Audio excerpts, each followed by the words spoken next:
also, the other thing we need to mention at that point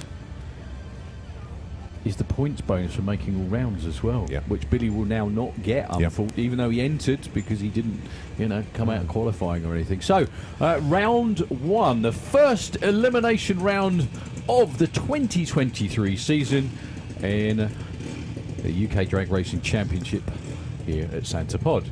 It's gonna be Mackenzie Love taking on one of the Coopers. It's Kai, the number one qualifier. Whoever wins this gets the bye. 30 car field, so yeah, the byes come in round two, don't they? Correct, yeah, and there is only one bye, obviously, in eliminations of Junior Dragster. But great to see 30 juniors take part in the first event of the year. That is really good. Well, do you know what the most amazing thing about this is? I've got to say this out loud. Everybody watching in and listening in, just get your head around this. These juniors have been qualifying for the last couple of days. The number one qualifier, who was triple O perfect, faces the number 16 qualifier, who wasn't. However, he was only 2/100ths of a second behind. It's mad. They're just that close.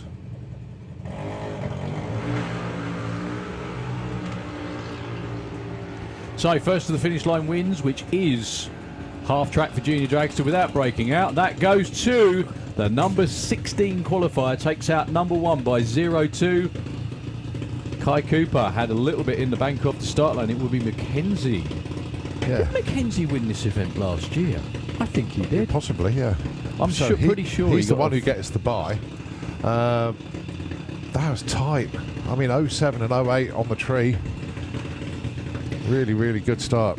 Right, next up, Finley Fag, Damien Redshaw. Proof perfect that qualifying means nout when you get to racing. Unfortunately, I mean, Kai still had a great weekend. He got number one qualifier, he got the money, he got the perfect light money, didn't he? Yeah. Finley is number 7 in the Kestrel lane. Now, you'd think you'd get an easier draw than one of the Redshaws in round one if you did that, wouldn't you? Although, to be honest with you, Chris's hat would put anyone off. Yes, I was going to say, I was either the hat or the trainers. I couldn't work which way around it went. They do clash a little, don't they?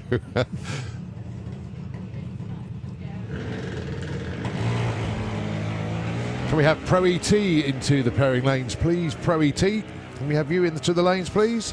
So this is all about win lights now. We don't worry about reaction times, especially if your name is Damien Redshaw. A bit of a soft race, to be honest with you. Finn was off the start line first by 6/100ths. But Damien was closer to his dial. However, he wasn't that close to it.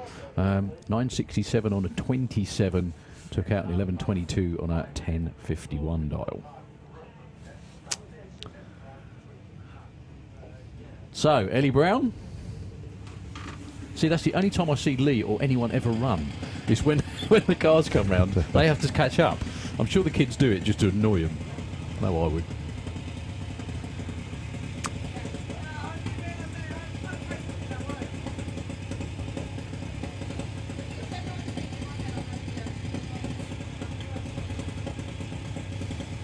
So that would be Ted Sullivan in the Kestrel beer lane. Desperately hunting for the dialing board. 830 for Teddy. And 805 for Ellie. Ellie's dialing board's actually on the car, so that's quite hard to forget. I had a chance to catch up with Mum Tracy yesterday. Tracy, if you're out there watching, hope you're well and your little girl does good stuff today. And the fact I've seen Lee running has just made my year more than anything else as well. So Teddy Sullivan dials an 8.30. He's going to go 0.25 before the Missed Stig dragster in the Slick Tricks lane.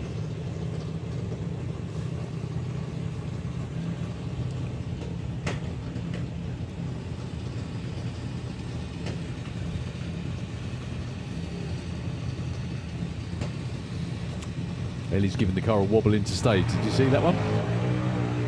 I was distracted by Luke's bunny ears down there, unfortunately. Yeah, the knees are bad enough. Ellie takes the win. 0.22 reaction time, not all that great. However, an 8.12 and an 8.05 will be getting it done against a 0.1 and 0.29 off for Teddy Sullivan. First round wins of the season for anybody in any class. Why are people wearing shorts and t-shirts? I mean, seriously. Mr. Redshaw is wearing a bobble hat because it's cold. However, other crew members are not. Let's put it that way. Do you know what? You always get that on a school run. You always get one dad turn up in a t-shirt and a pair of shorts when it's absolutely bloody freezing. I don't know. I really genuinely don't know how people do it, even if their name is Luke.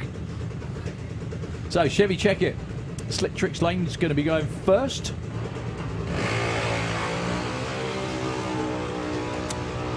Green light drag race. Let's see if Luke is her lucky bunny. No. Oh, she breaks out. Look at that for a race, though. Chev was actually over the finish line first, but she went 100th too quick. Harry was bang on, but late. Yeah. Chevy was 0.3 on the tree. Unreal. That was a bit of a shock. I must admit, I thought Chev was going to take that when I looked at the reaction times, but unfortunately just that teeny-weeny bit of a breakout. What a shame. Letty, show her how to do it. Not for a couple of years, though, obviously. So, the other Taylor. That's Max. Slick Tricks Lane.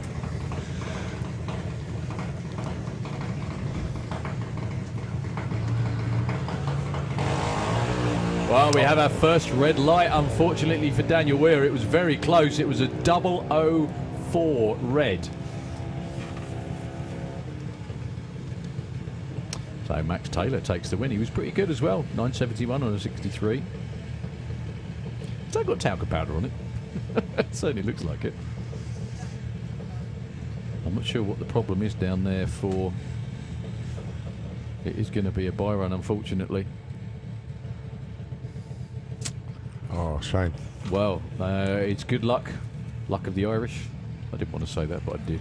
For Liam McDonald. But Emily Moore... Not sure what the problem was. Maybe the belt came off, something like that. Thank you very much indeed to the McDonald's, as always. Adele for organising the Easter egg hunt yesterday for the kids, which must have been awesome. At least they all got to see each other's trailers and camper vans and all sorts, I suppose. Yeah.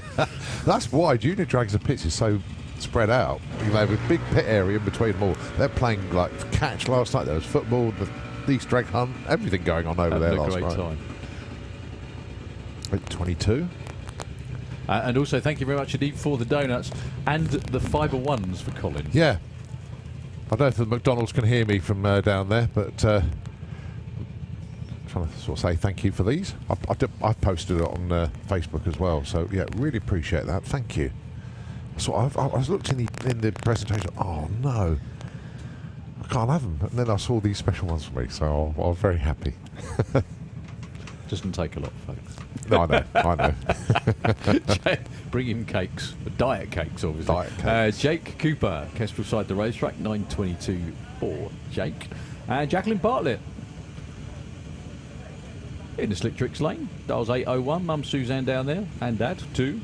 And big sister. Other very big sister, actually, now. I think that's Alice down there. It is indeed Alice down there on the start line with Dad Keith. Keith's got the same problem here. You've got too many women round him to rib him all the time. Oh, Jake, unfortunately, with a problem there. So well, Jacqueline could be through. If she lifts. She does, she did. yeah. Only just in time as well, actually. I thought she was going to go all the way through. Yeah. But reaction time advantage was definitely to Jake. But unfortunately, the car quit off the start line. Well done to Jacqueline.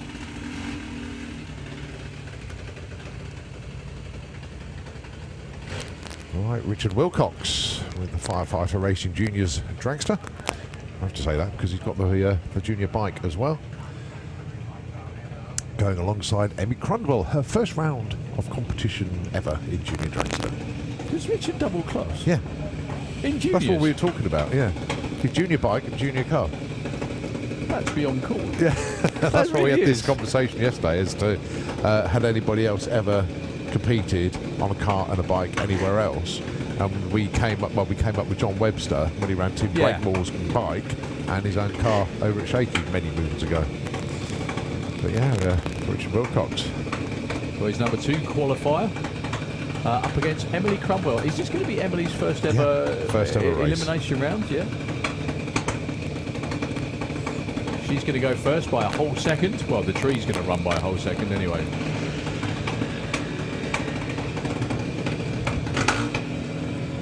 So Richard is in chase mode. They're pretty level.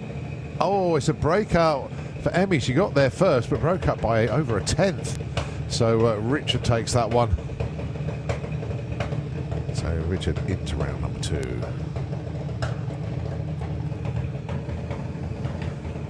Freddie Taylor and Harry Peters, your next pair. Yeah, Harry Peters with 8.95. The tree's going to run over a second, or almost a second, sorry, before it will on Freddie's side of the racetrack.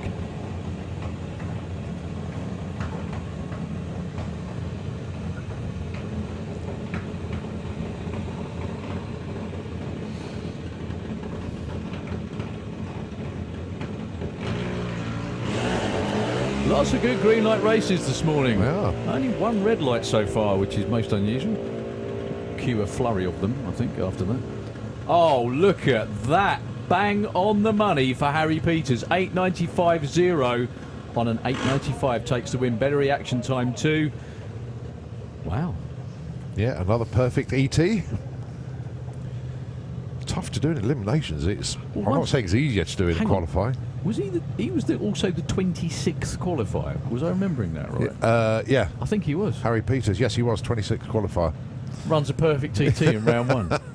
And an 09 light, not bad. Not bad. Not bad at all. Dear me. So Tom Peters, let's see if... yeah, see if the other one can get through. Yeah, you got it. Kestrel Lane, 9.30 for him. Actually, this is almost a heads-up race. There's only 2 thou difference in dialing. Grace Smith in the Slip Tricks lane.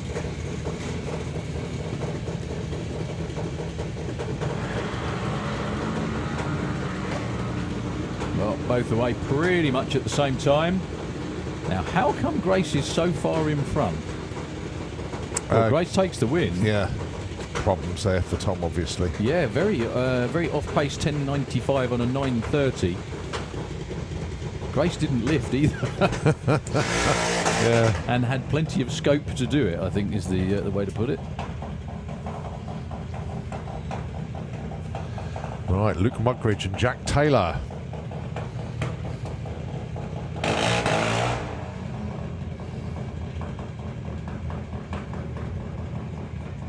Only Mum down there on the start line. There's no Nick down there this time, I guess, because he's getting ready for round 1 of Pro ET. is the next class. They're right there. Dave Rudd's at the head of the lanes, ready to go. So Luke was number 4. Jack Taylor was number 19. However, as we've seen so far, that means absolutely nothing.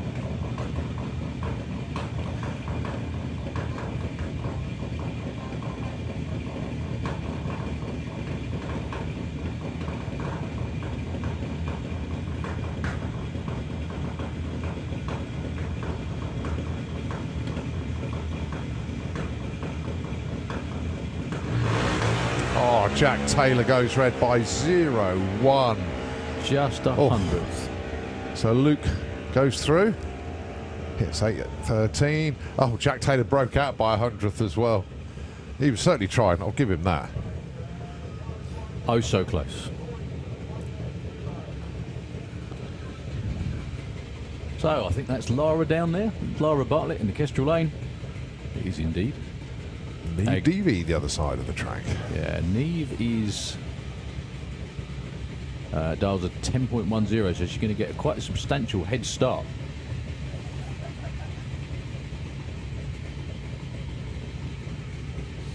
Over Lara.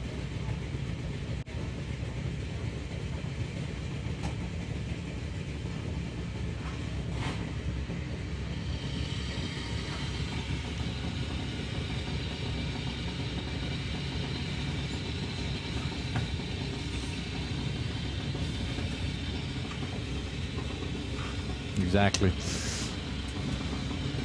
Yeah, 0-1 red is what it is, isn't it? Deary me. We were just... Oh, it's my fault again, because I was just saying we've hardly had, mostly green light drag races, haven't we, in round 1 of Junior Dragster this morning. Hardly any, which is most unusual. So Neve and Lara sitting there looking at each other. There we go. Lara's in.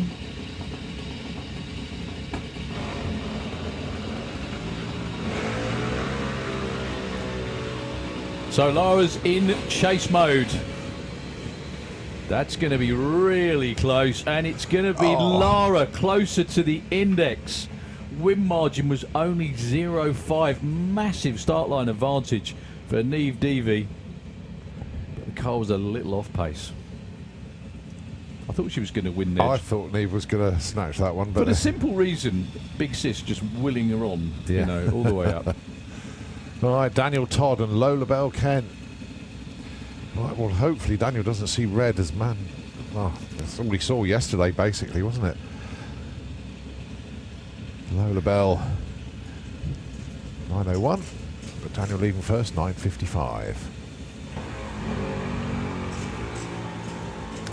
One of the green light drag race. Looks like Lola's in front. And Double she is, breakout. Oh. because she goes too quick. Well, they both went too quick, but Lola Bell, 8:79. Whoa. That's a lot too quick, actually. Yeah, that is way too quick. Oh, for the... Yeah, okay. Fair enough then. So, congratulations to Daniel Todd. And commiserations to, like, yeah, oops. It's all right. Yeah. That was quite a big oops, Tone. All right, two pairs left. Teddy Howe and Ada Cassisi. Ada goes with the 990. Put the kettle on, dial in. 13.20 for Teddy. Teddy not having the best of luck this weekend. Do we know why the car's doing... he's working this time. Maybe not entirely the way it should, but at least he's getting down there. Well, I think at 3:30, Ada's already gone past him. She just needs to not break out. She's already clicked it off, I think. Yeah. 10.10. Congratulations, young lady. Well, at least Teddy put on a good show, and I think he's going to make the finish line, just about. So last pair is Harley Corsell and young Ellie. Have we installed a massager in the tower? It feels Yeah, like I can feel it. Yeah. It stopped. Oh, it stopped. Yeah. That's my leg, I think. It is. Hang on. Anybody watching, anybody listening, sorry, I beg your pardon, that's not what it sounds like. That sounded dreadful. That was funny. Yeah, it sounded really dreadful. No, I think Thomas was jigging. It's all right. He's excited, aren't you? I'm willing on. We'll leave it there. Yeah. So... Oh, I dear. think this is going to be a bye run for Harley, as Ellie unfortunately had engine trouble yesterday. It's the Christian Horner of drag racing, that, wasn't it? Have you ever... He sits there He doing that sits all the like time, doesn't he? Yeah.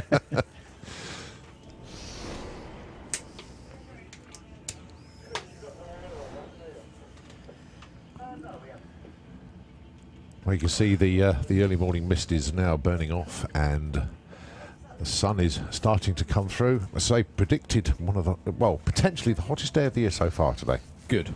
So you're going to be really nice later. Although on. that ain't saying much so far, but at least it's Well, at least true, it's good. yeah. Yeah, no, we'll take it. It's really good. Yeah. Really, really good. I chose the right day to wear my Hawaiian shirt. You did, and cover it up as well. So I'll release it now. You chose the right day to wear it, and you definitely chose the right day to cover it up. That's what I meant. Yeah. Oh dear. So a couple of sleds with the tractor, Ian out there with the glue. We've actually got qualifying session for Funny Bike coming up next. Is what we're going to have. It's all right. No, everyone's down there. I think Super Street are down there too. Hence the glue. Actually, that's what that's for. Super Street been absolutely outstanding again. Not like we expected any different, but my goodness me, do they deliver? Yeah, but we did not expect to see the 666 from Venn yesterday. Don't think he did either. No, that Although he's been was trying to. just mind-boggling. Second quickest run ever in Europe, and it was really funny because when he put the Facebook post up, Daniel Lentz said congratulations with a silly face next to it, as if to say, "Yeah, I've been quicker." You know what I mean? So I was looking at all the junior cars in the pairing lanes, and I noticed that there's only one junior stock. Only one? Yeah, the rest of them are all moved up into JM and Wow. JMA now. You're getting old. I know. Right, very briefly, whilst we're waiting for everything to go. Right, let's have a quick look to see who's tuned in from the world out there. Pete Mathias, Pete of the Pod, as we know, a man who did a lot for the charity auction night. He's tuned in, waiting for a great day of racing. Good luck to all the racers. Thanks ever so much indeed to Pete. Again, Carrie-Anne Fraser, good luck to all the racers, especially Jasmine Cordell and Margot Schmidt. We'll be watching on the live stream, and happy Easter, everyone. Emma Sadler, do you know what, when there's YouTube coming through and then she goes, yeah, it's on. So obviously she tuned in very early before we were actually on the stream itself. Can we please have Super Pro ET into the pairing lanes, please? Super Pro ET, can we have you into the lanes? Right, last pair, Junior Dragster, Harley Quissel and Ellie Fagg. Now, interestingly, both dialing in 790. No, I don't. I think it's just the flaw of the thing. Harley has actually dialed in 790, but we don't have an Ellie. No, I think she snapped her crank yesterday. Oh no! Yeah. So Harley's gone to dial 790 because he's got no imagination. I think that's what it is. Nice way to insult your best mate, isn't it? Oh, 02 light, that'll do. I think that's quickest to the round, actually. I think that's also better than what he did in qualifying. Yeah. Well, that's what not having the pressure does. Anyway, a couple of quick mentions as well while Ian goes out and does the glue. First one, thank you very much indeed to my good buddy Rob for pointing out as well yesterday, 35 years ago yesterday, first ever 4-second run in drag racing, Eddie Hill at the Motorplex in Texas. 35 years ago. Wonder how many there've been since. Loads of them, I should think. There's been 35 of them. Yeah. Also, from... I'm not going to say, you're going to have to guess. Would you mind wishing Colin and Thomas a very happy birthday tomorrow? From me, Charlotte, all the family, and Leo the dog. Oh, thank you. Isn't that lovely? Yeah. We'd also like to say... Actually, I'm not going to say the rest of it. Anyway, no, I will. We'd also like to say we're very proud of Thomas for being a complete wally for most of his life, but finally getting together to come and commentate with you guys. I made all that up. Right. Sorry. No, we're really proud of Thomas for this weekend. Always been a dream of his to come and commentate alongside yourself and Colin. So thank you very much for giving him the opportunity. That's lovely. PS tenors in the post. Thank you very much.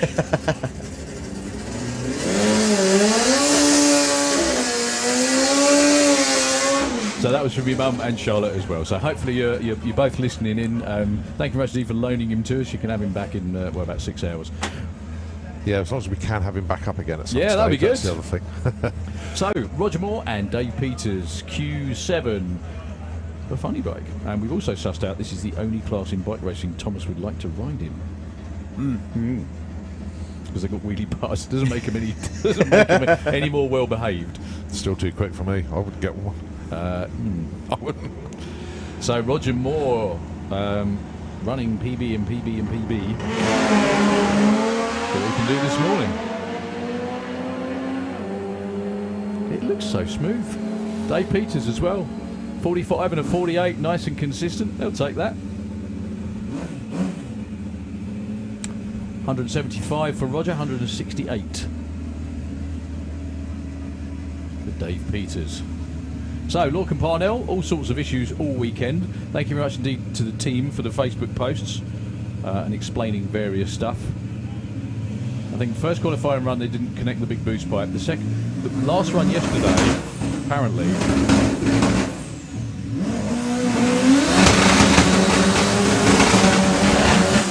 Last run yesterday tried to step it up, but a weld cracked, unfortunately. So no boost again. Now I'm not sure whether we're going to be running an 8 bike ladder or a 4 bike ladder. But Martin Zylstra down there on the yellow machine in the Slick Tricks lane is key to what happens. This is the 7th round of racing and he has not put in a run yet. All the way from the Netherlands and he's still waiting to get down the racetrack. Up against Lorcan Parnell. Fingers crossed, toes crossed, legs crossed, eyes crossed, Simon, everything.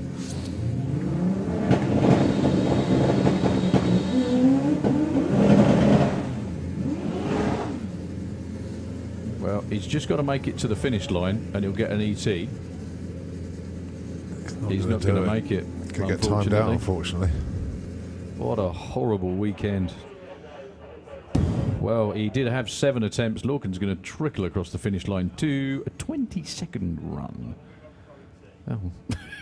Well, at least treating eliminations as number 1 qualifier. Always look on the bright side and all that. Yeah, there we go. Yeah, Martin Zastra did take the green, but he's not going to get an ET. No, he stopped on the racetrack, feet down off the bike. Now, I'm pretty sure that means he'll be a DNQ, so it will be a full bike ladder. Definitely. Well, still going back to the social media channels, of course. Still people tuning in. Elaine Hancock just says hello to everybody. Morning, Elaine. Watching the live feed from Benidorm, of all places. Oh, that's what you do when you're not racing, is it? So, fair enough. Shout out to Elaine. Another one, quick one from me, if that's okay. Good morning to John Walden. If you're listening in, John sent me a message a couple of days ago. I'm really sorry because we get quite a lot throughout the weekend, and I'm very sorry that I missed reading it out at the time. John actually ran in Street Eliminator, and he ran 9s and then into the 8s, and I'm not quite sure what the rest. Help. Hello, I ran in Eliminator. I came ran 9s, was going in the 8s last meeting when it rained. The car all in with new Sportsman Pros, Hairy John Orange Mark III. Yeah, I'm not quite sure what the rest of that was. But anyway, John, thank you very much indeed for getting in touch. And Street Eliminator going strong as ever.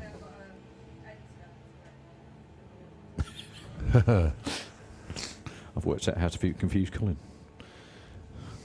Well, just before we move into Super Street Bike, I've just noticed someone sat on the grandstand who probably shouldn't be there right now.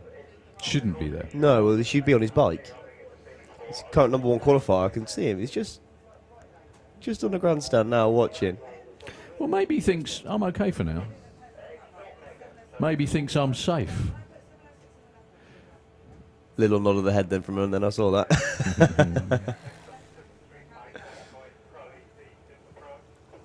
Couldn't help himself though. He's got to go and watch it. He could have had a lay in. He needs his beauty sleep, definitely. Just kidding, Steve. Outstanding run yesterday. I'm sure you enjoyed it, and culmination of an awful lot of hard work. And it's nice for, let's be completely frank about it. It's nice to get one back for the home team over those pesky Hungarians. Definitely for now. For the moment, anyway. We'll see how the rest of the weekend pans out. We've still got all day to go, and all season, obviously.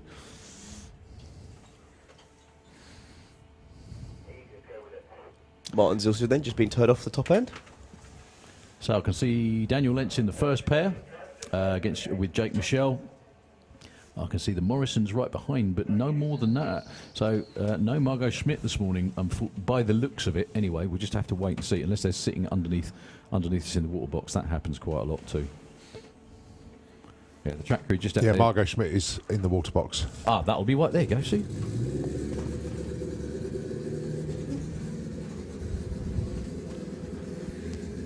So, Margot having a bit of a torrid weekend. She actually put down her quickest ever 60 foot. However,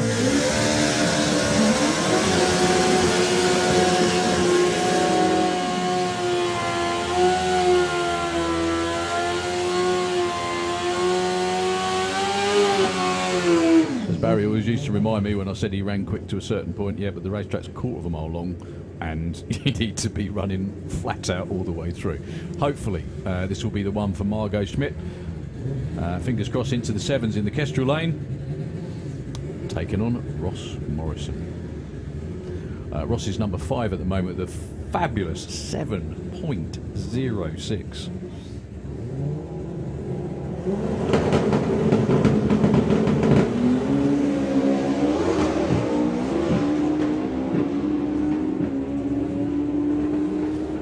Get in there. 6.98 for Ross Morrison, 212 miles an hour.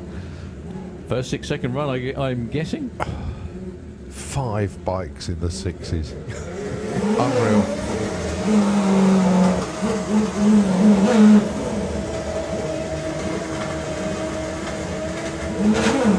Really good speed. speed as well for that ET. Fabulous stuff for the Morrisons. Shame for Margot that time, 964, 114. She'll get it. She'll get it though, definitely. It's got all the good stuff on there to go quick. Solo run by the looks of it for Jake Michelle. No Daniel Lentz on this occasion. I did see them swapping engines yesterday. Ooh. So Jake Michelle all on his own. Currently run a quickest of 683. He's nibbled into the 6.7s before. He's not going to get anywhere near it this time, unfortunately. No. That's the thing that's a complete pain in the backside about any street tyre class, is you want to give it everything, but you can't. And you never know quite where the line is, and I think Jake unfortunately found out right then. So problems again for Daniel Lentz. He really hasn't had a clockwork weekend as they normally would. At least it was in another round of qualifying, not in round 1. Oh yeah, you didn't want that in eliminations at all. Well, it's a hell of a long way to come.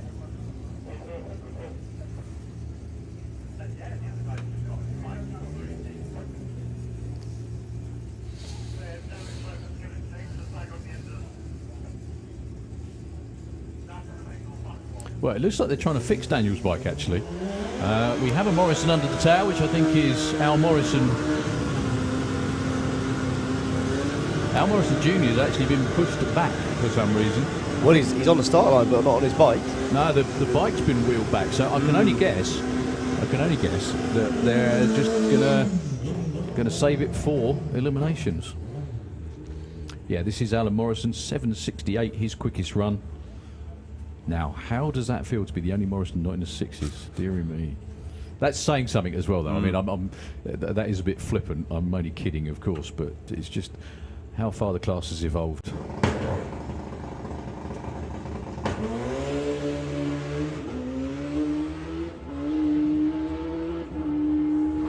Nice job of riding to keep it going, too. 771, 183.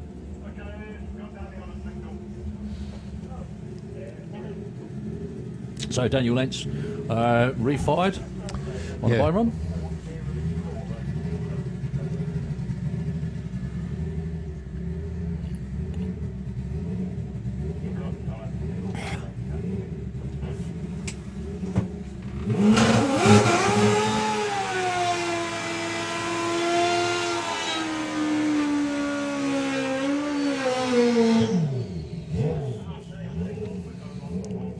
Race was on for the first ever 7-second Super Street bike run, and now we're in the mid-6s. So the two brothers team, all the way from Hungary, not had their usual clockwork outstanding weekend so far. 682, they're number 3 currently. Not used to that starting position.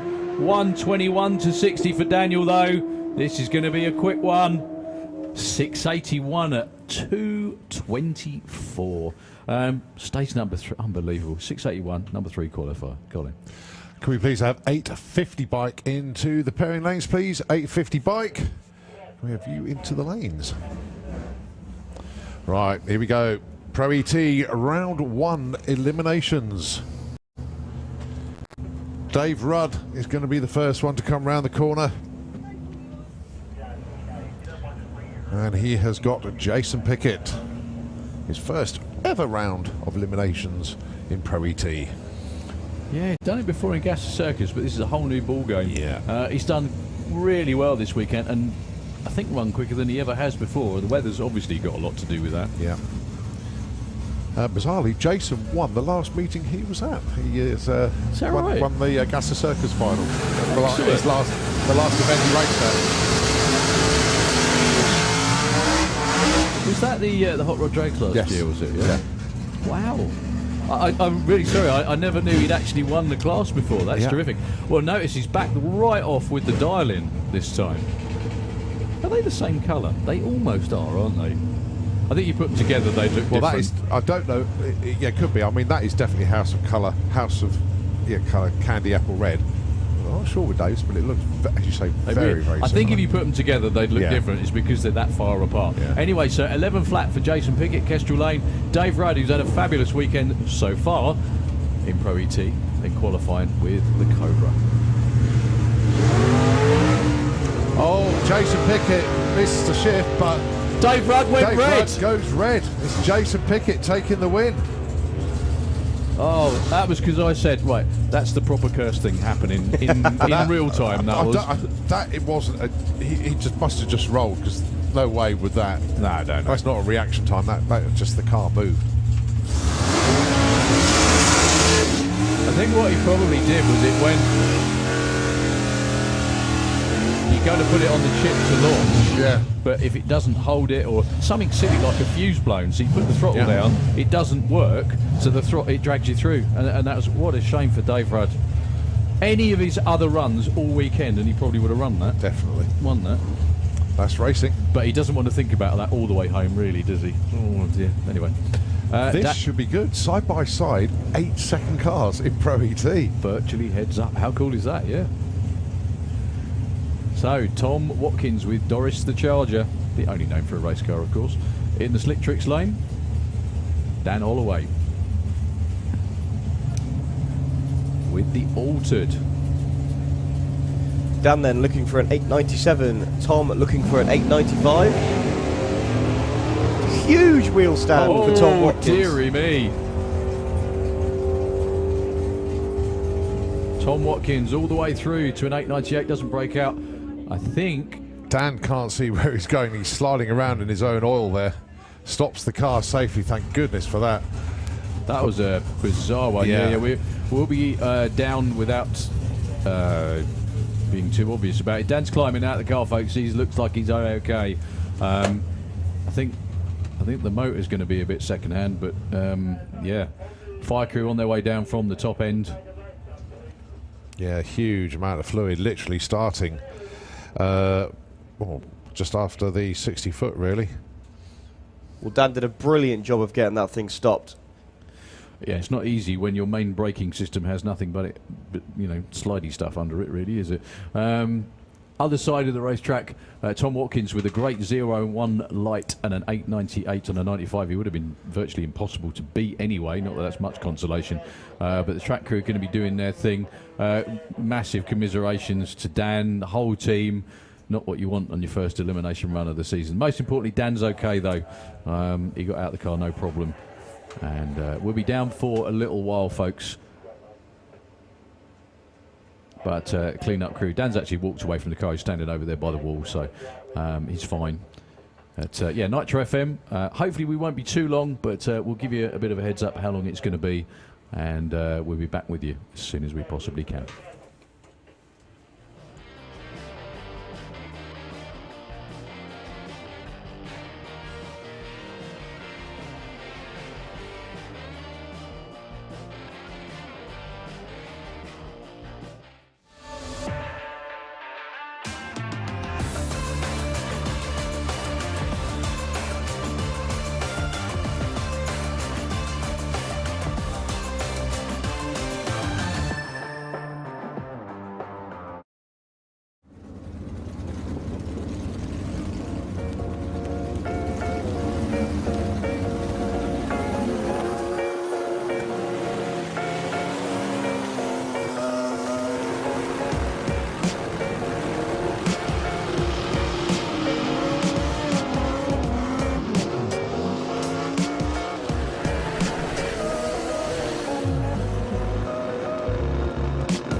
Can we have Pro ET into the pairing lanes, please? Pro ET, can we have you into the lanes, please? So this is all about win lights now. We don't worry about reaction times, especially if your name is Damien Redshaw. A bit of a soft race, to be honest with you. Finn was off the start line first by 600ths, but Damien was closer to his dial. However, he wasn't that close to it.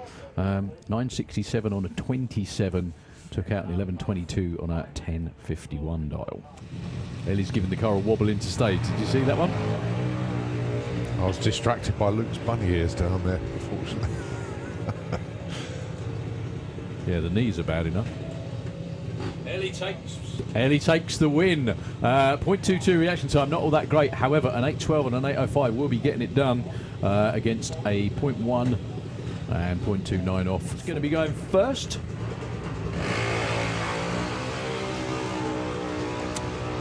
Green light drag race. Let's see if Luke is her lucky bunny. No. Oh, she breaks out. Look at that for a race, though. Chev was actually over the finish line first, but she went 100th too quick. Harry was bang on, but late. Yeah. Slick Tricks lane.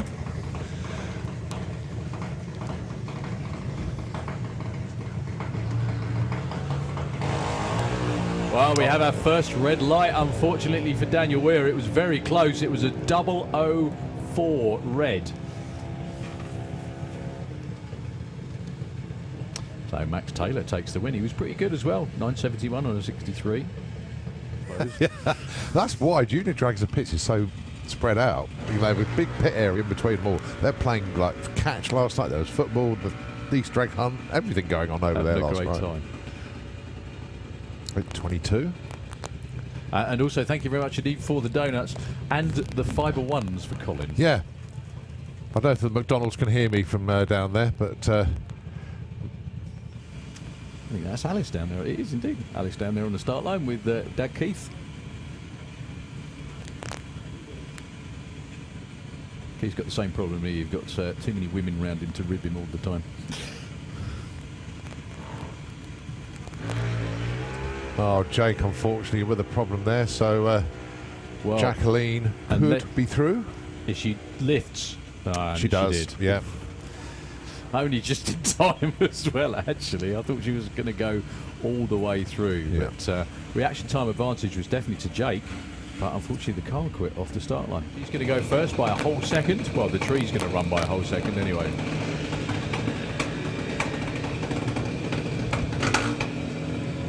So Richard is in chase mode. They're pretty level. Oh, it's a breakout for Emmy. She got there first, but broke up by over a 10th. So Richard takes that one.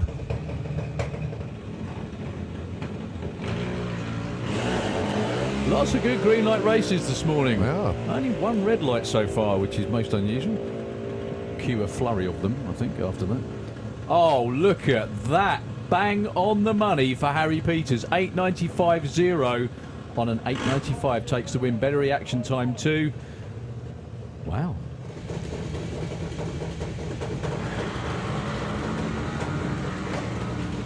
Well, both away pretty much at the same time. Now, how come Grace is so far in front? Well, Grace takes the win. Yeah. Problems there for Tom, obviously. Yeah, very off-pace 1095 on a 930. Grace didn't lift either.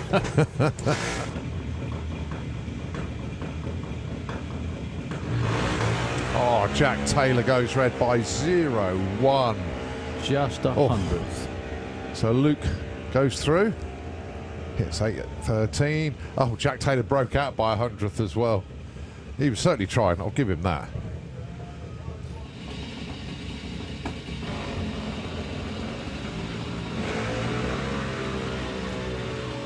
So Lara's in chase mode.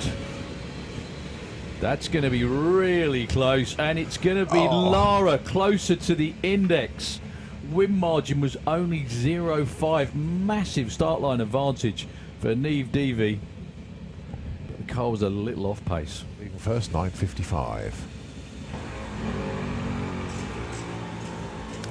One of the green light drag race. Looks like Lola's in front.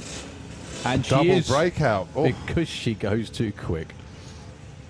Well, they both went too quick, but Lola Bell, 8:79. Whoa. That's a lot too quick, actually. That isn't is way too quick. I was he's working this time.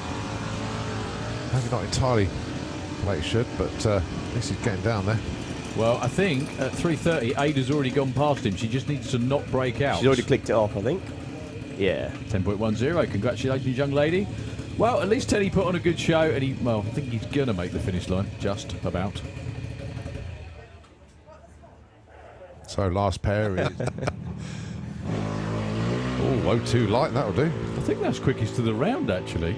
I think that's also better than what he did in qualifying. Yeah. Well, that's what not having the pressure does. Anyway, a couple of quick mentions as well while Ian goes out and does the glue. First one, thank you very much to my good buddy Rob for pointing out as well yesterday. I wouldn't. So Roger Moore running PB and PB and PB. What we can do this morning. It looks so smooth. Dave Peters as well. 45 and a 48, nice and consistent. They'll take that. Everything.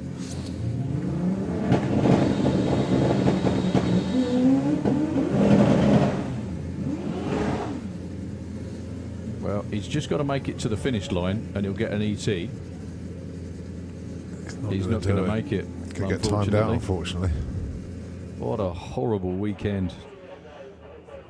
Well, he did have 7 attempts. Lorcan's going to trickle across the finish line to a 22nd run. Oh.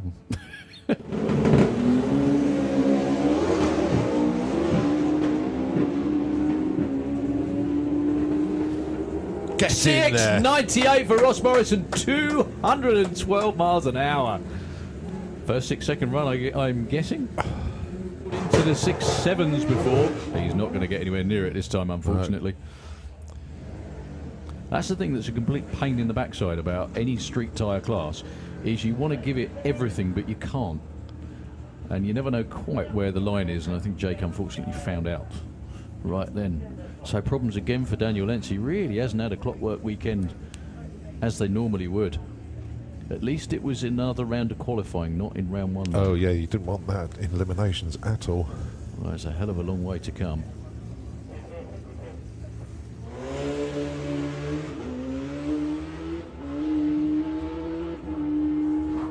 Nice job of riding to keep it going too. 771, 183 currently. Not used to that starting position. 121 to 60 for Daniel though. This is going to be a quick one. 681 at 224. Stage number 3, unbelievable. 681, number 3 qualifier. Colin qualifying with the Cobra. Oh, Jason Pickett missed the shift, but Dave Rudd went Dave red. Rudd goes red. It's Jason Pickett taking the win. Oh, that was because I said, right, that's the proper curse thing happening in real time. It wasn't. He just must have just rolled, because no way would that. No. That's not a reaction time. That was just the car moved. With the altered. Dan then looking for an 897. Tom looking for an 895. Huge wheel stand for Tom Watkins. Dearie me. Tom Watkins all the way through to an 898, doesn't break out. I think Dan can't see where he's going. He's sliding around in his own oil there. Stops the car safely, thank goodness for that. That was a bizarre one. Yeah, we'll be down without...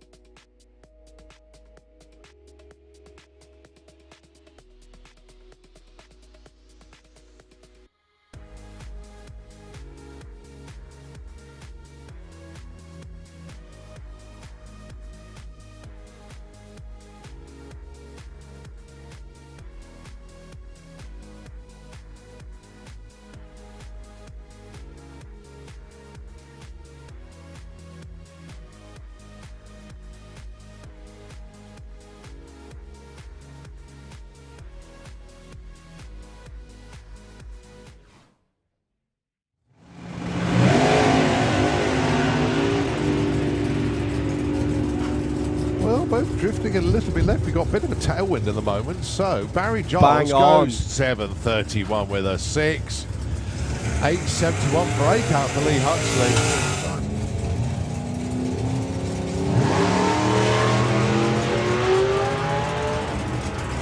Very, very timid launch from Andy. Only 1.49 to 60. But off and running.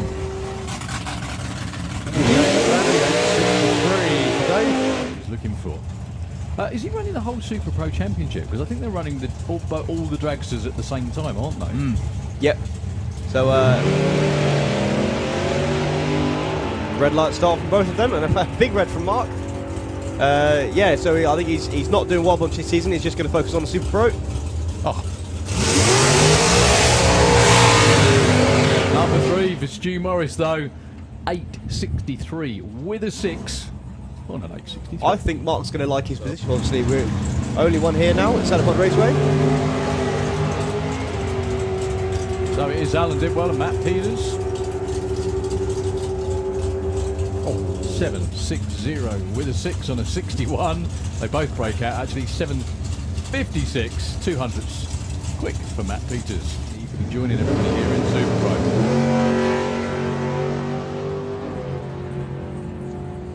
Solo then for AC Bell, as his dad's car is having a little bit of issues. The breakout, 8.67 for AC in the Firebird. Oh, that's a lot more like it. And then it doesn't shift. It did, but after. 9.34, 147.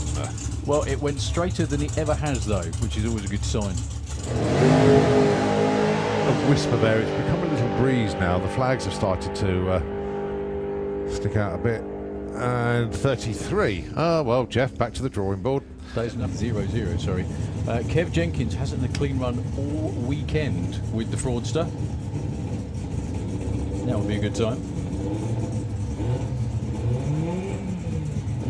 Little purge from Dave Swift there. 108 to 60 foot for Dave Swift, disappearing into the distance. 7.27, 189, his quickest of the weekend. Very nicely done indeed. Has gone from the back window. What fuel is Terry Newton running? Because I could smell a bit of methanol. Yeah, he has. Is it? Yeah.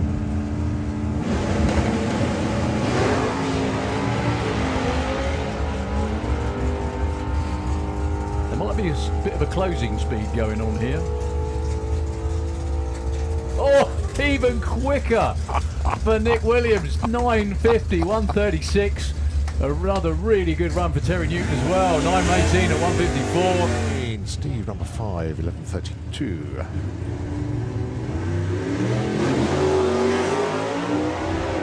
Oh, good looking run for Steve. Front wheels lifted there.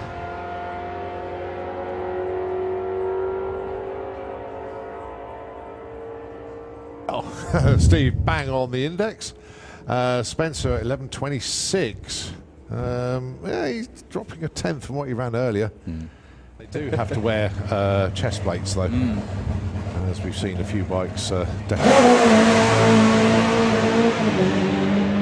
going for the wall, unfortunately. That was a shame. Tyre shaker around about 100 foot. You can see that as well, but he kept going through it, trying to pick it up a little. 104 to 60 foot is one of his quicker ones. 4.11 to the 8th at only 152 because he was drifting towards the wall. Thought better off staying with it. We've also got... Yeah, the whole pack sort of came off. Yeah. The whole thing came off. Right, it looks like Neil Midgley's pointing a little to the left, but a quick tail wag will sort that out.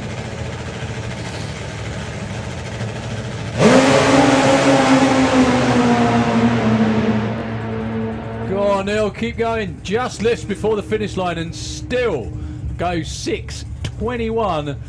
184 miles an hour. Incrementals for all those that love that kind of thing. 1 flat to 60 foot, 3.91 at 201 miles an hour by the 8th. You heard that right. 200 miles an hour in under 4 seconds on a bike. Shows you how, as you would say, Colin the Transit God. Well, he's, I think Thomas has got a new name for him now. Yeah, he's the sensei now. We've elevated him. This has got to be the heaviest 10-second race you probably see anywhere.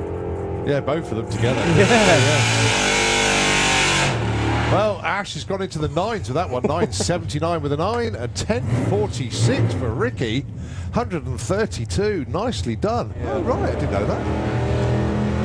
Amazing rock launch for Rob. So I think everyone's going to top speed tonight. That's the place to yeah. 9.71.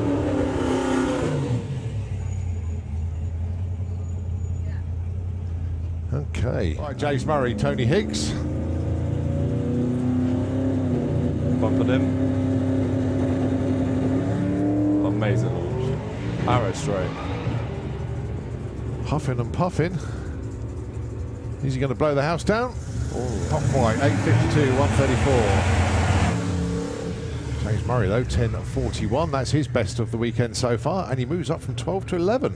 Too close to him, so he may have turned the wick up a little bit here. Let's see what happens.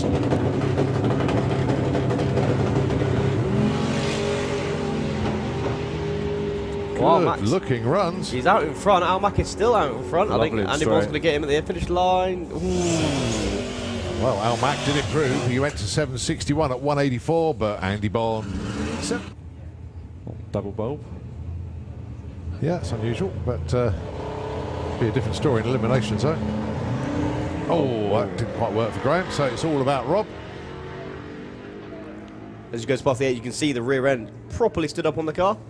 8.45 previously, 8.68 on that 167. So Rob stays 4. And fingers crossed for Graham. All right, Alan Morrison, Ross Morrison. They are 6 and 5 at the moment, both in the 7s. Both out of the hole very nicely indeed. Little bit of spin for Ross Morrison as he gets about 100 foot out. 7.06 for Ross. Excellent run. Alan Morrison, 7.68, both with their quickest runs of the weekend. We like him up here.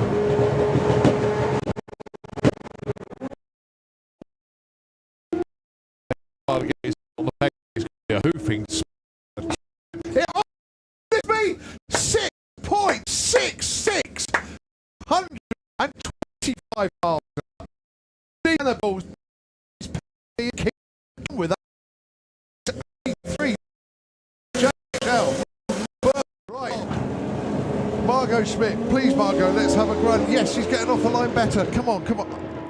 Oh, he's not quite going there. Alan right, Morrison Alan Jr.'s Morrison, gone. Where's he going? 6.76 at 2.23.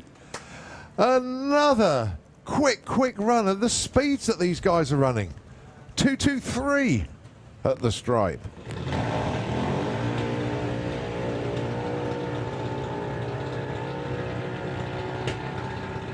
Right, well, no help for either of them two, actually, because they both went red in the end.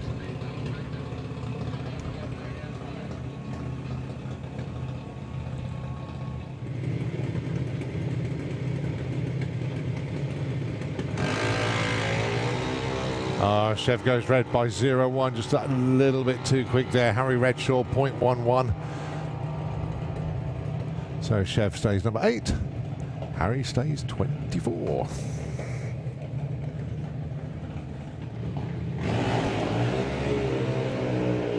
Oh, good lights for the pair of them there. Freddie Taylor with an 0.30. Unbelievably, he's not going to improve on that. Stays number 7. And Ellie May with an 0.9. Do a few favours here when they get ready for eliminations. If they can cut O lights, then very, very good news indeed.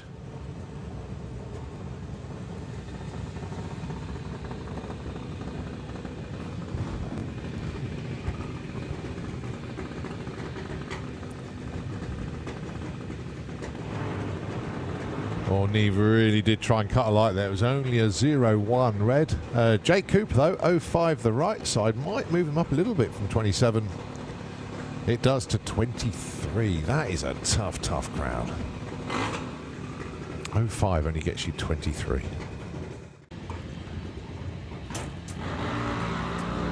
Green lights once again, and it's a 0.1 for Grace Smith. That's going to move her up very nicely indeed to the number 3 spot. Well done, Grace. Harry Peters with an 0.7. He moves up from 28 to 24. Right, caller into the pairing lanes, please. Let's have a Super Comp. I think they could be on their way down already, but can I please have Comp Bike as well, please? And they both tried hard. It was 0 lights, but unfortunately a little bit too quick. So no improvements for either of them. They stay where they are, which is number 1 for Kai and 13 for Bell. For Lola Bell, sorry. Lara qualified. And it's what we call an all-run field. So doesn't matter where they end up, they will be here on race day. And an 0.27 for Lara. She's already gone 0.20. Max with a 0.18. So Lara will stay at number 7. And Max will stay at 27.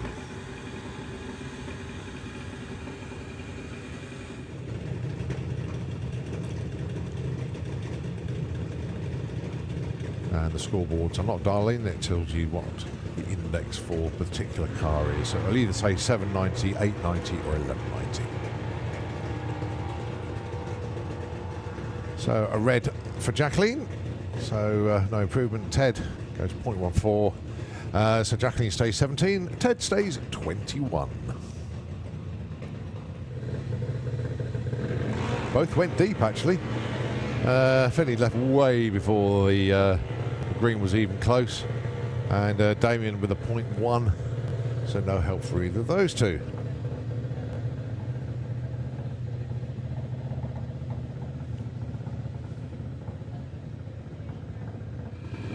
So and then Harry didn't actually roll into complete stage before Emily went into pre, but there we go. Emily goes into pre-stage, a few inches further forward. She goes into stage, the tree counts down, and we have a red one side for Emily, a little bit too quick, and a green the other side for Harry, but they're going to stay put. Emily at 29, Harry at 24.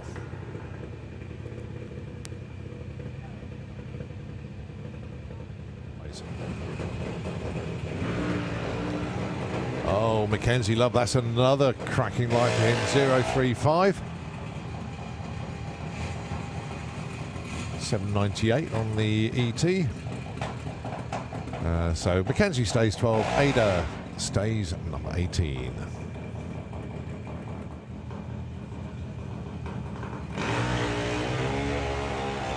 Double 0.2 for Daniel, really did try. Luke Mugridge though, an 0.25, that's going to move him up a little bit. To put him in at number 12 for Luke. Well done, Luke. 8 place improvement. Morning, don't you? When you do your first pairing. Well, that's not a good sign. Graham Smith being towed back to the pits, so wherever it was, it's preventing him from driving back. So Emmy goes 7. So help the Holly stays 11. Fortunately, Jack to the but. Fantastic performance from Liam, from Graham, and of course represented Junior Dragster in Ireland. Well done.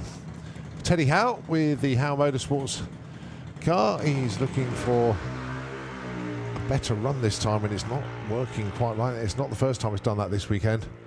Liam 072, he's not going to improve on his number 10 spot. Half track. Not going entirely to plan though for John. Vicious tyre shake from the hit. Wayne Power goes through with a 10.38, which moves him up to the number 5 spot. Double clear from Wisbeck. Japanese power plant in. The publish is him bumping into stage.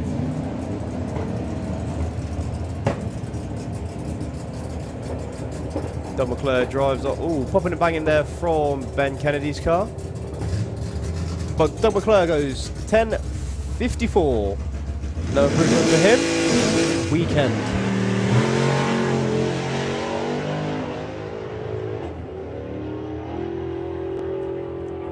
As he feathers it a little bit as he goes past half track. 880, 153. So again, no improvement. No. Oh, it just launched. Mind you, Roger Moore is on an absolute flyer as well. Roger goes 7.37. He's improved yet again. 7.45 for Mike Ollie. But I tell you what, Roger Moore got a good bike that's working well, and thumbs up as well. Yes, excellent stuff. It's burnout, etc., etc.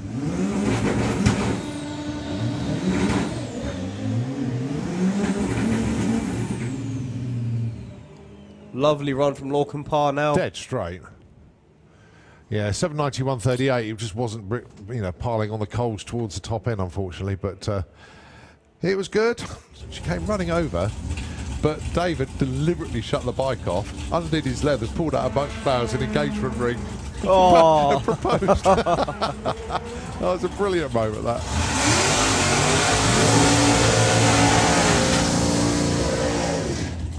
Well, Dave coasting through to a 12.05 at 69 miles an hour. It's Toys, Stu Doyney. Oh, still going for a wobble there. Richard Tunstall, 9.02 at 1:42. Stu backing out that.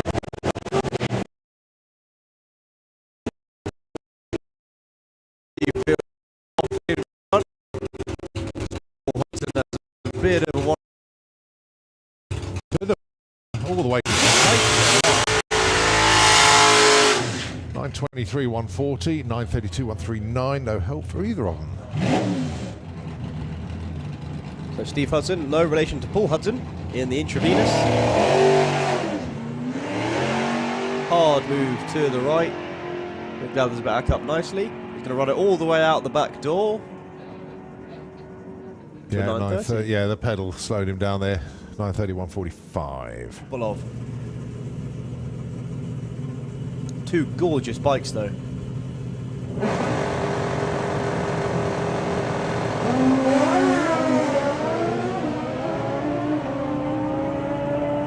I was going to say it was a better launch for Jasmine, but she made quite a bit of a move through the wall. Still goes 8:36 with a 9. The 9:07 for Aswin. Yard. Your next pair.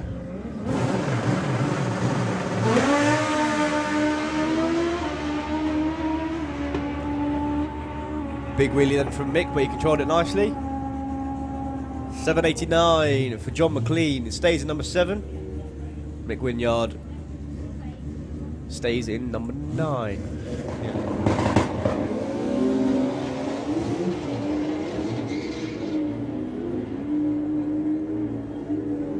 Well, it's Chris Neary on the fly. Oh, 761 again. Bracket bike. 761 with a 1 compared to a 761 with a 1 he'd run previously. But he's 6th fastest qualifier.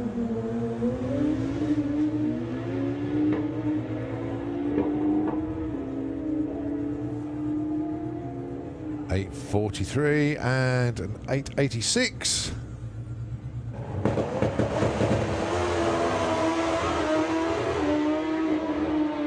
.121, 60 foot for Mark. That is absolutely stout. 720, 192.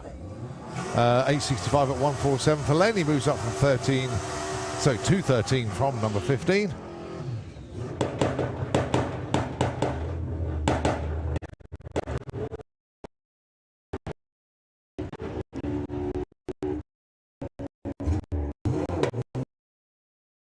Goes 8 flat. Look at the speed though. 89 miles an hour. Well done, Chris. As we look at Dan and Patrick. So 850 bike, the name of the game here.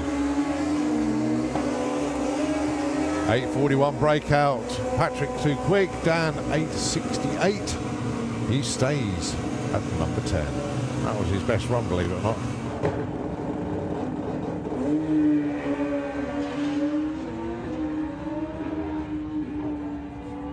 Well, Gary Malone disappearing into the distance.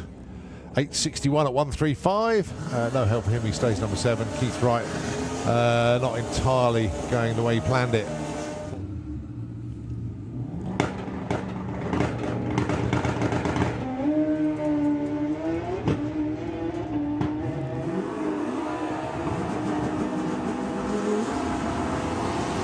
.844, big breakout for Johnny. Martin Hallett, the right side, 858, but no help, so they stay put. Johnny for 9, Martin, number 1.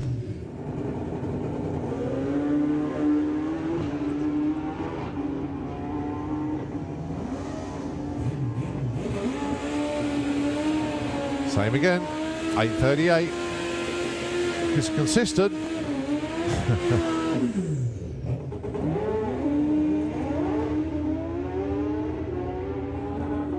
Craig out the hole first. He gets 8:63. Joe goes 9:12. No help. They stay put.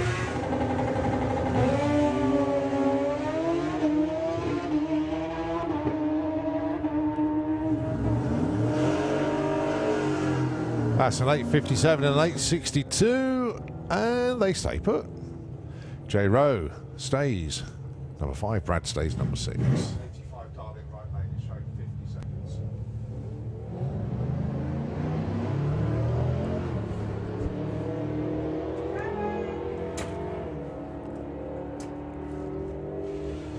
So Kirsty looking for that 12 flat again. She gets a 12:09. And it's a 13:88 on a 13:65. So Stephen Giles.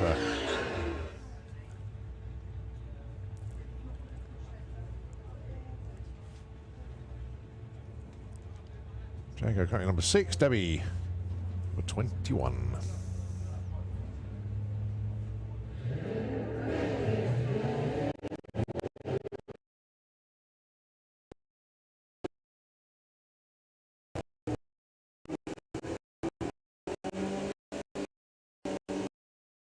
Jago goes 13:04 break. He just the dial in, and he needed to go a bit further than that. Oh, Debbie Taylor 13:47 with a 6 on a 48. Oh, so close. And Susie McClure with the Dodge Ram 15:87.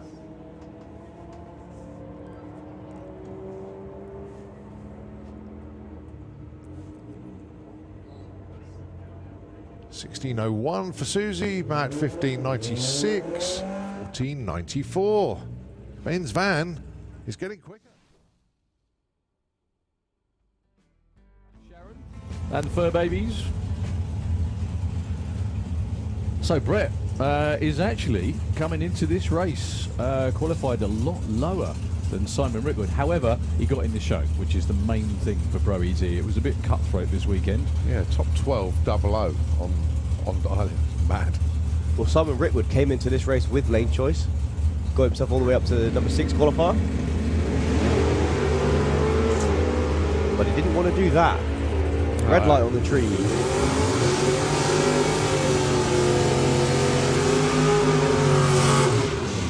Well, to be honest, Brett Featherstone really got away with one there. He was 0.26 on 3, and with the stag, there was no way that he saw what happened in the other lane, so he really did get away with that, and he was about a 10th off his dial as well. Simon, when you see him, give him a ribbon for that one. Bad luck to Simon Rickwood. Okay, so Warren Watts, Kestrel side the racetrack, 9:05 and 9:75. Mr. Mark Huxley, who is having a, well, I'd say a career fun weekend so far. Breaking out all the time in Supergas, breaking out all the time in Pro ET. But in Pro ET, he can choose his diving. Run a best of 970 this weekend.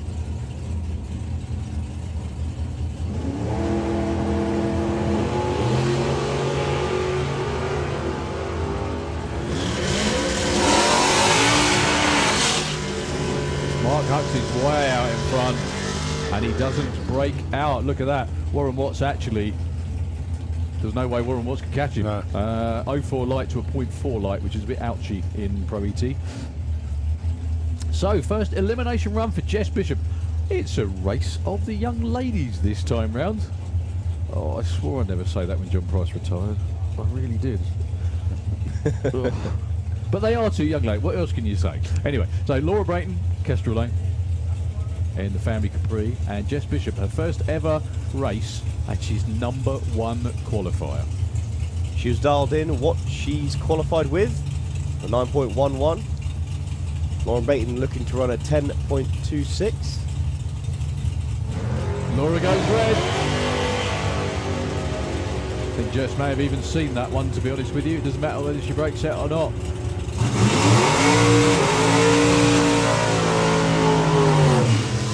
well. She kept it on all the way through. And yeah, Laura Brayton red by 0.5. Jessica Bishop, first round win ever in Pro ET. So one of these two drivers is a bit easier on the eye than the other. God, oh dear. You seem to be saving them up for today, haven't you? Yeah, it's the politest thing I can say about Roy, that is. Bless him. Anyway, Amy Watkins out there. Kestrel Lane 940, 926 for the returning Roy. I am retiring Walker.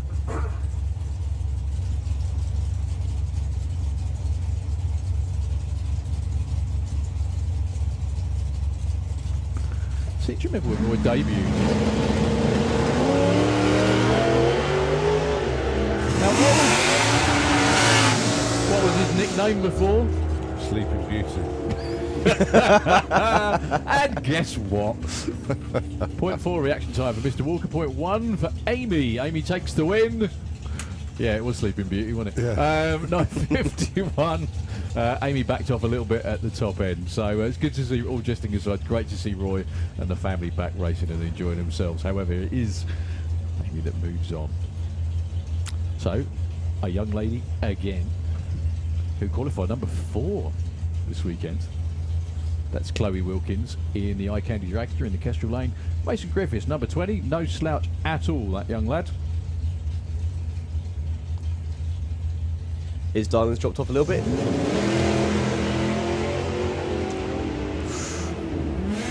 Yeah, we'll explain the intake of breath in a minute.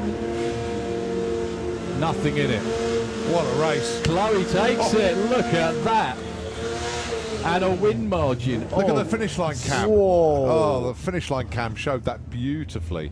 002 between them. Identical reaction time, 0.41 each. Yeah. What a race. Chloe took the stripe first by 0.002. Nothing, basically. One of the whiskers on Butch's face, that probably was. Yeah, well done, mate. All right, next up, Lee Morris with the green with Envy Jaguar E-Type going alongside Darren Huxley with the Nissan 180. So at that speed, that was 7 inches. Thank you very much indeed to Mr. Goff. I must admit, on the replay camera, on the finish line one, Colin, like you said, that looked like a dead heat. Yeah. Virtually was, wasn't it? Lee Morris, Darren Huxley. Darren's going to go first. Is this Darren's first ever race in Pro ET? No, he has raced before. I think it's his first one in Pro ET, though. Oh, yes, he's run out in Sportsman. He's way out in front. I was Oh, and he saying breaks too out. far out in front.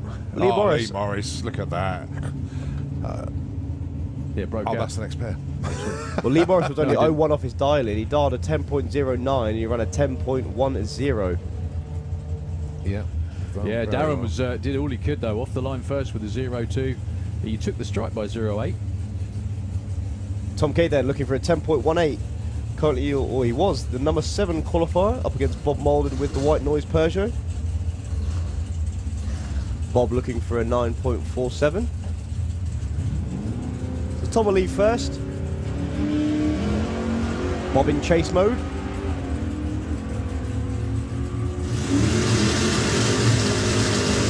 To be close to the strike. Oh, What a race! Well, Bob was actually over the finish line first by 0.7, but it was an ill-gotten gain. He broke out by, well, that much, 700ths of a second. 2 great reaction times, 0.6, 0.7. Good job. He's in super gas as well. When was the last time we saw the Dodge in competition, Colin? Because I can't remember seeing it for a long while. Can you? No. It is a while, isn't it? and I don't think Paul was the last person to drive it in competition either. Oh dear, well, Oh, what a shame. he won't be now either. It's going to be a bye run to Daniel Fulton. Just reading the poignant words on the back of Paul Masters' Dodge there for Avril, who was a great part of the drag racing family here at St. Cloud Raceway, and who left us a very short time ago. And thoughts with the family and friends of Avril here this weekend.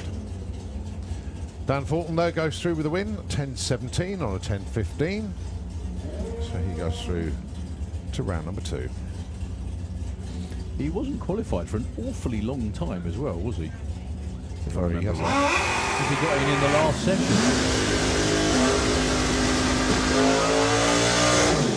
Can we have Sportsman ET into the pairing lanes, please? Sportsman, please, into the pairing lane. Okay. John Bean. Now, even though John Bean is substantially more advanced in years than Nick Mugridge, would you believe it's the young lad in his 20s that has way more racing experience? Yeah. Way more, I think. Junior dragsters for a long while. He's the winningest driver in junior dragster, isn't he? Most event wins. Is that Sure. right? Yes. Yeah. Yeah. John Bean down there, Kestrel Lane. He did out-qualify Nick, though. Nick's going to go in first with the 10-11. And he goes, well, dearie me, that's a horrible red light. Especially when he looks at John Bean's reaction time as well. 007 red for Nick. He had a lot of flavour too. He was over the finish line. But look at that. John Bean ran bang on his dial-in. But if... Oh, Nick doesn't want to look at that timing ticket for I long. think John may have seen, because obviously the bottom bowl came on. Could well have been. Nick is not only the highest event winner in or highest amount of event wins in juniors, he's also the 4th highest point scorer of all Ever. time in juniors. Wow. Right, Stevie Gates and Neil Watkins. Neil, we see he was missing for a little while, then put a run in and got straight in. Oh, I thought that was going to leap through stage. It didn't.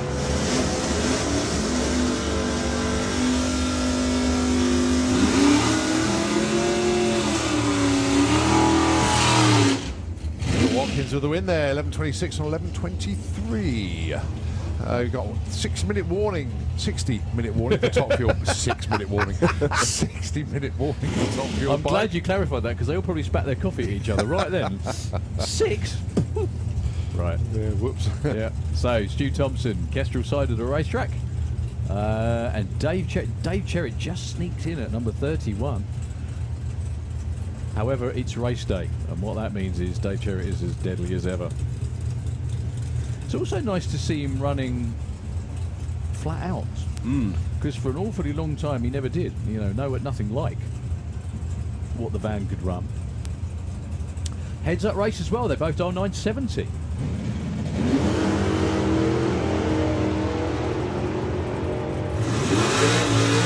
Side by side, all the way up the racetrack. Well, yesterday, Dave was running 911 the whole time. Anyway, I don't think he could have won that one. 0-1 on the tree for Kiwi in eliminations is pretty stout. So, Alfie Ratton, letting a bit of smoke out the Corolla in the Slick Tricks lane. 8.99 for him, up against Pete Dodd. Colin's favourite dialing car in the Kestrel lane. 9.16. Is he going to run 9.16, Colin? Yeah. Okay. I was just looking to see who Don Scott's going to be running against. Looks like no one at the moment. Yeah, because, well, Dave Crowshurst would have been the first alternate. I can't see him in the lanes. And then Dan Fulton, unless he's there somewhere, I don't know. You mean Dave Fulton? Dave Fulton, I mean, sorry, yeah. Yeah, there's no other. I think I can see Dave Crowshurst just there, just round the corner, Cole. Right. So anyway, Pete Dodd off and running out in front. Alfie Ratton trying to run him down. Oh, Pete, dearie me. He did. Oh. Pete Dodd with the 001 red. I do apologise. And he ran his number. Oh. Lucky break then for Alfie Ratton with Mijuli. So we'll be seeing that car again. Just in case you're wondering how we work this out, it's tournament style eliminations. 32 go to 16 in each class, depending on the size of the class, obviously. 32, 16, 8, 4, 2. And then whoever wins the final wins the event in that class. Will Clark, Adrian Portelli, believe it or not, another one of these superb nostalgia super stockers. Bang on the number in qualifying. He's number 2 qualifier was Adrian Portelli. However, he's got a really tough customer in round 1.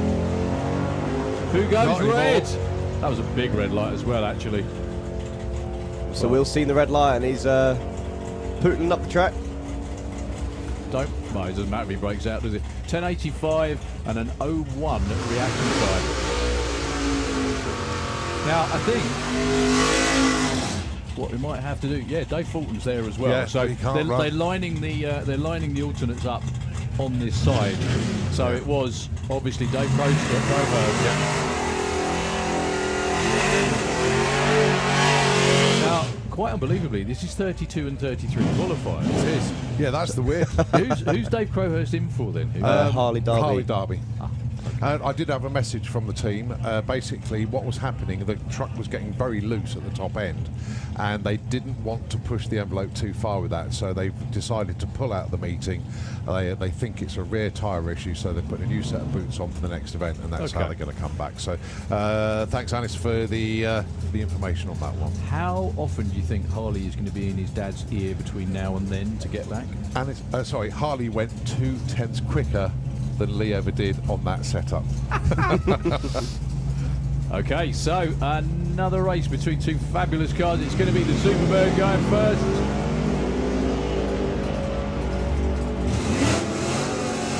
Dave Crowhurst trying to run him down.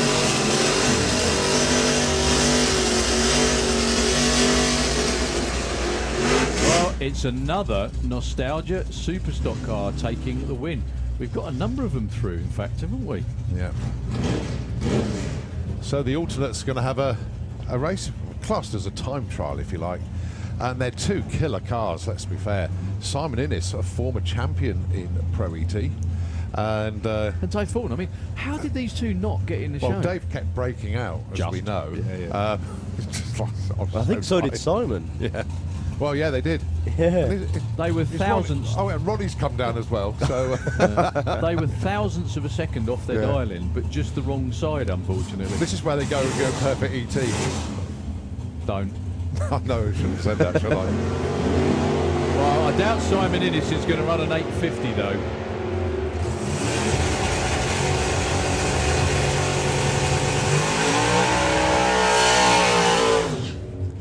Ah, clever, Dave Fulton. Yeah, that was Very clever. Yeah, 9.99 at 1:38. We'll leave you to decide what he was doing there. Yeah. Is that nitrous? It is. Oh, So Ronnie's going to have a bit of fun as well. Yeah, he got fed up with going slow. Or slower. 10.68 that time for Simon Innes. So Ronnie's not turned the nitrous on all weekend, but obviously he's now got a free time trial run, so he thought, well, I'll go a little dabble. I've got some gas, I'm going to use it.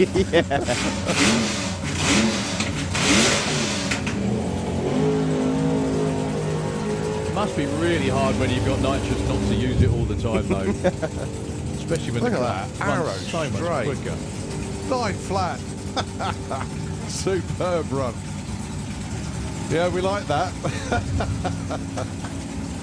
We did like that.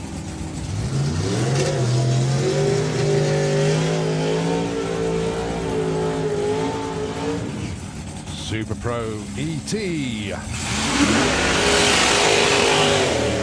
Thank you, Colin. 2023 sponsors: AJS Bodywork, A-Leak Roofing, Orders Automotive, Another Small F Limited, Bath Bloke, Bob Molden.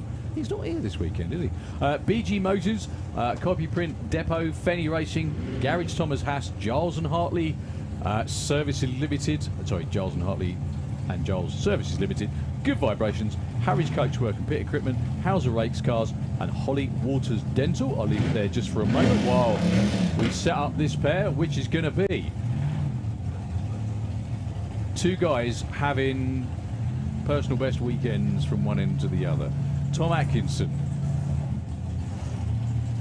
with the Cortina in the Kestrel Lane, 8:30, against Al Schofield, 8:05, the quickest that altered has ever been in anyone's hands, actually.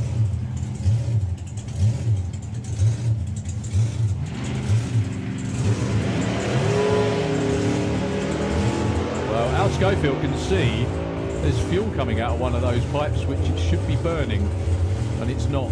Tom goes 8:41 and takes the win. Al Schofield bows out with a 10:27.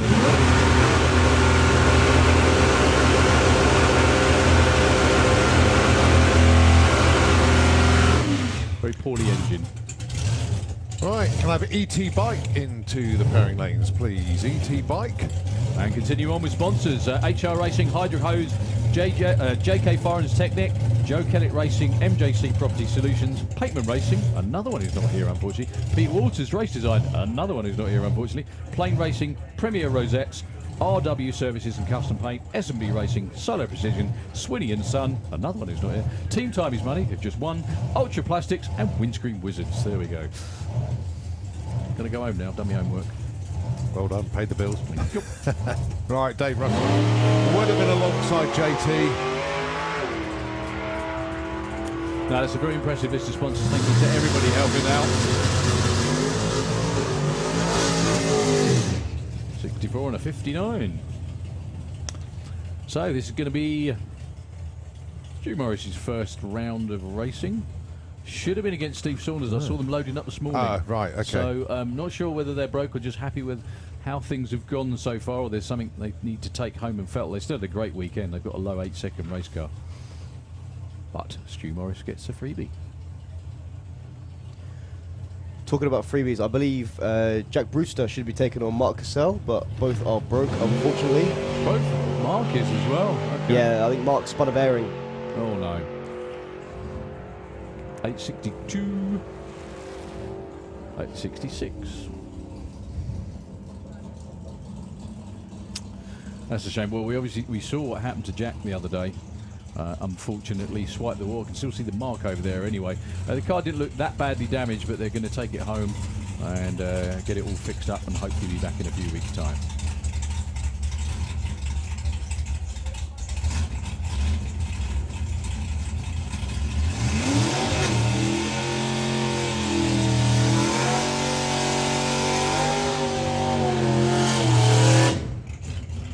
So, AC Bell, as we can tell by the smiley face on the back. Thank you very much. I like the fact they're giving their smiley face a nose. Yeah, it's a good little button nose that is, isn't it, I think, really. Should have been up against Andy Hadfield, even though Twister only got in one run. It was enough to be qualified. Andy, if you're still here or listening in or gone home and already rebuilding, I hope the rebuild goes well, mate. It's really good to see you out here, and congratulations again on that fabulous PB.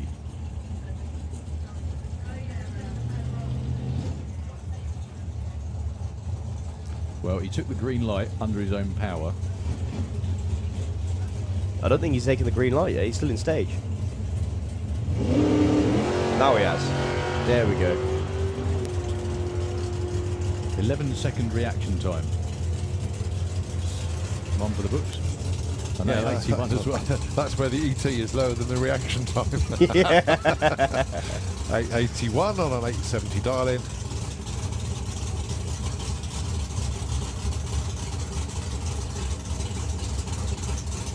I bet that doesn't happen very often, actually. Your ET is quicker than your reaction time.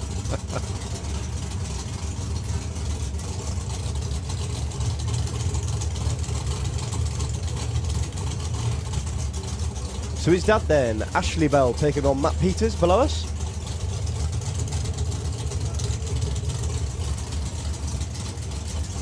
Ashley Bell has dialed in a consistent 8.99 all weekend. Hasn't been close to it though just yet, has he? No, but obviously new car, new things to look out for. Oh, they're going to win. He's got a Bruce t-shirt on. Look. Yeah. I know I'm rooting for. That looks like a very well-loved Bruce t-shirt, actually. That one's been around a while. Credit where credit's due. Yeah. Quality garments. If you want to win, do it with Bruce. Ever since I put a Bruce sticker on my snowboard, I've never fallen over. Did you know that? I also haven't been snowboarding since I put it on, but... So driver's been told to shut the car off. Obviously, Ian Marshall's found something on the track that he's not happy with. Been told to go back. Now, as a driver, how frustrating? I mean, they know why he's doing it, and it does happen. But how frustrating is it when you have to? Or has that never happened to you? Oh, it's happened to me plenty of times. Fair enough. Okay. It's more frustrating if you're about to get to the line. If you haven't done your burnout yet and you're still waiting, that's fine because you haven't gone through your procedures, through your routines yet. All you've practically done is fire the car and turn the corner. Once you've done your burnout and then they spot something, obviously you know you need to turn the car off, but every fibre of your being wants you to just go, nah, it's fine, I'll run. I'll get on with it. Yeah, absolutely that. I'd only ever. If it's happened to you yet, has it happened to you at all? Yeah. Yeah. Well, a slightly different one for me. I've been come up into the burnout box and it started spitting with rain. So you have to be sort of pushed back. You just sat there and you see these little sprinkles appear in your windscreen, and then you think, do I take the harnesses off? Do I get out? What do I do? So you just sat there and waited, and I thought, oh, I've been waiting here for too long. You eventually take the harnesses off, and then they say, 2 minutes, get going. Oh. Yeah, that's always the easiest way to do it, isn't it? Yeah. It's just take them off and then you'll be there forever. Yeah, it's whether to get out of the car or not, because I made that very fatal error, obviously years ago, because I was racing years ago. The day that Barry and Andy ran 300 was my last licensing run, and I was sitting over there, right, sitting around there in the lanes, and especially in a fuel car, you get strapped in, but then just before you get pulled round, you get strapped in again. This is why I'm so short, because it makes your spine shrink. It really bloody hurts. Let's put it that way. And I was just being pulled round, and it was Mickey Cagarad who was running in front of me, and unfortunately he oiled the track, which obviously means loads of that. And like an idiot, not only did I stay in the car, but I stayed strapped down as I was, and I could hardly stand up when I got out the other end about 20 minutes later or 30 minutes later, because it always takes a little while to clean up the oil down, but then when you're sat in that hunched position for that long, it does get a bit, what's the word I'm looking for? And the other silly thing is as well, is like on hot days, you get a bead of sweat run down your face, and when you're strapped in and you've got your arm straights onto, you can't reach to scratch yourself. It's especially annoying. I've had it where I've been pulling into stage, just gone past the blue line, and I've really badly had an itchy nose. That is the worst. Nothing you can do about it. Although I have sneezed once, and it did help me because I went 004 on the tree. Nice. Tune-in tip from the stars, folks. Sneeze when the tree runs. You're giving it away now, though, unfortunately. Yeah. I don't know if you've ever seen Rocket Man. Not the Elton John movie, the one where they go to Mars. And just as the countdown, it goes 1, 2... and then he sneezes as the rocket launches. So whatever the clear up was, it's not going to be much anyway. The tractor's just going to do a couple of sleds out there. Ian's going to check everything out, and we'll be on. Right, so we're in Super Pro at the moment. That will be followed by Comp Bike, 850 bike, Sportsman bike, and ET bike. So a lot of round one eliminations coming up for that lot. And then we go back onto four wheels with Outer Anglia, Strict Eliminator, and Super Gas.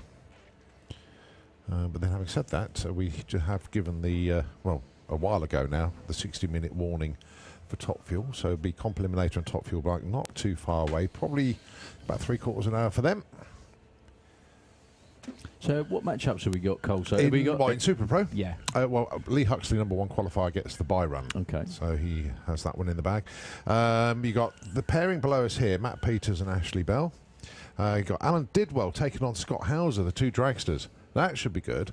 And Alan Didwell is the higher qualified of the two, so he gets the lane choice. So on form, he is slightly better at the moment, but this weekend, Scott has only been missing his dial-in on some of the ones by like less than 100th, so going to be a real tight race, that one. Barry Giles and Mark Turner. Mark Corsell and Jack, as you say, ain't going to happen because they're both out.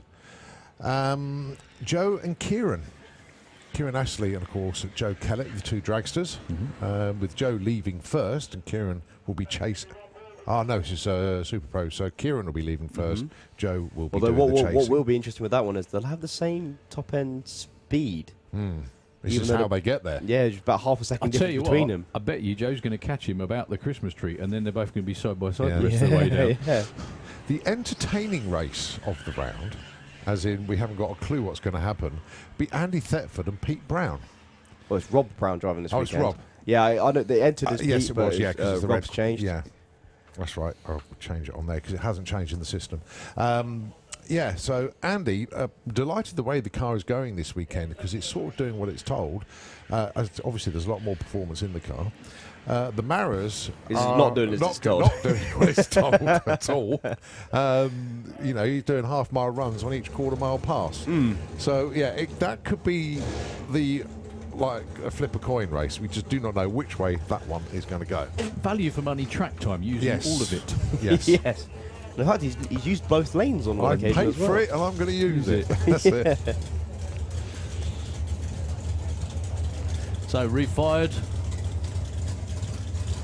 The pair we were just mentioning, Ashley Bell with the Chevelle.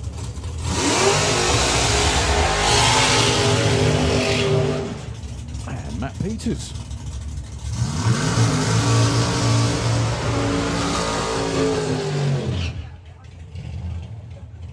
Well, Bruce is running on the track today. There we go. Finally. I could be really, really honest and say, yeah, that's the only time it ever happens, isn't it, yeah, when someone's got a true. T-shirt on.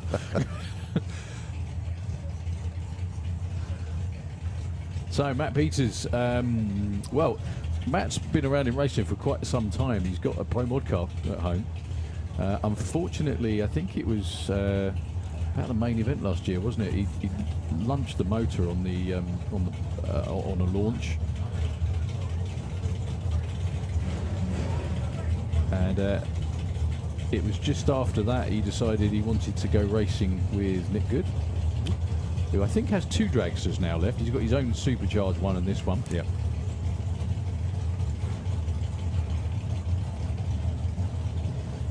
So Ashley Bell, even though he dials 899 with the door car, hasn't actually been anywhere near that. So it'd be interesting to see how quickly, if at all, Matt Peters catches him.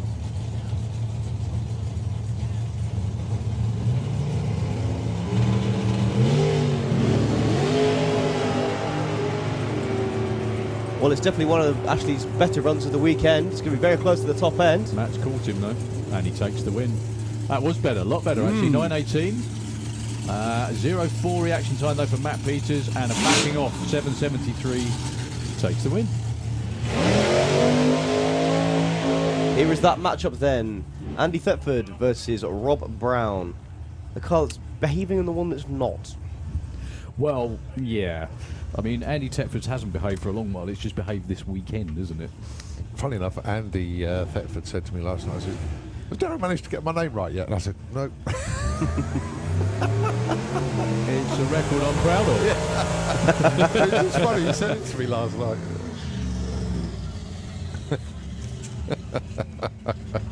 Oh dear.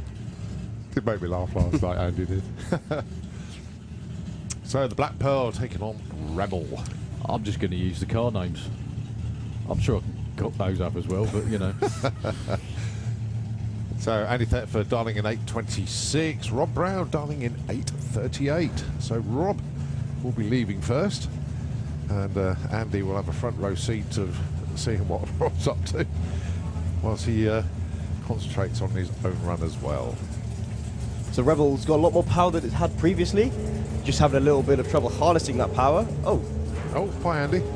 so Andy Thetford's gone. So it's not going to be a race. No.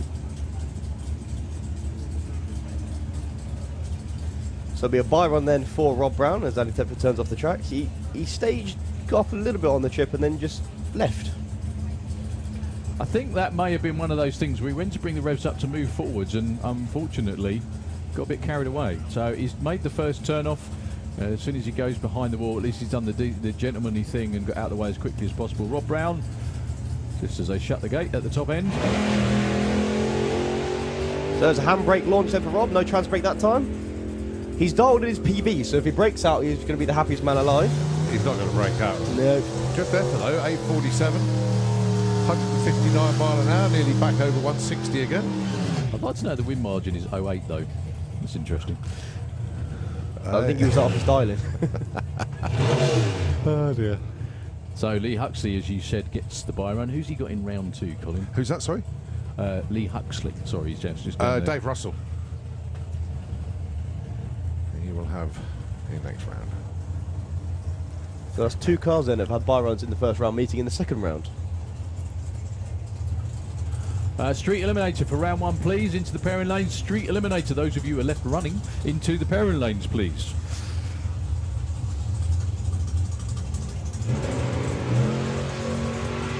Oh, 01 light. Lovely wheel stand as well. Well, not quite a wheel stand, but a nice wheelie.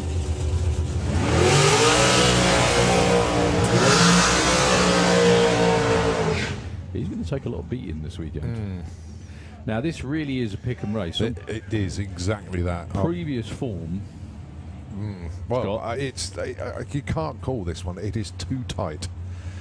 The thing is, Alan Didwell does always has a good, consistent race car. For whatever reason, just manages to come up on the wrong side of really close races. I won't put the mockers on it again, but you know, track record and all that. He does a 761, just about 0.3 of a second later. Scott's green light will come on.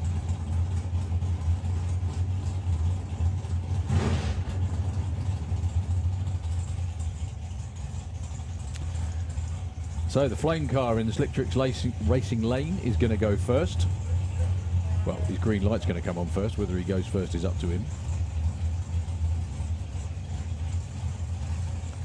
Scott Hauser's going to try and run him down. They've both got the monostruts on the back of them as well. They look really cool, don't they? Well, if you look in the States in Top Dragster, this is really what you'd see.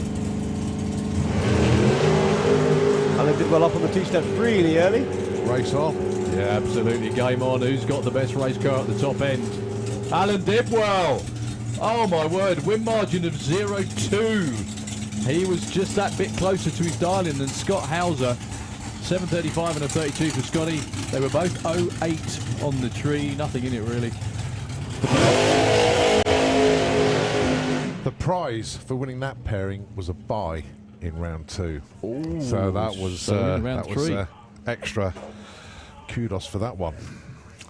Yeah, as a racer, I mean, this used to happen a lot in the Top Fuel Series where they had 5 cars. Everyone wanted to be number 2, not number 1, because if you're number 1, you got to buy in the first round, but then a race in the second, in the semi. If you were number 2, you got to race the slowest qualifier, and then the winner of that one got the buy in the semi. So, like, what would you rather do? I guess be higher qualified, because qualifying points for a lot of the bracket classes are really well worth having, aren't they? Oh yes, throughout the season. Yeah. So it's probably better to be a lot higher qualified, isn't it? Well, you start with 10 points in the last place, and then obviously it goes up from there. 10 points increasing until you get to number 1. And obviously, when you've got cars with like 32 cars in it, you've got 320 points on the guy who's qualified last. So what do you actually get for an event? How many points do you get per round or per event win?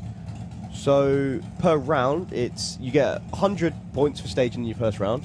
So if you lose first round, you've got yourself 100 points, and every win after that, you get an extra 100.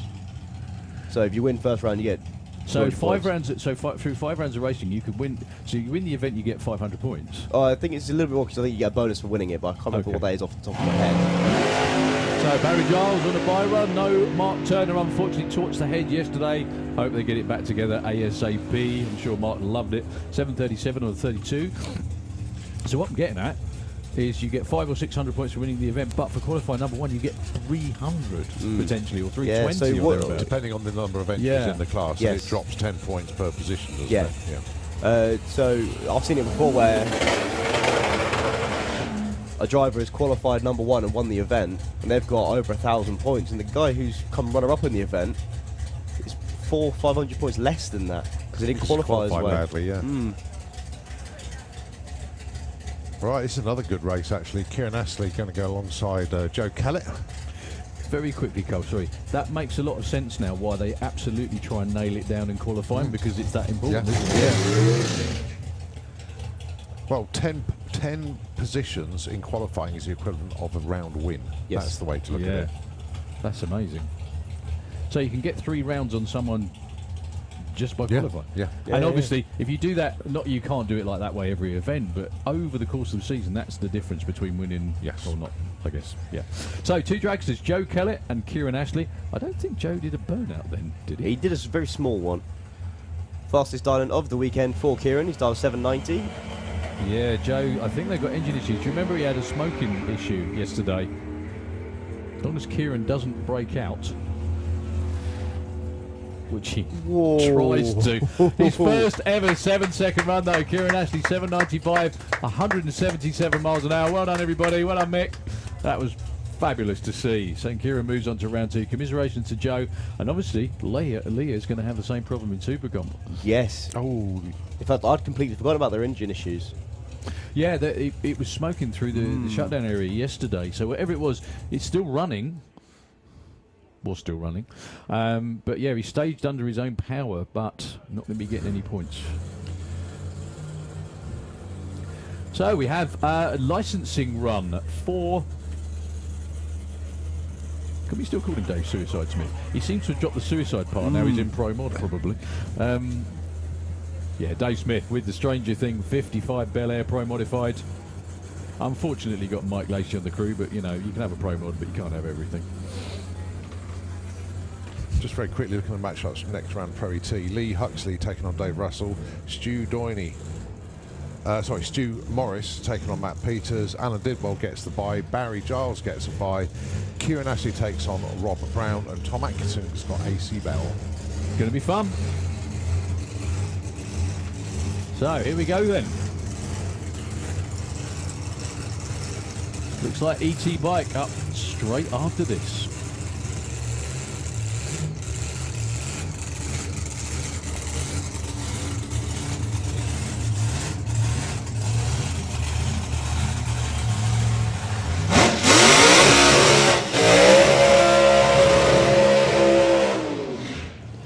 Well, he's got the showing off bit nailed, definitely. I'd say every run he's made so far has been very, very competent. However, so far I don't think he's got past... Oh, the second run he made went further, didn't it, Colin? I think, yeah. His half pass was great. But needs to get when through. when he needs to go further, it seems to be like 3:30 and the car's pulling to the centre line, or he's had to back out of it. Tyre shake is the biggest enemy in a Pro Mod car. I'm not sure. I think this is a clutch car as well, which does make it... I don't know whether it makes it more difficult or not than a converter car, but I'm sure everybody will be chipping in with their thoughts. But the majority of Pro Mod cars these days are now do run converters instead of clutches. However, there's quite a few old school guys that still really enjoy running the clutch. Just want to say a very good morning to Dick Costa, who, well, it's afternoon in Holland, who I'm sure is tuned in at some point. Dick, look forward to seeing you again next month, sir. As with everybody in the Pro Mod ranks and all of our European friends, that's one of the really great things about the season starting. Seeing everybody again, isn't it? You know, just seeing out people that you've not seen for months and stuff like that. It's fabulous. It's really, really good. So, supercharged Brad Anderson Heavy, I think, in there. 526 cubic inches. Good couple of thousand horsepower.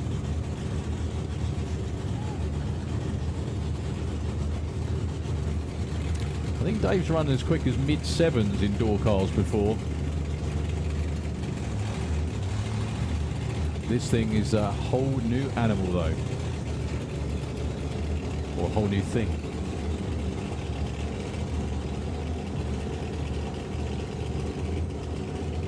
So I lined up bang in the middle of the lane.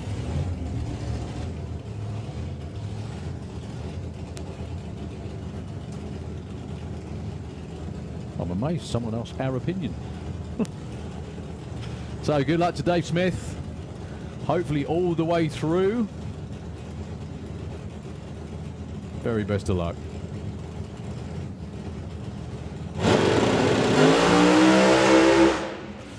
Yeah. Tyre shake knocks him towards the centre line once again, and he backs out of it 104 to 60 foot. The car was definitely lined up straight. That was the tyre shake knocking it off course towards the centre line, and Dave does the sensible thing, clicks it off and runs it through. More learning, but the crew would like him to get further down the racetrack, obviously. Super Gas, please. Could we have you into the pairing lanes, please? Super Gas for round one. Talking of round one, it's going to be comp bike eliminations round number one next up.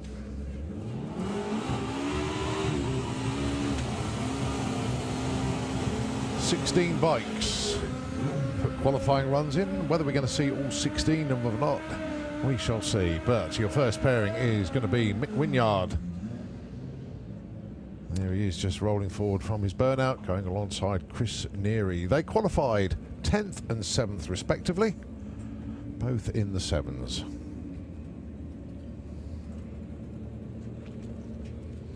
So heads up class, no breakouts. Whoever gets to the top end first will take the win. Early lead goes to Mick Wynyard. However, here comes Chris Neary. And there goes Chris Neary to 775. A booming 195 miles an hour. Mick Wynyard bows out with an 803. Still a good weekend.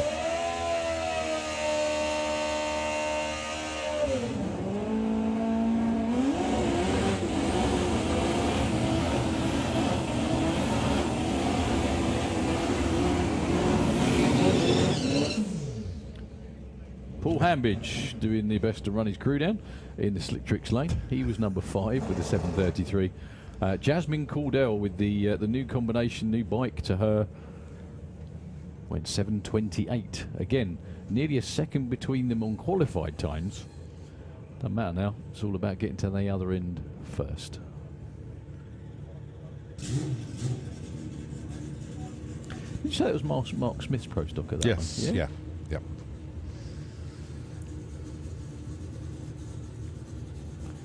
So the slick-tired wheelie bar bike you think would have it. However, there's an awful lot of horsepower in Paul Hambidge's Silent Assassin.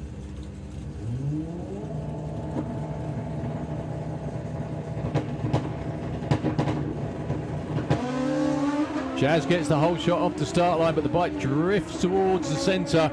That's a really close race, and she's out in front. Oh, wow. Only just. Win margin of 0-1.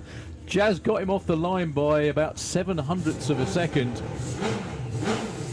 and got beat by 0.09. Well, she did everything she could, but Paul Hambidge had horsepower at the top end.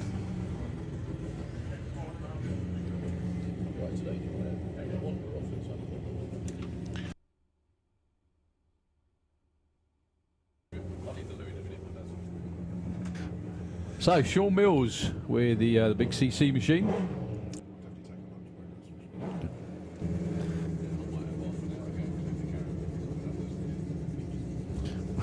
So, Sean Mills, Kestrel Lane, and Aswin Lenoble with the Pro Stocker. I think he will be entered in Pro Stock bike in a few weeks' time for the main event.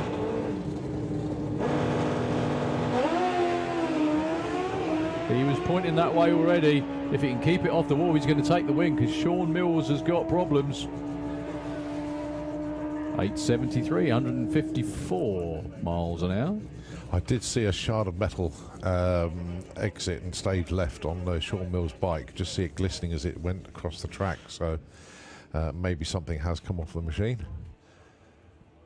And you can just see through the live feed Sean Mills just coasting across the finish line. 20 miles an hour.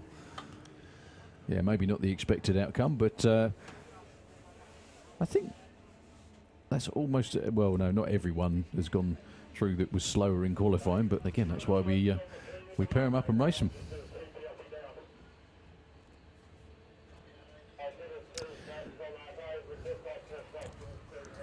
Yeah, I think a little bit of sweeping to go, I think. Yeah, is what we're doing. I think, yeah, going to do an up and down, I think, with the tractor. Tell you what, a couple of messages from Nitro FM. We'll just take a breather from commentary for a moment. We will be back with you. The continuation of comp bike eliminations here at the Springspeed Nationals.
So Roger Moore running PB and PB and PB. What we can do this morning. It looks so smooth. Dave Peters as well. 45 and a 48, nice and consistent. They'll take that. Everything.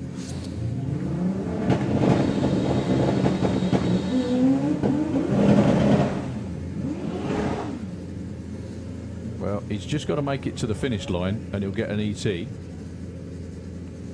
He's not going to make it. Going to get timed out, unfortunately. What a horrible weekend. Well, he did have 7 attempts. Lorcan's going to trickle across the finish line to a 20-second run. Oh.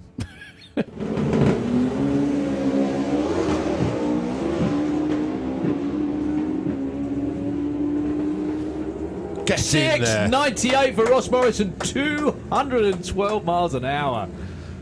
First 6-second run, I'm guessing. Into the 6.7s before. He's not going to get anywhere near it this time, unfortunately. No. That's the thing that's a complete pain in the backside about any street tyre class, is you want to give it everything, but you can't.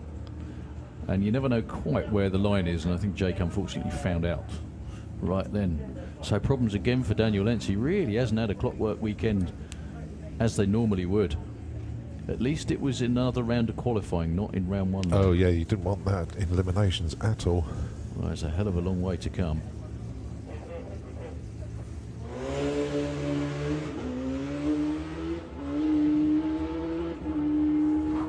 Nice job of riding to keep it going too. 771, 183.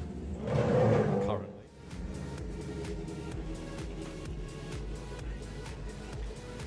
That's because we are something special. We're race fans. John McLean and Andrew Christophe, but unfortunately Andrew has problems. He's actually parked the bike. He's out for, well, he's not here obviously, so it's going to be a solo for John McLean. Really unfortunate for Andrew. He's had a really good weekend.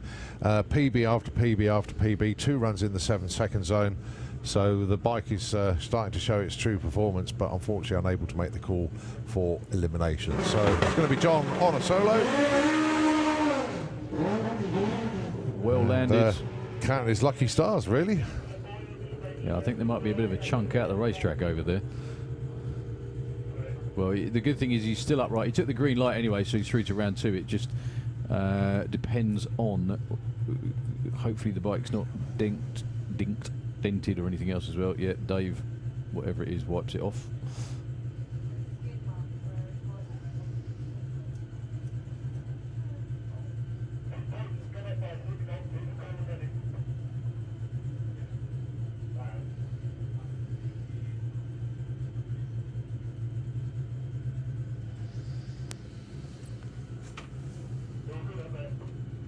Just goes through the first exit, so the next pair give them the signal to come forward. There they are, underneath the tower.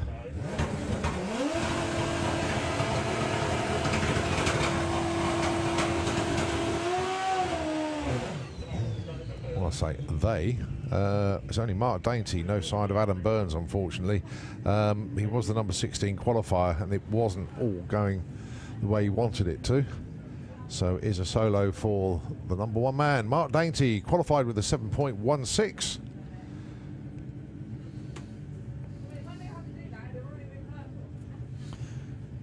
Nudging towards that elusive 6-second run.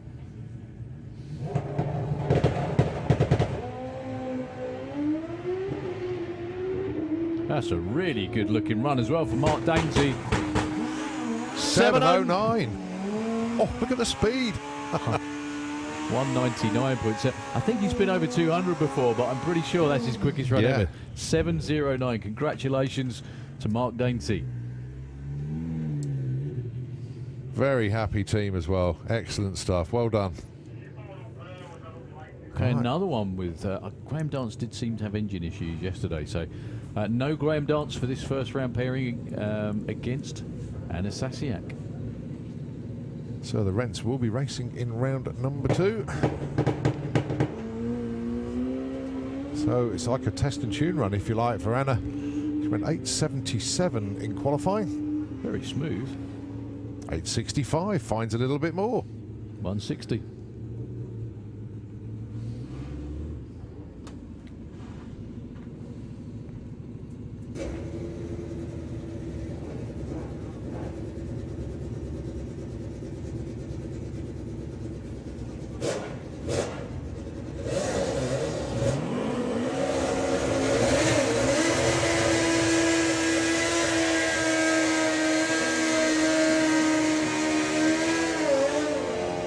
So Danny Cockrell and Lenny Paget.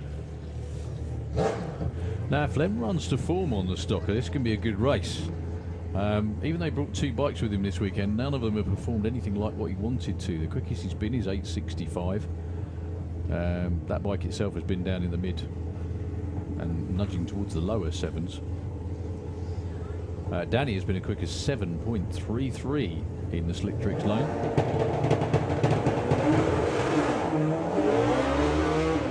Bombs again for Len. It's not happy at all. Danny Cockrell is long gone. 7.47, 176. That'll work. 10.75 lose out for Len. Right, last pair then, Sigmaro and Gary. Oh, is it? No. Apologies, it's not. This is a switch to 850 bike. So, obviously, we didn't see much of Gary Bow yesterday, and Sigmaro not being able to make the call either. So, is that a buy run for somebody there? It's going to be Anna that gets the buy into the semis. Cool. Yeah, you've got to be around on race day to be in the mix. Exactly so, that. 850 bike, round 1 coming at you. Craig Wright in the Kestrel lane. Yeah, got Patrick Rawnsley, and the winner of this gets the buy. No pressure. So, yeah, again. no pressure then. We're just having a quick timing system reboot, hence they're holding them. That's what the little wait is for. It won't be a couple more moments. Get the thumbs up to go. Craig Wright had a whole bunch of really good runs. They were too quick. In fact, everyone did, I think, didn't they? Craig was number 2 in the end. Went 850 with a 9. Patrick Rawnsley. Both these bikes are in the 850s. 2 jobs, the better job of it now is what matters. Reaction time advantage to Craig. That should be more than enough if he backs off at the top end. Will he back off enough? Yes. Oh, look at the breakout for Patrick. Well, Patrick thought, you know what, I'm just going to get on with it. 8.38, lose out. 8.65, very well judged for Craig Wright. 155 miles an hour. Could we have Outlaw Anglia into the lanes, please? I think that's for round 1, isn't it? Yep. Outlaw Anglia, please, into the lanes for round 1. Joe Elliott and Johnny Hines, your next pair? Johnny went way too quick yesterday as well. Joe Elliott again with that motor. BMW. Went 8.51 yesterday. Pretty even off the start line. Who's got the better bike at the finish line? They're looking at each other. Joe Elliott takes it. 8.77. 154. The thing with Joe's bike is if he runs it all out, it will run 850. So he knows if he's on a good run, he doesn't really have to lift. Oh, this is a good matchup. Ian Critchlow, number 4 qualifier against last year's champion, Dan Dieth. Goodness me. Round 1? Yeah.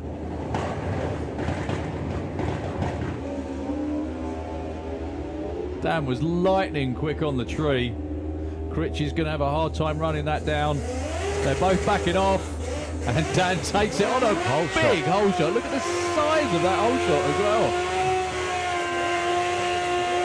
0.2 to a 0.14, win margin of 0.1, 8.77 beats an 8.67. That's racing. Critch is going to be racing. booting himself. He will be. But then that's why Dan's the champ. I mean, an 0.2 light as well on a bike with the clutches takes some doing. Keith Wright, J Rowe.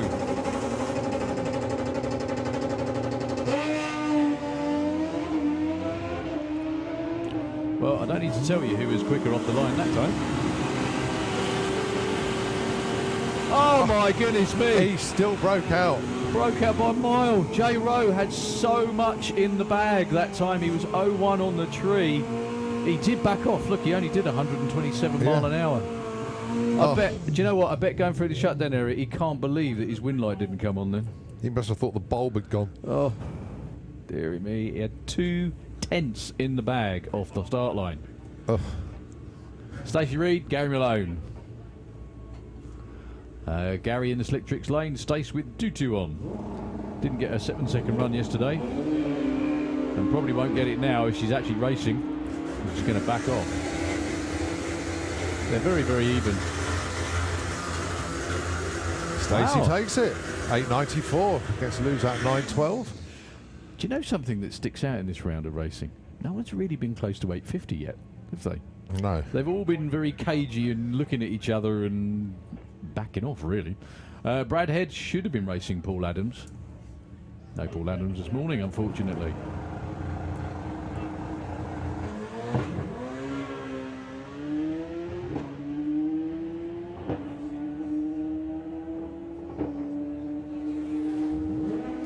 .98, 159. The bog off the start line probably cost him a good half a second.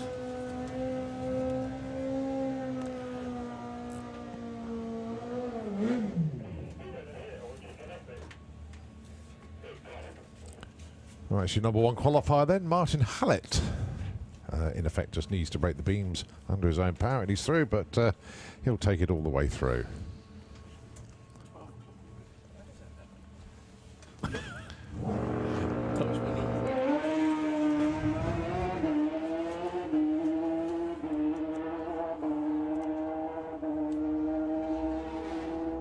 .852. The only bike that's got close, and it was number one qualifier. .852 with the two at 155. He's consistent as well.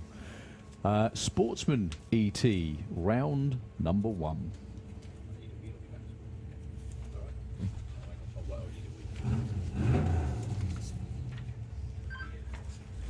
So the class supported by Hutchinson and Dibley, and big thanks to them for another year's support.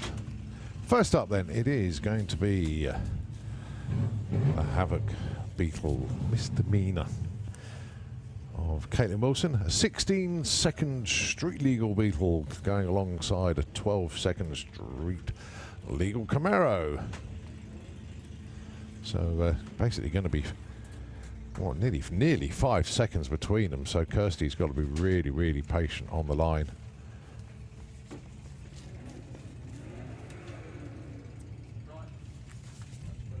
So just a little timing system reboot.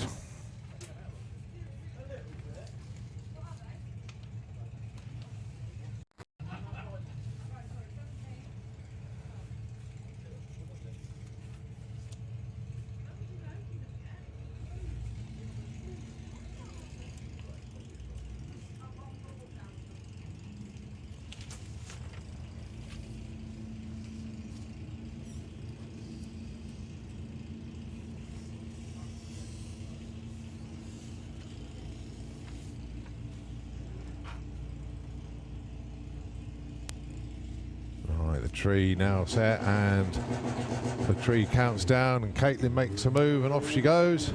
Kirsty's got to be patient, and now she sets off in pursuit. So 17 flat plays 12 flat, exactly 5 seconds between them on the dial-ins.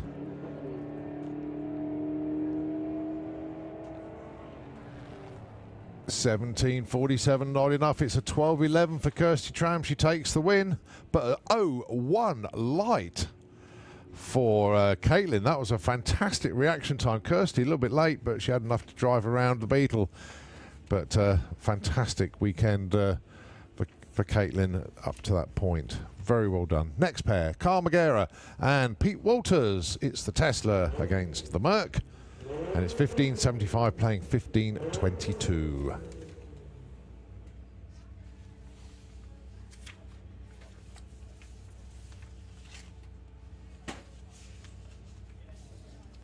Pete's in stage, as does Carl, and they're off and running.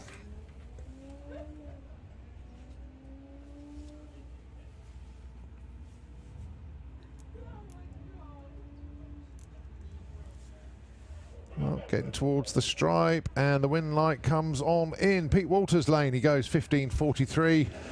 It's a loser at 15.83, but did have quite a margin on reaction times in his favour as well. So Pete Walters is through.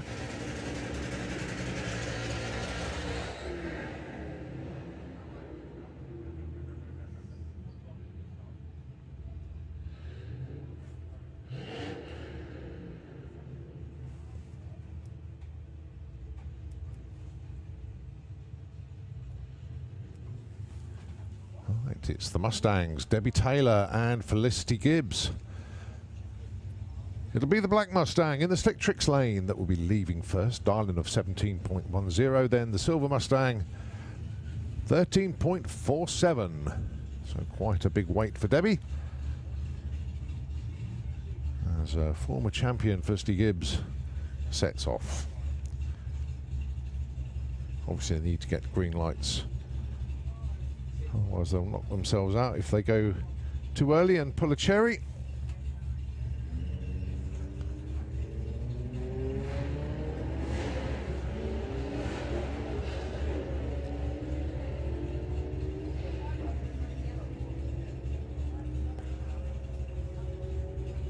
So Felicity approaching the finish line, 17.10 the dial, 17.45 the win. Debbie much closer, but reaction time of 0.5 for Felicity Gibbs. Really sealed the deal very early on in that one.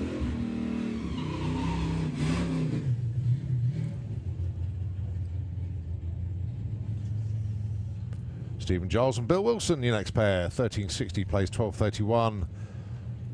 Not so long to wait for Bill. Stephen Giles is only 1.29 ahead on dial-ins.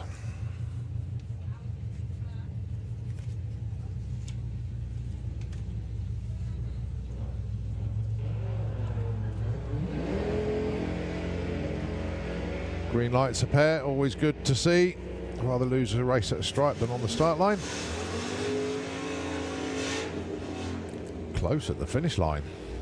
13.84 the wins for Stephen Giles. A lose up there for Bill Wilson. Win margin 0.1243. So that is Stephen Giles that goes through into round number 2.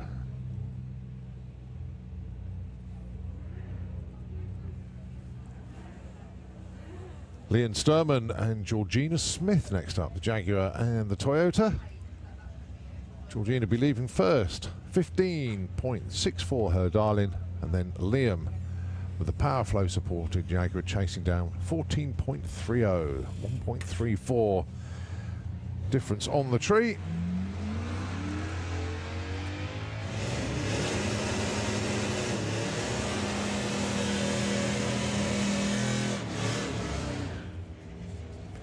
Tight at the stripe again. Win margin 0.18, and that's Liam that takes that one. Only 300ths off his dial-in. Very nicely done, Liam.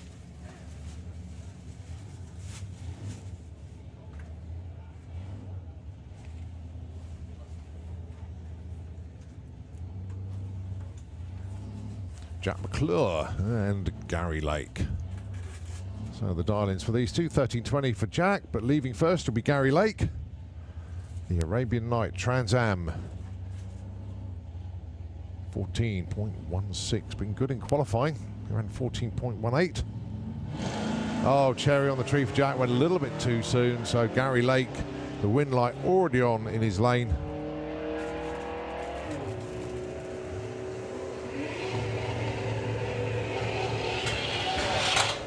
14.22 was the ET in there, in the end there. Let's say won the race before we even started.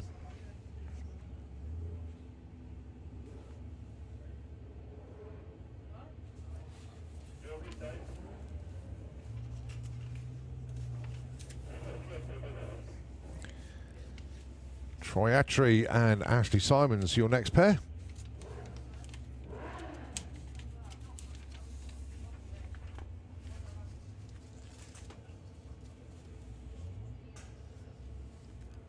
$13.10 plays $12.91. Oh, not much between these two, so they will be looking at each other quite closely as they go up the track.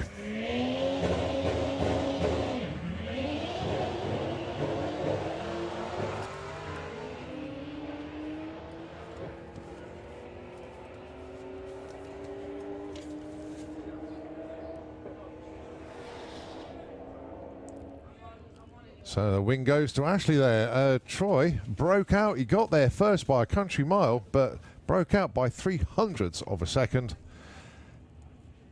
So it's Ashley Simons that we're going to see in round number 2.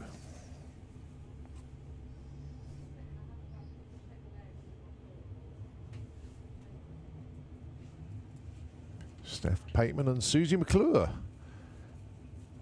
2 seconds between these two on the tree. It's going to be Susie going first. There she goes, green light, as the same for Steph. So Steph with the BMW going to try and chase down that Dodge Ram and go into the next round. Can she do it?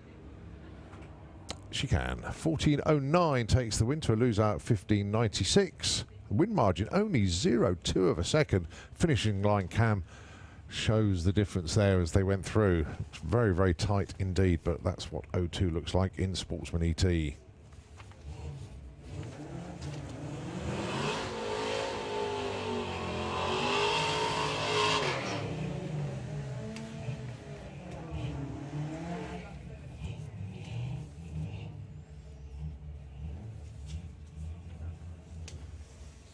Matt Holsall and Simon Swarbrick, your next pair. Matt dialing in 15.50, Simon 12.01.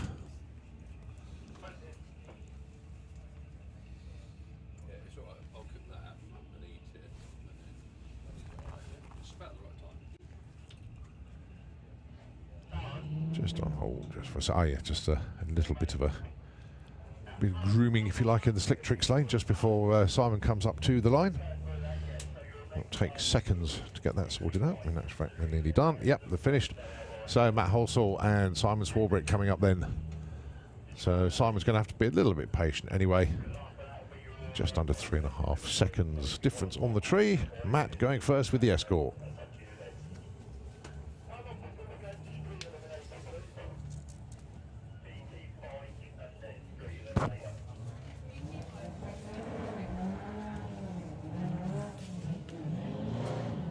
So Matt Halsall off and away, being chased down by Simon Swarbrick. We definitely can't say reaction times because an awful lot of these are street cars and do have radios and the like in them. Looks like Simon's actually caught and passed Matt already. Takes the stripe quite comfortably actually. 12.18 on the 12.01 and a 0.13 light. Well done.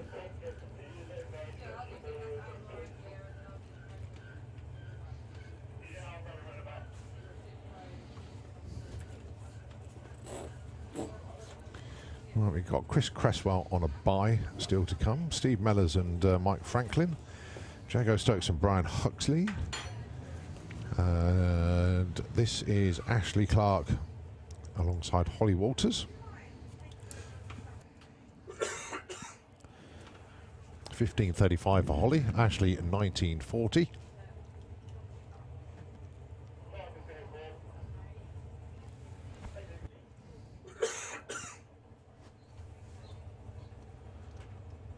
Yeah, so Ashley's going to be going first by the best part of 4 seconds. But again, as we've said many times, it's all about consistency and running your number. So Holly's at Ashley's at 3:30, pretty much before Holly even leaves the start line. And Ashley's at the finish line before Holly's caught her as well. She's yeah, braking. That's going to be a breakout. Look at that, 17.58 on a 19.40. Well, look at Holly. 15.36 on a 13.5 and an 0.6 light as well. An 0.34 light for Ashley, and that was unbeatable. But my goodness me, I bet she did wonder why she was that far out in front. Yeah. Thinking, hang on a minute, what's going on? Ashley was so far in front, she could have driven back into the pits and had a look at the scoreboards to see Holly go through. Oh dear, misjudged that one slightly. 2 seconds, a fair bit, yeah. And she even braked at the finish line too. Yeah. There we go. So, Steve Mellors up next. Oh, who should he be alongside? Oh, yeah, he's there, the Mike Franklin with the Range Rover. Well, Steve might actually even change. You never know. He might change from the Hulk over to this. I've got to read you what he's put on the side window. It says, thick thighs and pucker pies. They probably go together like, well, plenty of things, really. Top fuel bike into the pairing lanes, please. Could we have top fuel bike for E1 into the lanes, please? So going to be going first is Mick Franklin. Yeah, 1732 plays 1419. There goes the Range Rover. And there goes Mr. Mellors.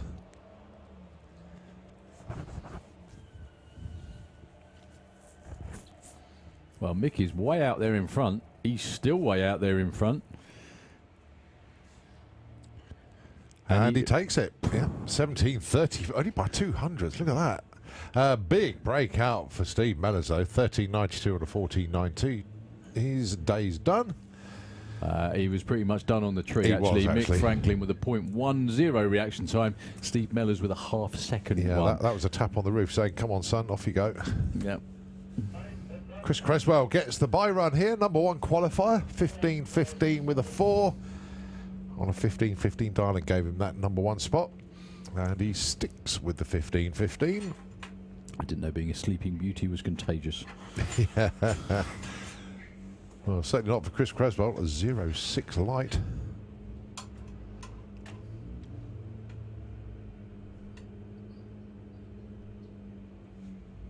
Right, how well has he judged the ET? 15.21. Not too bad. Wow.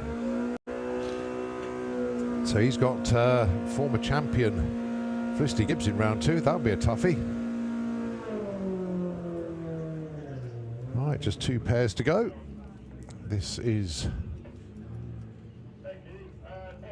Jane McCready with Ben's van. First time in the 14s this weekend. Very, very happy with that. And also a 14-second run in the shape of Richard Palmer with the Doobie. But it will be Jane leaving first, 14.94. I love her nickname of Calamity Jane. Yeah. Van just looks so tidy. It's very, very well. It's That's the sort presented. of thing, hang on to that. Even probably now that could be worth a lot of money. Well, sentimental value is immense to the team, obviously. Absolutely that. Well, look at those reaction times. Oh, wow. Spot the difference. Wow.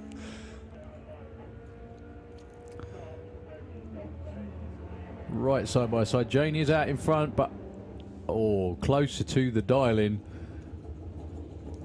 They had identical reaction times. 0.233 each. It's only the last digit that was a difference of 1. Yeah, 2.333 against 2.332. I think looking at the live stream, Jane was actually out in front all the way until the most important bit, the finish line, unfortunately. Still a good weekend for them. So Brian Huxley, 18.40. Sitting there for 5 seconds is going to be Jago Stokes with the Blue Velvet Skyline in the Slick Tricks lane.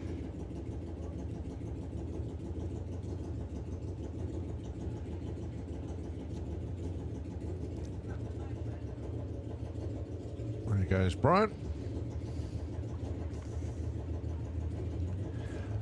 And there goes Jago Stokes in pursuit.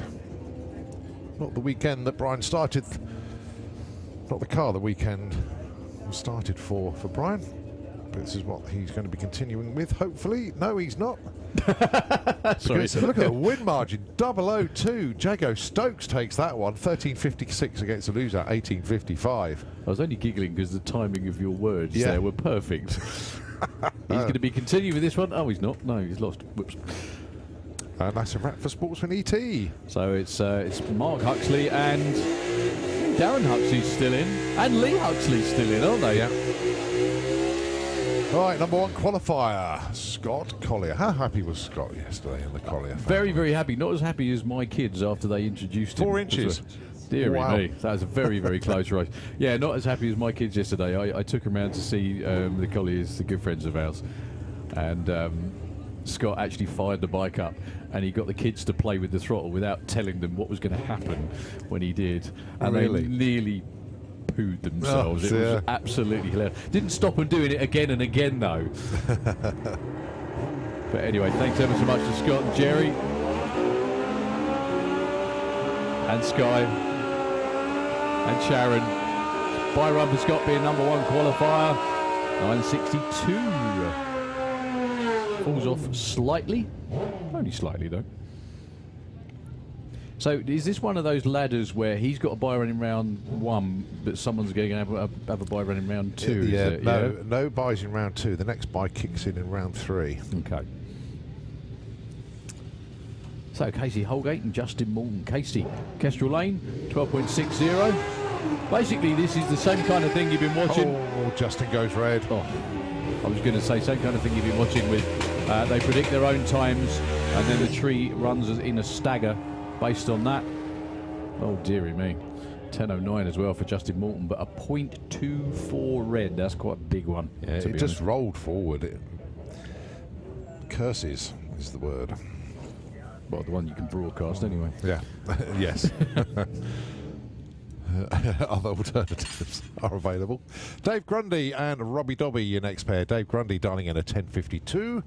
Robbie, 9.91. So it's going to be the Triumph in the Kestrel Beer leaving first.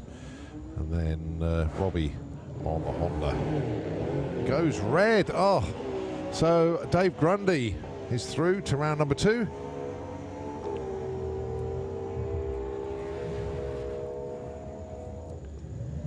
$10.79. Robbie Dobby. Oh, not only that, he went red. He hit his number bang on. 991 was his dial. 991 was the run, but an 03 red eliminated him. So the 991 irrelevant. Right, Peter Harrison on a solar here. We know that Matt Jones was unable to make the call on this one.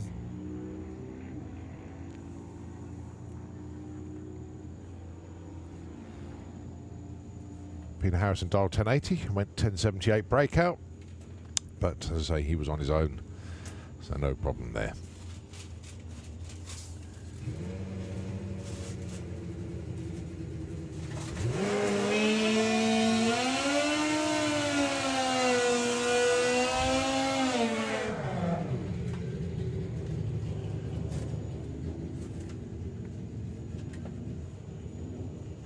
So Liam Holgate going alongside Ryan Davidson. Ryan dialing at 875, Liam 965. 9/10 of a second between them on dial-ins. It will be Liam that will be going first. Fair old step up from junior drag bike for Liam Holgate with a Rugrat Racing machine. It's a GSXR 1000 now. Oh, but he goes red by 0.9. Ryan Davidson, my goodness me, it's his lucky day. Yeah. He got a green light, bike didn't move. Has he got went red. Yeah, he got a green light. Oh, he did, right. The wind light's on in his lane. Yeah. Yeah, he got... Oh, dear, what a day. Ryan Davidson being pushed back as the winner.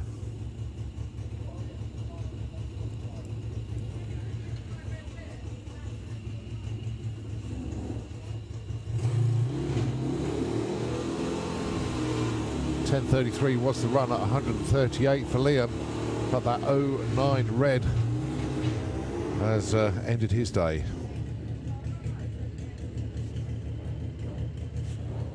All right, Chris Venn on the big red machine, the Harley, did not have a good time in qualifying, but thank goodness he got one in the end, getting himself into the show.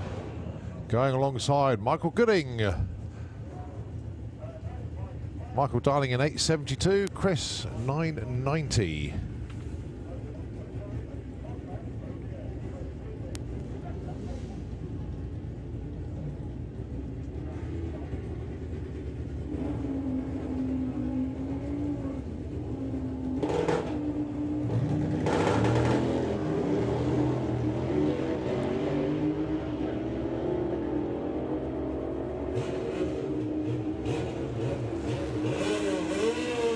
Light goes to Michael Gooding with a 9.12. Chris Venn goes through with a 10.21, but at least they've started to get some laps on the bike now.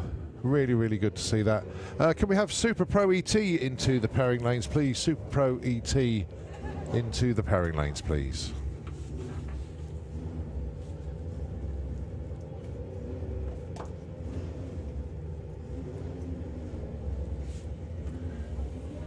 Charlie Anasagasti on 9.99. Gary Hester on 8.80. Green lights both sides of the racetrack.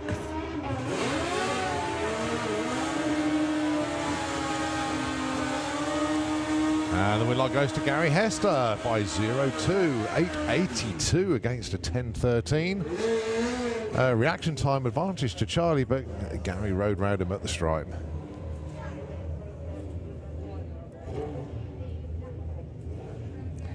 Right, another champion's defence starts right here. Phil Pratt, we've got Carl Hester to contend with here. Phil Darling in 9 flat, Carl 11 flat. Easy maths for this one, 2 seconds. Difference on the tree.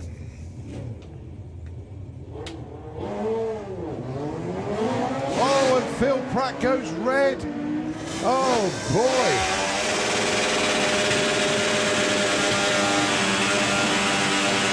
Breakout for Carl. Carl did everything he could to lose that one. He had a .23 light. He broke out, but Phil Pratt, red, round 1. That's not the way to start your title defence. Obviously, Mr. Bissett is a bad luck charm down there on the start line with him. First time Andy's been over stateside for years. But yeah, John McGill and Jake Bowden, your next pair. Oh, another cherry on the tree. Jake goes red. Well, they both went red, to be fair. But John McGill's red was not as bad as Jake's. So look at the dialers anyway. 11.07, 11.60, 11.21, 11.93 were the results. But it is John McGill that goes through. Right, last pair. Bill Marsh. And burning out underneath us here, Blade King.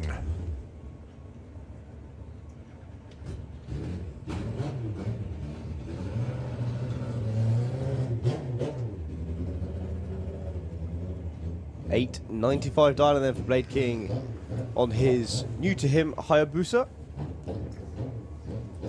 I think it's just going to be a solo. Can't see Bill Marsh anywhere.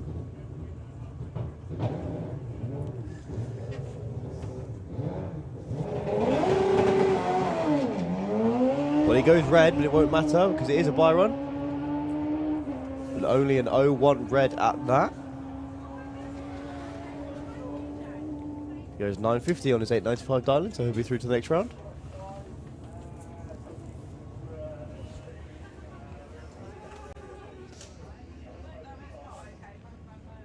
Yep, so that's ET Bike all through. Matchups around 2 is going to be Scott Hauser taking on John McGill, Casey Holgate against Michael Gooding, Gary Hester against Peter Harrison, Dave Grundy has got Ryan Davidson, and then Carl Hester against Blade King. The Bluebird just going up there, so I'm assuming it's going to be Top Speed Automotive Street Eliminator up next. So whilst a little bit of track prep is going on, just give it to Nitro FM for a moment, and then we'll take it back when we continue eliminations here at Santa Pod Raceway, the home of European drag racing.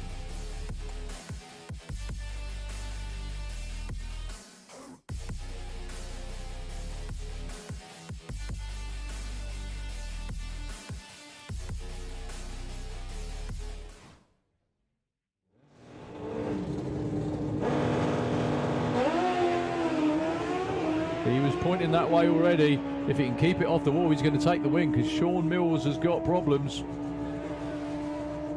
873, 154 miles an hour. I think it's going to be John on a solo. Well landed. Counting his lucky stars, really. Yeah, I think there might be a bit of a chunk out of the racetrack over there.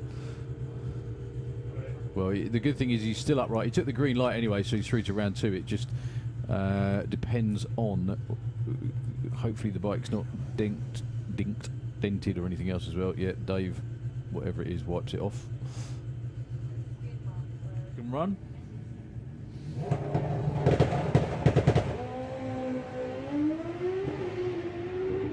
That's a really good looking run as well for Mark Dainsey.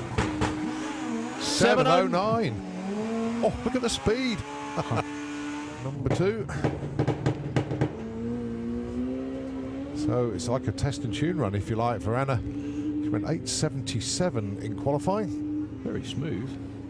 8.65, finds a little bit more. 160.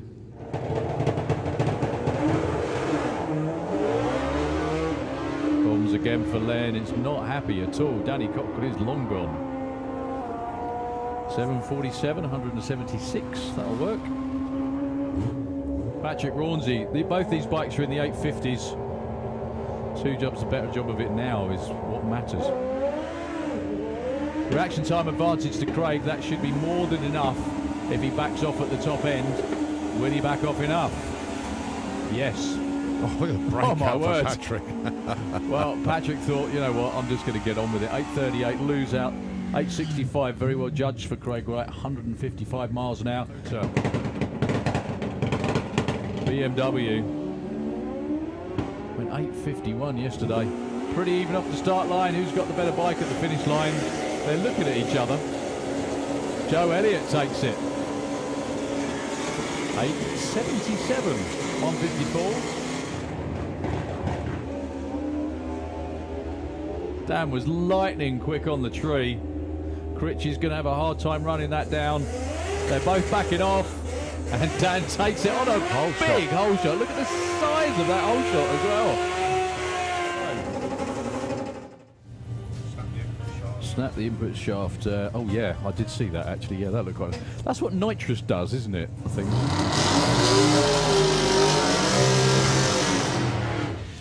So, Top Speed Automotive Street Limits, the first race of the season will be Nick Hale against Mark Sheridan. Nick Hale in the Kestrel lane.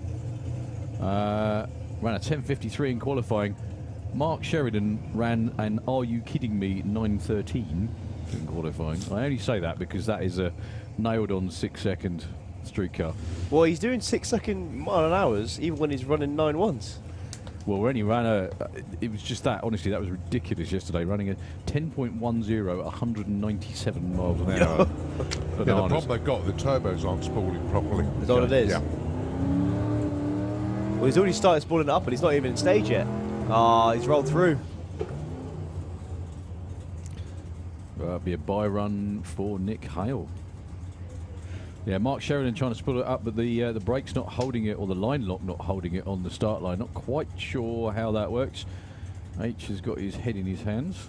More work, he says. Well, you actually saw him. He started spooling the turbos up before he was even in near, stage. well, Yeah. even pre-stage. So obviously he's trying to build the boost up whilst holding it on the brake, and it was a lot of horsepower to try and hold on the brakes there. Well, Nick Hale is going to be around for round 2. Mark Sheridan, it looks from here actually like he's gone past the first turn-off. He has. Yeah.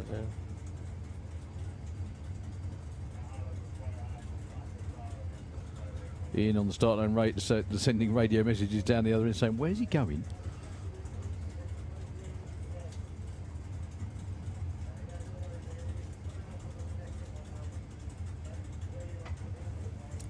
That is an immense car, and it will be so quick this season.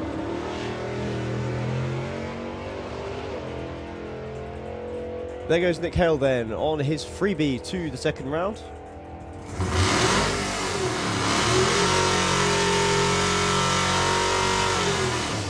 And again, just a big thank you to the Hales for, I mean, let's face it, when everybody else runs roughly like normal, they don't have much of a chance. They show up every weekend, they join in, they cloud the place out, obviously. That's actually Ricky Hale.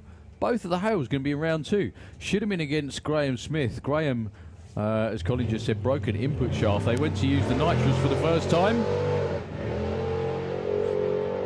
It was a better launch for the truck. Pedaling the pickup truck.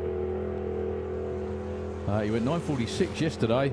7.46. 10.97 at 1.23 today. I don't think they're too worried about that. They're in round 2. Where they will have a race, by the looks of it anyway, depending on how things shake out.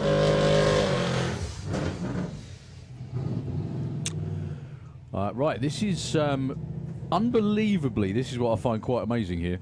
Rob Slater, who drove his car here on the motorway from Stoke-on-Trent, and will drive it home again, should have been up against Tony Higgs. Tony Higgs unfortunately broke a lifter yesterday. Was he back in the 7s? Tony fortunately has a recovery truck that he brings the car here on. Otherwise, it would be quite awkward.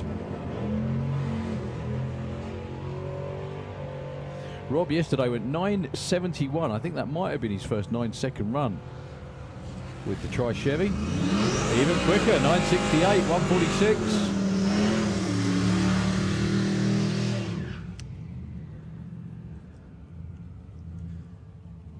Right then, we have a race now then. We do indeed. Ash Cooper, the Transit God himself, in the Kestrel lane. Rob Carter with Percy the Passat. What else could you call a Passat? Could have painted it pink, and then it would have been like the Percy Pig Sweets, wouldn't it? Yeah, Pink Percy the Passat. Great idea. Why didn't we think of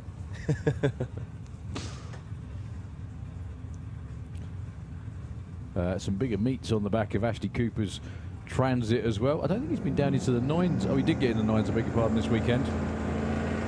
He's got beadlocks on that thing now. That's as well, right, I can see, yeah. Rob Carter, though, with a Turbo LS powered Passat.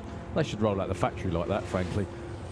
8.48, 163, 9.79, proving again for Ashley Cooper. 141 miles an hour. Well done, sir. That's still a very good weekend for both of them, actually.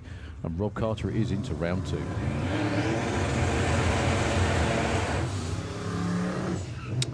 Al McSweeney taking on Joe Stevens. Al deep into the 7s, 761, knocking on for personal best ETs for the Evolution in the Slick Tricks lane.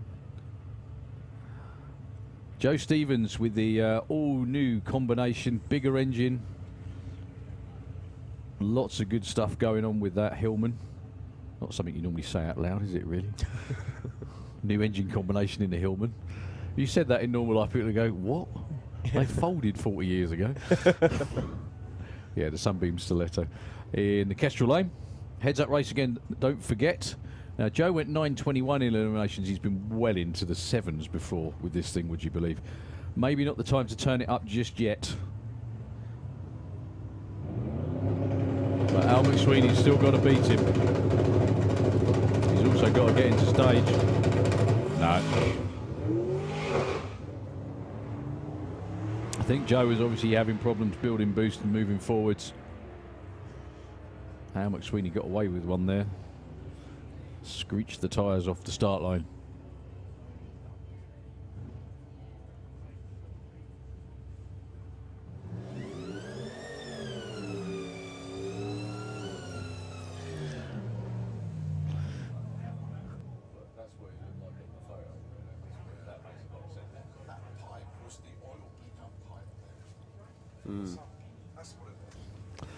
Okay, so James Murray should have been up against Al Williamson, but again, you got to be in it to win it. No Al Williamson this morning.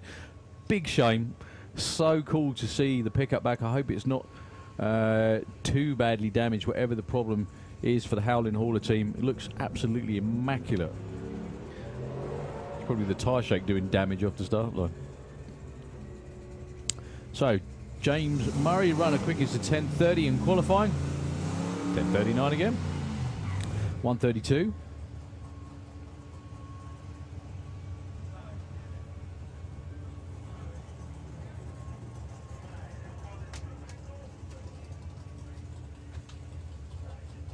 Taking on Mr. Andy Bond. On his own, I beg your pardon, sorry, in the Slick Tricks lane. Well, this is the only bye run of the round, which was actually, I think, supposed to be. It's supposed to be a bye run. Yeah. So he gets the bye run due to being number 1 qualifier. Only qualified with a 7.49. It's relatively tame for this car. Still over 200 mile an hour, though. Obviously. Well, they've got the new skinnier tyres now, haven't they? That's it. That looks like a cruise, doesn't it? 124 to 60. He's going to be on the brakes before the finish line. Still goes 8.19, quicker than anyone else in the class. 127 miles an hour. He's doing 157 at the 8th. And then just trickle through. So this is going to be round 1 of Super Gas. Bye run for Stuart Morris, owing to him being the #1 qualifier. Thank you, Colin. Super Street Bike into the lanes, please. Can we have Super Street Bike into the pairing lanes, please? Another nice reaction time from Stu Morris in the Camaro. 994. Yeah, the last thing you really want on race day is give #1 qualifier a tune-up run, is it? You know what I mean? Also, Super Gas sponsored by Tony Morris carburetors. A number of the cars in the class run those excellent pieces on the cars. Thank you very much indeed, Tony. Dave Gibbons provides the support for all the teams over here in the UK. Thank you very much again. Like I said, Tony, for the support. Tony, an expat living over in Florida, doing his bit for the racing close to his birthplace in the UK. Kieran Turner and Andy Dibley. I think this could be Kieran's first race ever in Super Gas.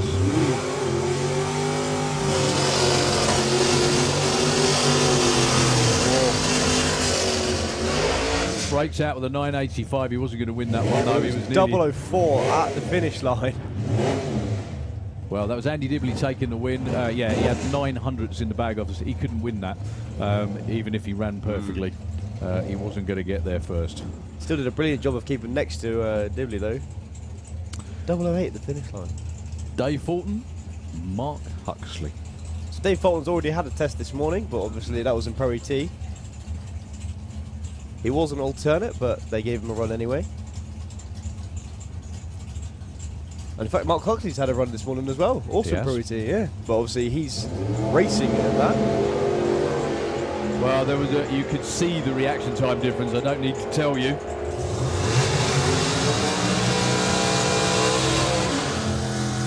And it is Dave Fulton with a 991, 127. 3 Mark Huxley, unfortunately, didn't move quite as quick with a .10. Mark Huxley's still in Pro ET. Dave Fulton isn't. There we go. That makes it even, I think. Yeah. Yeah, pretty much. So, Andy Harrison. And another Fulton. This is Simon this time in the Roadster.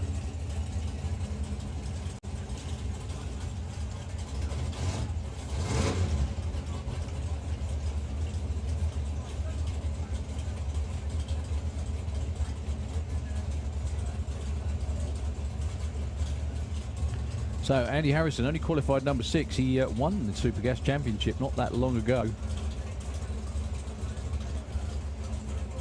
Maybe assisted by a missed. Oh, both of the Hearts. Ian and Rory down there too, in the Kestrel lane.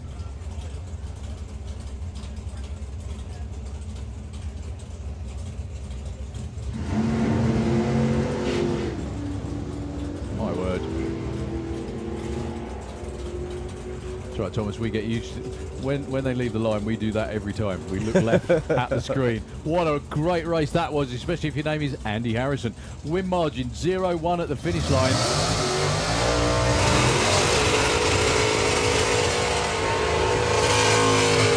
Simon Fulton had the reaction time advantage. He did everything he could with an 0-1 light, but Andy Harrison was 0-2 on the tree. 992 beats a 994. Win margin only just over 100th of a second.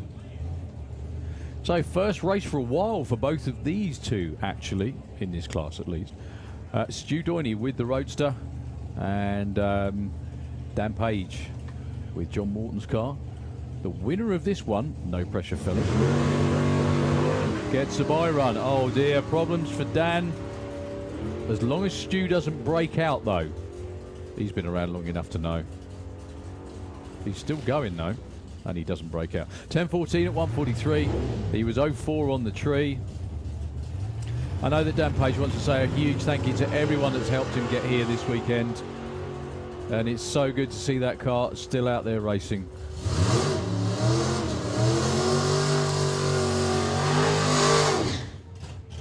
Well, he still went 10:39 at 151. But it is Stu Doyney with a bye run. In round 2, he will be in the semis. So Wayne Hiscock should be alongside. Tim's over there, mate.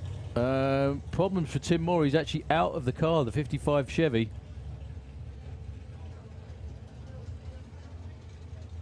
Going to be a bye run. Wow, freebie for Wayne Hiscock. That's a bit of a shock.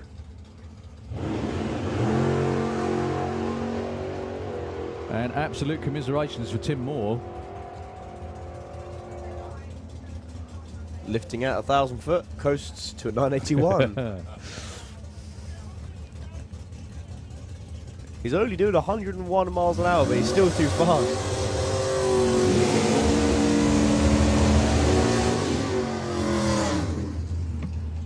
So Bob Molden and Jasmine Tunstall.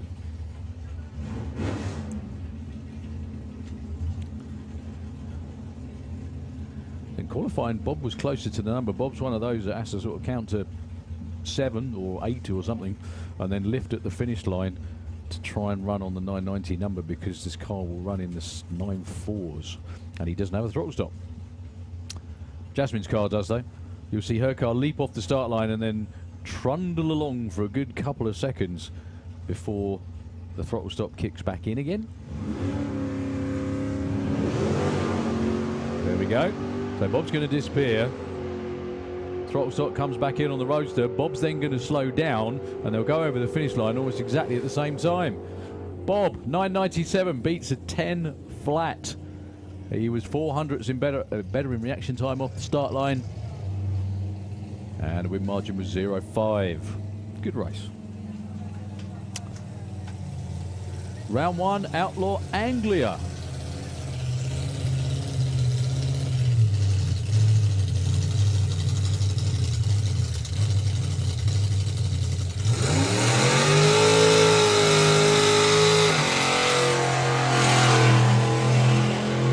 Well, on the phrase "in it to win it," number 1 qualifier John Webster has not made it round for not made it round for round 1. Yeah. As a result, Wayne Power, who is racing, the winner of this race, would get a bye into the final, in the semi-final. So effectively, Wayne, the number 6 qualifier, the slowest car in the qualified field, is going to march on to the final round, provided he takes the green light, of course. Junior Dragster into the lanes, please, for E2. Junior Dragster, please. Round 2. Yeah, so Wayne Power, bit of a gift from John Webster. Not sure what the issue is. Hope it's not too serious.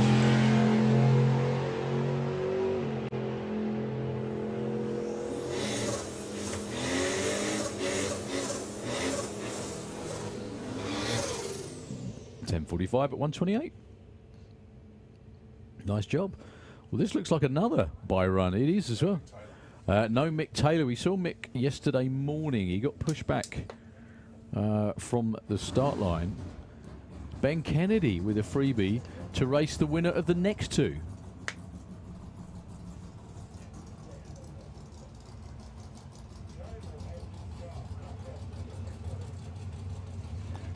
Just waiting for Wayne Power, I think, to pull off the racetrack and the marshal to get back over the wall. There we go.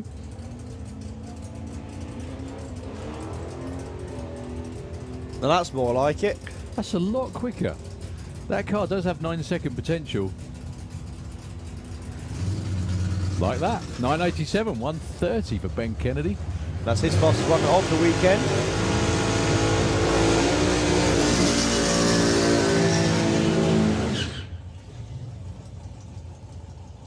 So let's see if we can completely lob the form book out the window and Dougie McClure can win. And then it'll be a battle of the sort of like 10-second cars as to who takes the event win. Tim Moore's got his car started, so he's going to be driving that back to his pit. Unfortunately, 5 minutes after he needed it to start. What a shame. So commiserations to him. So Rob Stone ran a personal best in the 8.2s for the first time this weekend. He's in the Kestrel lane. And Doug McCullough with the Slugcess. This is a heads-up race, first to the finish line wins. There's no breakouts, nothing like that.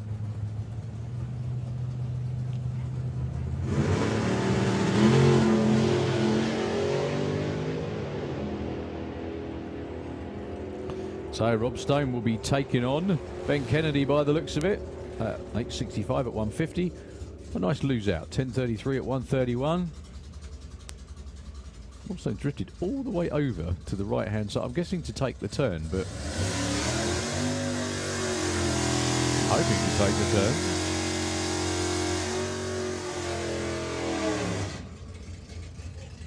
Yeah, it is right down the top end. Round 1, comp eliminator. Spencer Tram should be against Dave Swift, but no Dave this morning, unfortunately. And I've got no idea why, because I've been sort of obviously quite near the comp eliminator guys. Fabulous weekend no for idea them. for Dave. So a buy run then for Spencer Tram. Now, in eliminations for comp eliminator, you want to protect your index. If you go faster than a roughly 0.6 under your index, it will change and it will be lowered. Permanently. Permanently. So what you'll see is Spencer Tram probably get himself about 8th mile and then he'll lift off. No, I think, you know, he could run it out the back door. You reckon? He hasn't got in the 10 yet this week. Oh no, he has done the right thing and lifted. Right, 8:48. This guy certainly does need to lift though. Yes. So Steve Lloyd with the Blue Pearl Impala, Kestrel Lane, 11.25. Up against one of the guys that built it, I think. Yep. In the other lane. Nick Williams. Does Luke really need to wear that T-shirt, or can we just guess? He's probably wearing it for that reason, bless him. He's good like that. Now this is where things start to get interesting, as although you'll see a staggered start like that, it is a heads-up race. First to the finish line wins. So Nick wants to win, but he doesn't want to win by too much. There we go. Yeah. He's shadowing him just to make sure he takes the win line, which he does. With a 10.35, win margin is 0.7. Nick's been around doing this for a while now. Yes, long time. He knows how to do that, doesn't he? Right, 2 buys coming up then. Going to be Terry Newton, as we know. Chris Todd is out, and it's going to be Kev Jenkins on his own, as we know that Dan Williams is out. Oh, really? Oh, Dan only made. Was it Yeah, one? broke second gear on his second pass. So yeah. You can hear the tyre chatter, the front-wheel drive car screaming away. He ran 9.14, which is his quickest ever run. Goes 9.27, again a booming speed of 153 miles an hour.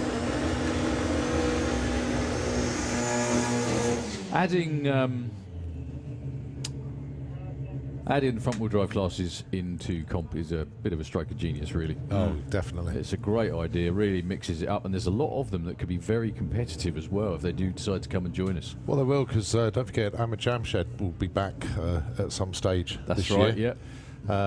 Obviously, Terry getting quicker. We got Simon Crawley with the Trailer King Golf. Yep. He should be back at some stage. So, yeah, there are a few of them. Yeah, that's right. Well, so I thought Simon was entered this weekend, actually, Simon Crowley. Yeah.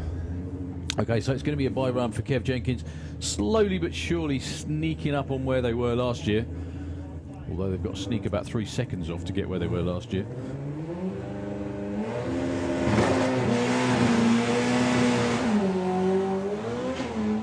That's a bit more like it. Car planted nicely there. Not super quick, but quicker. 8.76 at 1:57, something to work with, most importantly. That's his fastest run of the weekend by a second as well. And, of course, we do hope to see the Orthodoxies back as well with the Altered at some stage. Yeah, that's another parts one, isn't it? Yes, it is, yeah. There's a lot of them. Any parts manufacturers that have UK racers that have ordered stuff, please get it on its way. Yeah. Our season has started, and there's lots of them waiting on bits and pieces from last season. Yeah, I spoke to Jason Phelps yesterday, and they said that they ordered everything and paid for it at the end of paid for it as well at the end of October. So, but the good news is they should be around in a few weeks' time for Festival of Power postponed. Right. Top Fuel Bike round 1. Al Smith taking on his good buddy Neil Midgley. Now, Al Smith's last run yesterday was finally what they were looking for, wasn't it? I think it went at last. Yeah.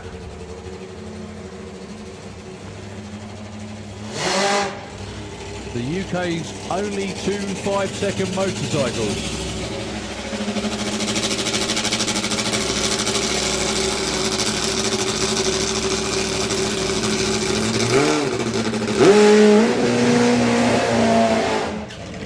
And just to let you know how interconnected they all are, is when Neil Midgley was riding a Super Twin, it was Al Smith that did a load of work on it, Chris Hannum that owned it, and Rush and everybody else that worked on it too.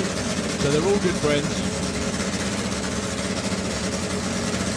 And Al Smith is one of the ones that the guy that does an awful lot of fabrication work on bikes of all shapes and sizes. Now, Al Smith had a horrible time in qualifying until the last run yesterday, when everything worked as it should. So far this weekend, Neil Midgley was #1 qualifier. However, he was clicking it off a bit early on every run. Actually, can't do that against Al Smith if the rocket runs up to 4. So Chris Hannon says to his guys, go get them. Here we go.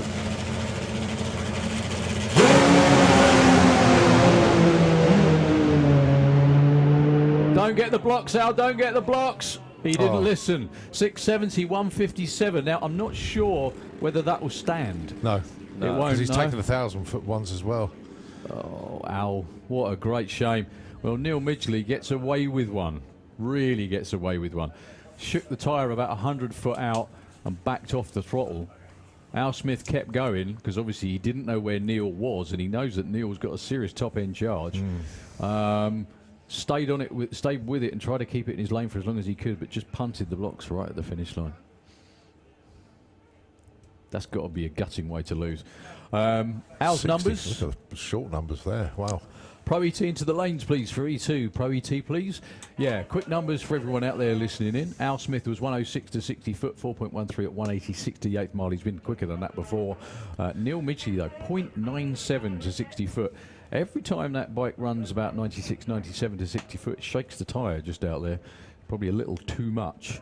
They're almost dead even at 330, but then Neil got a bit sideways and backed out of it. Hopefully Al's foot's okay.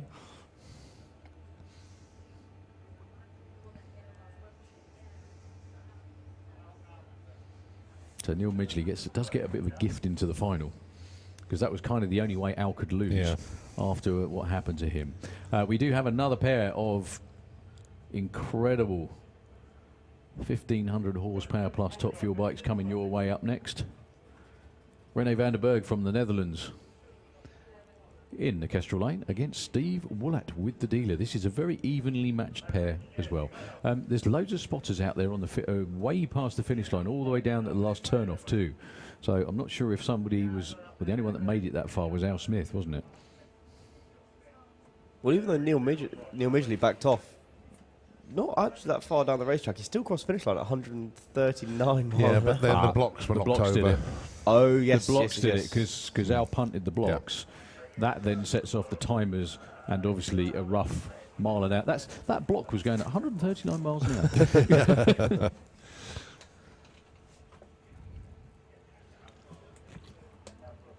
Right, we have a little bit of a sweep going on in the Kestrel Lane. Nitro FM again for a couple of moments, if you wouldn't mind. We won't be long at all. Please don't go anywhere. René van der Berg and Steve Woollett coming your way next.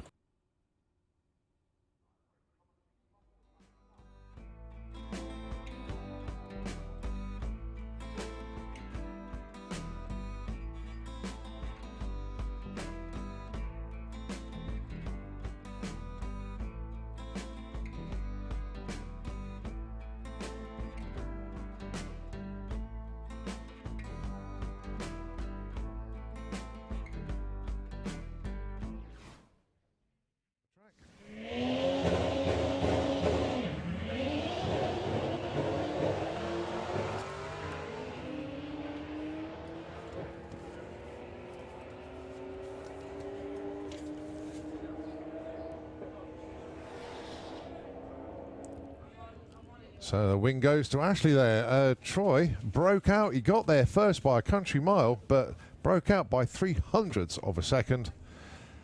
Is he going first? There she goes. Green light. As the same for Steph. So Steph with the BMW going to try and chase down that Dodge Ram. And go into the next round. Can she do it? She can. 14.09 takes the win to a lose out 15.96. Win margin only 0.2 of a second. Finishing line cam shows the difference there as they went through.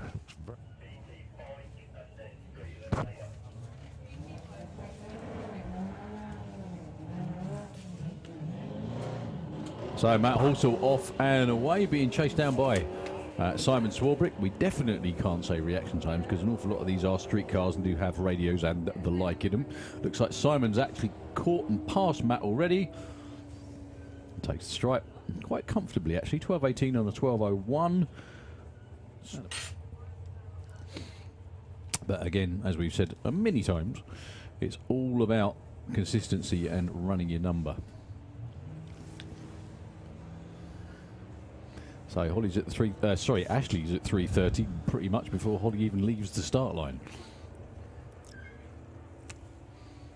And Ashley's at the finish line before Holly's caught her as well. She's yeah, braking. That's going to be a breakout. Look at that, 17.58 on a 19.40. Well, look at Holly, 15.36 on a 13.5 and an 06 light as well. An 0.34 light for Ashley, and that was unbeatable. But my goodness me, I bet she did wonder why she was that far out in front. Yeah. Thinking, hang on a minute, what's going on? Ashley was so far in front, she could have driven back into the pits and had a look at the scoreboards to see Holly go through. So going to be going first is Mick Franklin. Yeah, 17.32 plays 14.19. There goes the Range Rover. And there goes Mr. Mellors.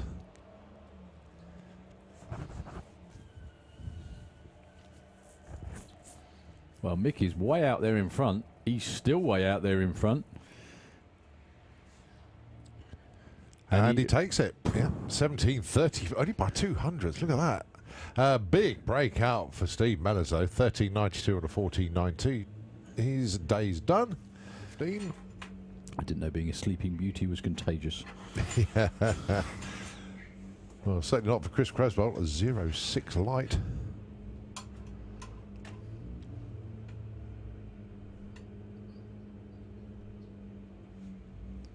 How well has he judged the ET? 15.21. Not too bad. Wow. That could be worth a lot of money. Well, sentimental value is immense to the team, obviously. Absolutely that. Well, look at those reaction times. Oh, wow. Spot the difference. Wow.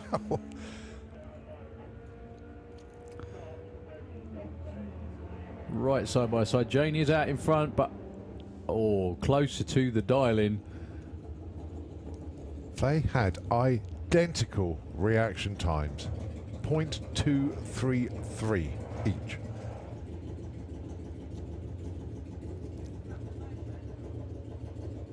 There goes Brian.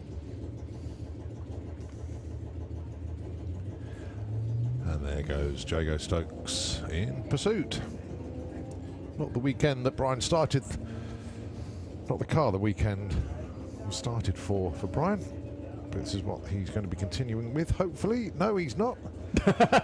Sorry. Look at the win margin, 0.002. Jago Stokes takes that one, 13.56 against a loser, 18.55. I was only giggling because but anyway, thanks ever so much to Scott and Jerry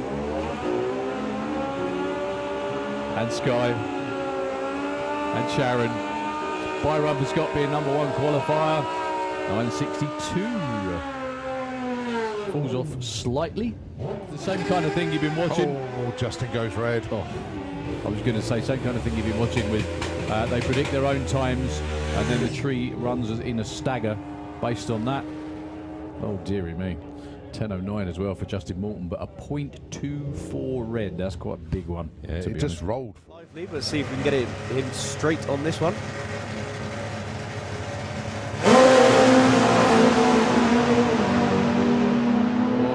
With all kinds of smoke, Steve's going to take it with a 6.08, 232 miles an hour, knocking on his quickest run ever. 105 to 60 foot for Steve Willett, 398. That's where you want to be on a fuel bike. 191 at the 8th and 6.08 at 2.32 over the stripe. Rene's bike looked very, very worse for wear as soon as he cracked the throttle.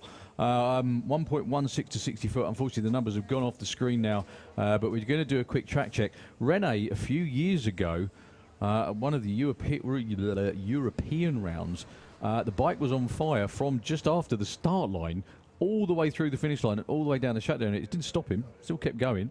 That was very reminiscent of that, and I was just waiting for the odd flame to erupt.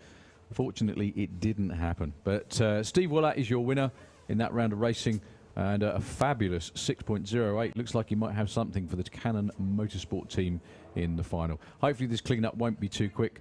The tractor is just out there with the sweeper and the dragger.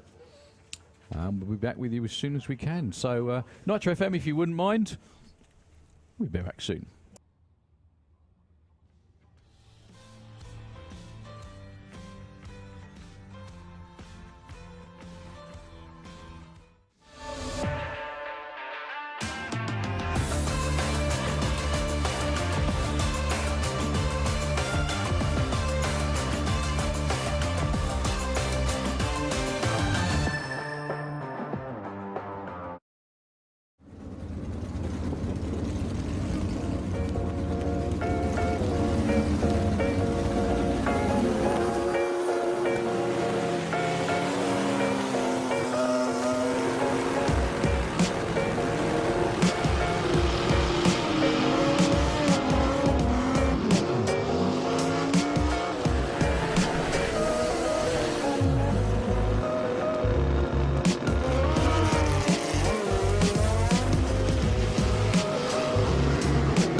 Obviously they need to get green lights, otherwise they'll knock themselves out if they go too early and pull a cherry.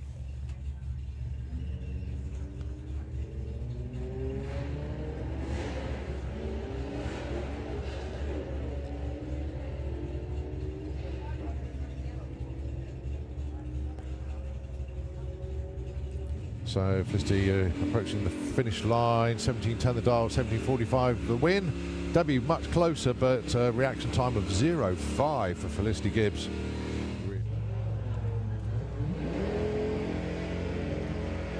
Green lights a pair, always good to see. I'd rather lose a race at a stripe than on the start line. Close at the finish line. 13.84 the wins for Stephen Giles. A lose up there for Bill Wilson. Win margin 0.1243. So that is Stephen Giles that goes through into round number 2.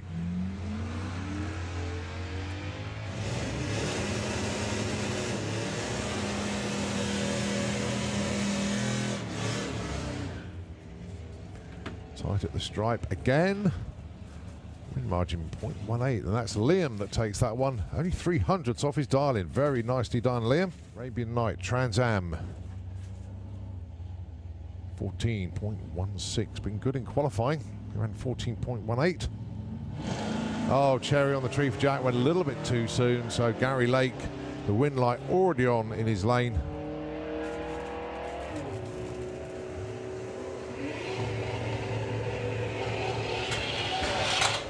.14.22 was the ET in there, in the end there. Let's say won the race before we even started. On the track.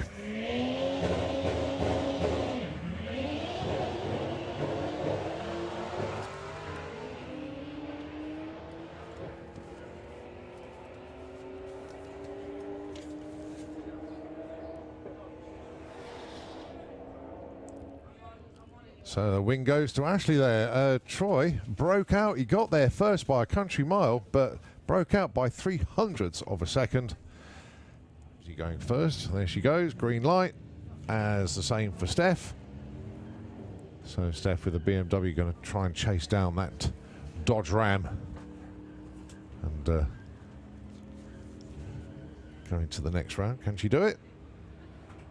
She can. 14.09 takes the win to a loser out 15.96. Win margin only 0.2 of a second. Finishing line cam shows the difference there as they went through.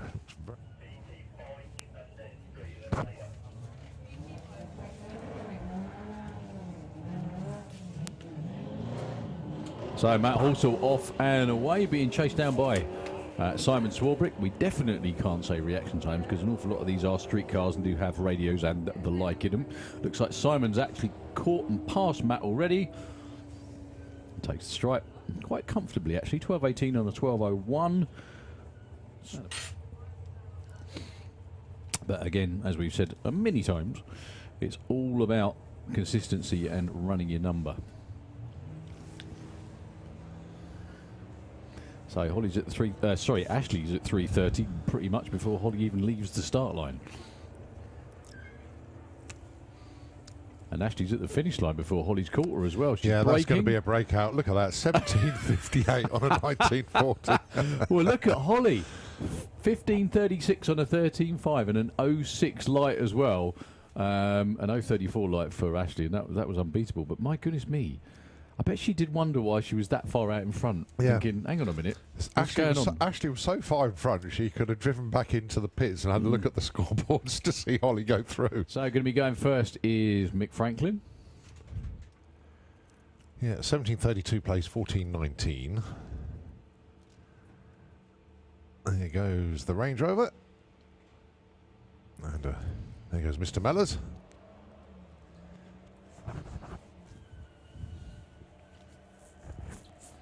Well, Mick is way out there in front. He's still way out there in front. And he takes it. Yeah, 17.30, only by 200s. Look at that. Big breakout for Steve Mellors, though. 13.92 on a 14.19. His day's done. 15. I didn't know being a sleeping beauty was contagious. Yeah. Well, certainly not for Chris Creswell. A 06 light.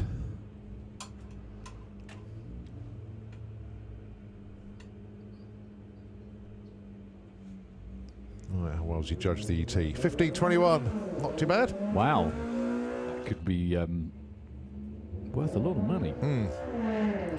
Well, sentimental value, it's immense to the team, obviously. Absolutely that. Well, look at those reaction times.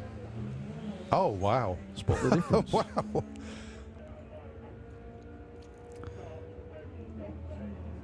Right side by side. Janie is out in front, but closer to the dial-in. They had identical reaction times. 0.233 each.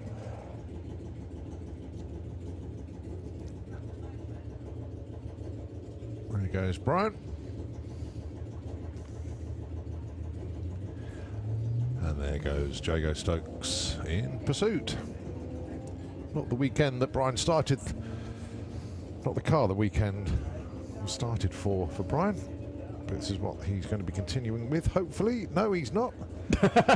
Sorry. Look at the win margin, 002. Jago Stokes takes that one, 13.56 against a loser, 18.55. I was only giggling because but anyway, thanks ever so much to Scott and Jerry and Sky and Sharon. By run for Scott being number one qualifier, 9.62. Falls off slightly. The same kind of thing you've been watching. Oh, Justin goes red. Oh, I was going to say same kind of thing you've been watching with.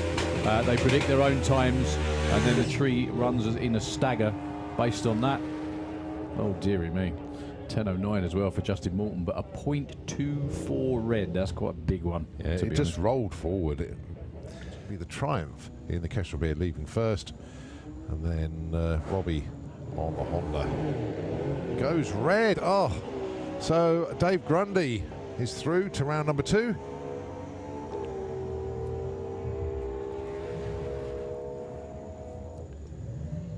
1079. Robbie Dobby. Oh, not only that, he went red. He hit his number bang on. 991 was his dial. 991 was the run, but an 03 red. Oh, but he goes red by 09. Ryan Davidson, my goodness me, it's his lucky day. Yeah. He got a green light, bike didn't move, Has he then got went a red. Yeah, he got a green light. Oh, he did, The right. wind light's on in his light.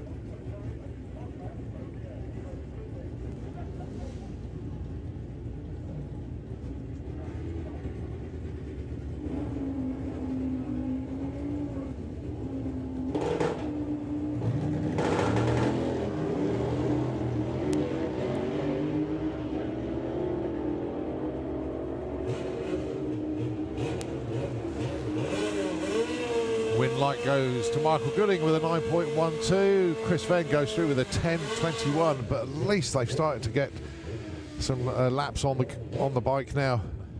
9.99. Gary Hessions of round number 2. First pair coming at you. Kieran Astley with the Joker going alongside Rob Brown with the Slingshot. Two totally different combinations here. You've got Rob Brown, the Slingshot, in other words, the driver behind the engine. He sits over the back axle. He has got, if you like, little trumpets sticking out the top of the engine. In other words, he hasn't got a blower or anything like that. So he's just injected.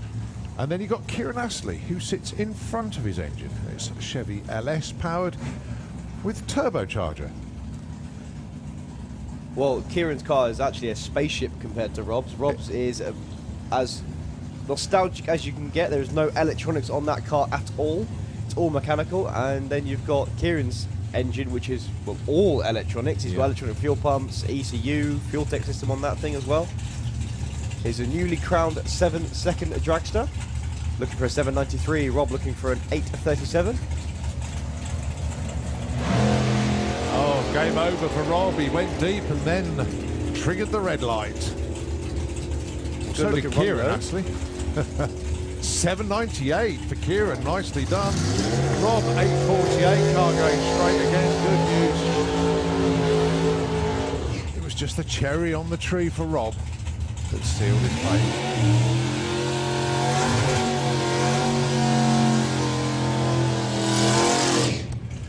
Yeah, a 06 red actually for Kieran. And I think this is the first time that Kieran's made it. Well, he was one around before, but he broke the car on that round. Ah, right. So I think this is not only his first time going through a round, but he's gone through 2 in the same weekend. Good stuff. Right, Tom Atkinson and AC Bell. Tom, well, team time is money because they do share the driving. They have been national champions before, let's not forget. And excellent team, and that new Steve Schmidt engine that they got in there last year, although they had issues with it straight away, the warranty was excellent. They got all the bits to get it back together, and here they are out racing. 838 plays 875, green light drag race.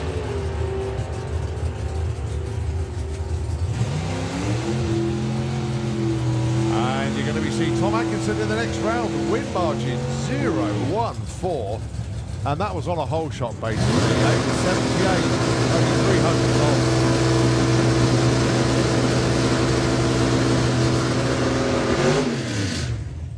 Against 600s off for Tom, but Tom had the better light.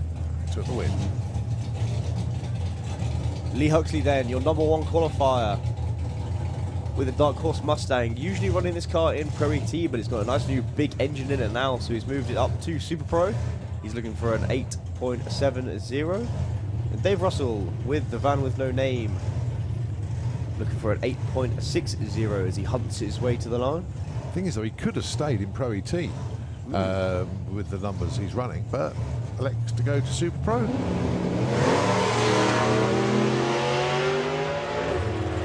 Moved quite heavily over to the left, but he's pulled it back nicely, and he's going to run over the finish line. I think he's going to get there first. No, look at that. Wow, he backed off too much. He had a double 02 line. Dave Russell late compared, but Dave Russell takes the win by 0.002 at the stripe. That's a shock, especially when we saw the reaction times appear. But it is Dave Russell that goes through. Dave Russell was only 0.1 off his dialing, but Lee Huxley had gained 0.1 on the tree. He gained a 10th just launching. Wow. Welcome to Super Pro. Yeah. His first race, and he got beat. When I say first race, he had a bye in round 1. Right, Alan did well. This is a predetermined bye. He got this as a reward for beating Scott Hauser in round 1. Yep, spot on. That was 7 inches between Wow. Lee Huxley and Dave Russell in that last race.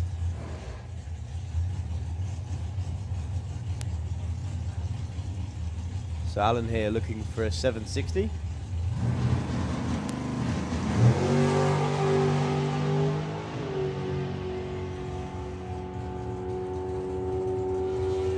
Textbook run goes 760. Yeah, he wasn't messing about. 0 full light, hits his dialing. Shots fired, I think is the word. Because we know he's going to race in the next round. It's going to be Barry.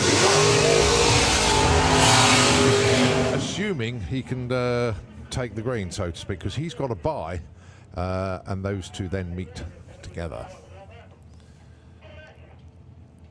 God, that's a long old chase, isn't it? Matt Peters then. Thankfully, the car is coming back.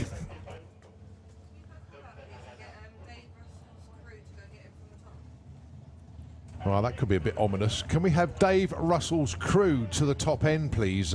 He can't make it back to the pits under his own power. So can Dave Russell's crew go to the top end and bring him back to the pits? Thanks very much indeed. Well, that's actually not a good sign, as Dave Russell usually drives his car back to the pits, I believe. So right, it's another good sign. Sorry, another not good sign is that there is no Stu Morris. Got Matt Peters down there, but no Stu. So a solo then for Matt Peters. And if Dave Russell's got issues, hopefully they can get that fixed.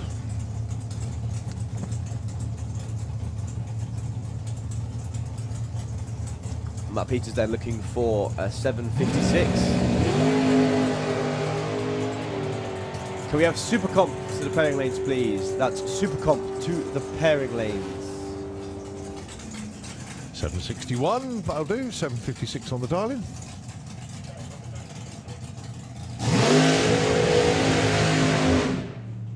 Right, last car to run in this session for Super Pro ET will be this man here, Barry Giles. The Giles and Hartley dragster. So the pairings, I'll just assume that Barry's going to take the green. It's going to be Dave Russell and Matt Peters. Dave, we've just put a call out for his crew to go and get him. Matt Peters, A-OK. Kieran Astley going to be taking on Tom Atkinson. And whoever wins that gets the bye into the final. Oh, wow. And then, of course, you're going to have Alan Didwell taking on Barry Giles, and Barry Giles will be confirmed in that pairing as soon as he takes the light. See, I never realised that. I got told this yesterday. I'm not sure how true it is or not, but apparently this car's got a name, and I didn't realise it had a name. I didn't know it had a name. I didn't know it had a name beyond Giles and Hartley Racing, but apparently this is Tequila Sunrise 3. Right. How'd you find that out? Did you ask? Well, Were you told? I was told by Harley actually. Right. Who let me know. There Yeah. you go. I'm sure Dan will come over and correct me if I'm wrong. One of the most well-orchestrated teams out there. They do the same thing every single time. It always reverses at the same speed, same process. The reason they take a while to bring it back just builds heat into the engine.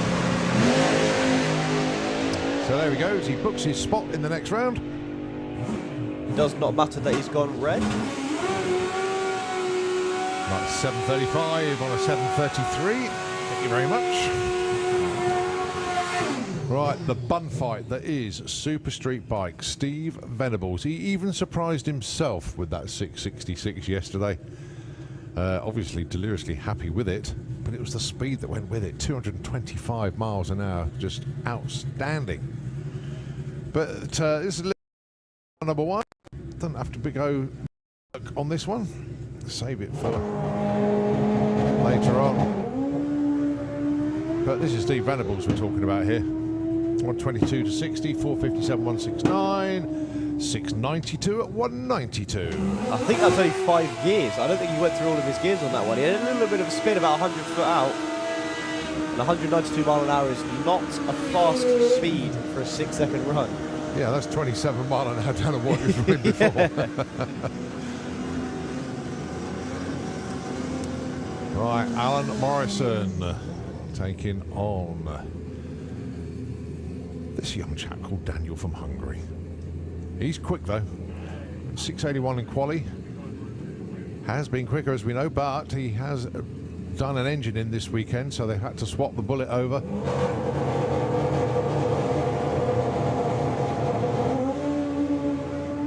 Oh, front wheel coming up for Alan Morrison there. Daniel disappearing into the distance. That's going to be a strong 6. A strong 6 indeed. 671. Look at the speed. 226.76.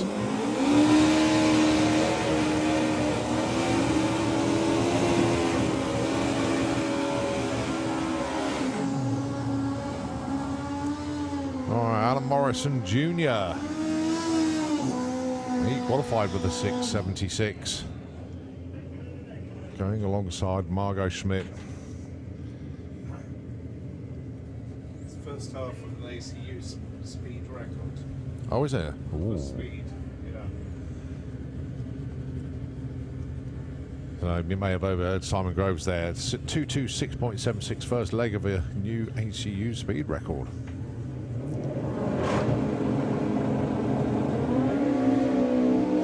Well, Alan Morrison away. Good looking run indeed. 708, 164. Clicked it very early indeed, actually. Margot Schmidt getting better though. 829, 153. The bike is starting to work with her now. But it is Alan Morrison that will be facing Daniel Lenks in the next round. So it'll be Jake Michel taking on Ross Morrison.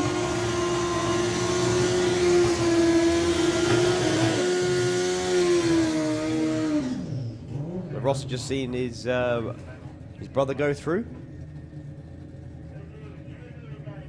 Jake Michel currently your number 4 qualifiers. What he qualified with. So this should be the closest race of the round. Ross qualified with a 698. Jake qualified with a 683. Jake's bike has dipped its toes into the 6.7s before.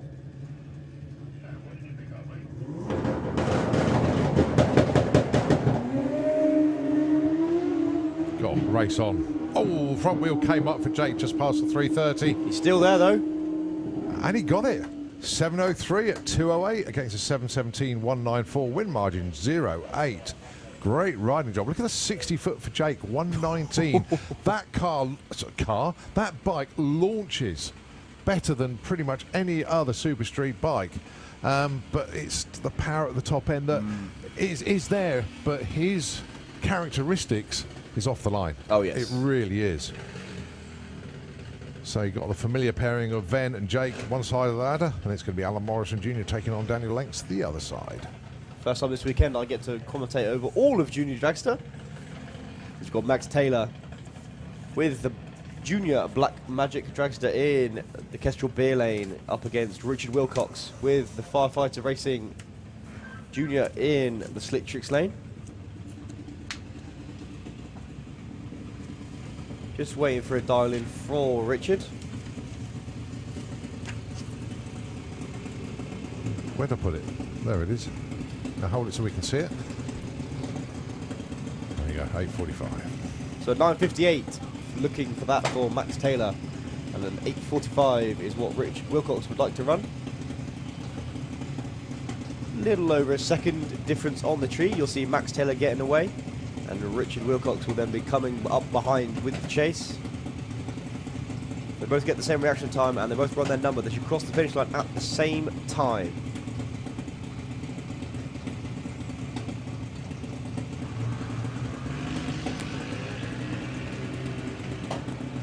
Not much in it on the tree. Get to the top end of the track. Max Taylor's ahead, and Max Taylor gets the win and runs a 9.62 on his 9.58 dialing. Wins by roughly a tenth. Yeah, nicely done, Max. Into round 3. Don't forget, today is the first day of all of our national championships, and always good to get a head start, if you like. Whoever wins the event obviously leaves here theoretically with the most points, because you could have the guy that comes second actually leave with the most points because of round wins and qualifying positions. So, Harry Redshaw and Ellie Mae Brown. Harry Redshaw, previous champion in the class, is looking for an 8.27. Ellie Brown looking for an 8.11. Yeah, Harry Redshaw gets the win. He gets a big advantage on the tree. 0.2 of a second is what he got on the tree, and that's pretty much what he won by. He won by 0.19. He runs an 8.33. Ellie Brown was, I think she was a little bit closer to her dialing, but Harry Redshaw got it back on the tree. Daniel Todd then with the newly wrapped Dragon Slayer. He's looking for a 9.45, and Grace Smith looking for a 9.01. I believe this is a new car for her with the Boost Monkeys. This is a junior modified versus junior modified race. There's 3 classes in junior dragster, ranging from ages 8 to 18. So these two guys being junior modifieds, their age between 10 and 30. That's 1-3, not 3-0. Not much in it on the tree as they get up to the top end. Daniel Todd's going to get there first, and Daniel Todd's going to win the race. 9.48 and a 9.45 dialing.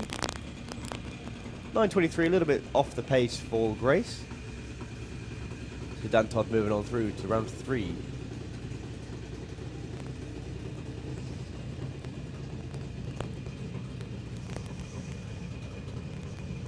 Harley Coulsell then with the Bandit 1 up against Jacqueline Bartlett. Jacqueline looking for an 8.03, Harley looking for an 8.05. This is 2 JMAs, so both of these people are looking at... How old's Harley now? I've forgotten it, actually.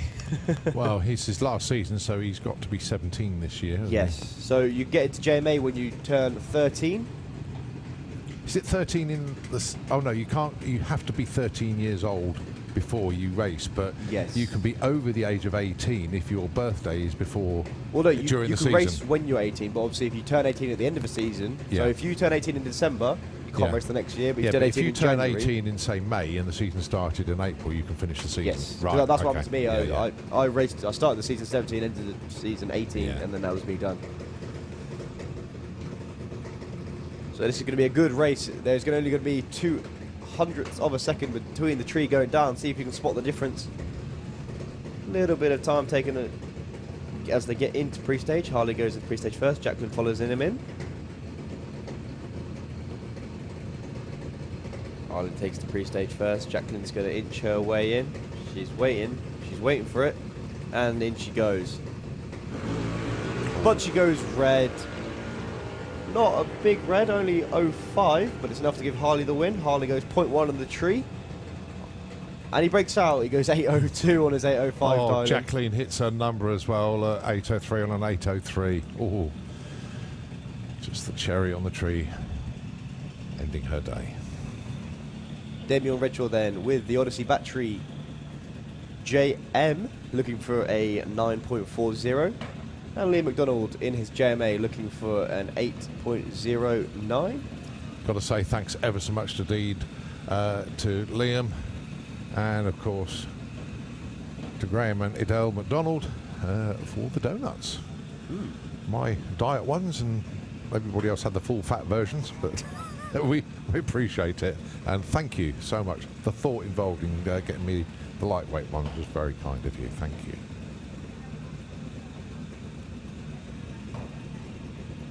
Both cars into stage. Damien's has a little bit of a bog off the line. Hopefully that won't affect him too much. It's going to be very close to finish line. I think Damien's going to get there first, but he broke out. He was actually... Liam got away with one there. His reaction time wasn't really what he'll be looking for. Damien Redshaw breaks out, and that tells the whole story of that race. Another team from the Limited Funds Racing. That's Ada Cassisi. She's just seen her uncle go through in the round before. Which is quite odd to say, really, isn't it? You don't really expect a niece and an uncle to be racing in the same class, especially when it's juniors, but here we are against the other Bartlett, actually. So you've got 2 of the Slick Tricks racing cars racing 2 of the Limited Funds racing cars. Ada Cassisi's JM dialing in 10.00, and Lara Bartlett dialing as fast as you physically can, dialing there 7.90.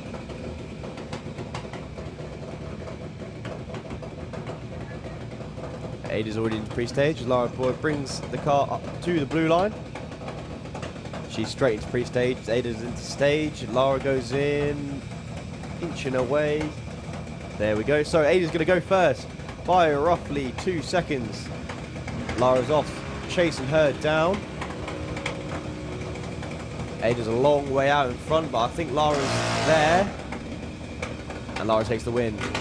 8.03 on the 790 dial-in, beats Ada's 10.07 on the 10 flat dial-in. Lara won by 0.7. I think she gained that on the tree. 0.2 to a 0.1. Now we've got Harry Peters. His dad, Matt Peters, doing quite well in Super Pro at the minute.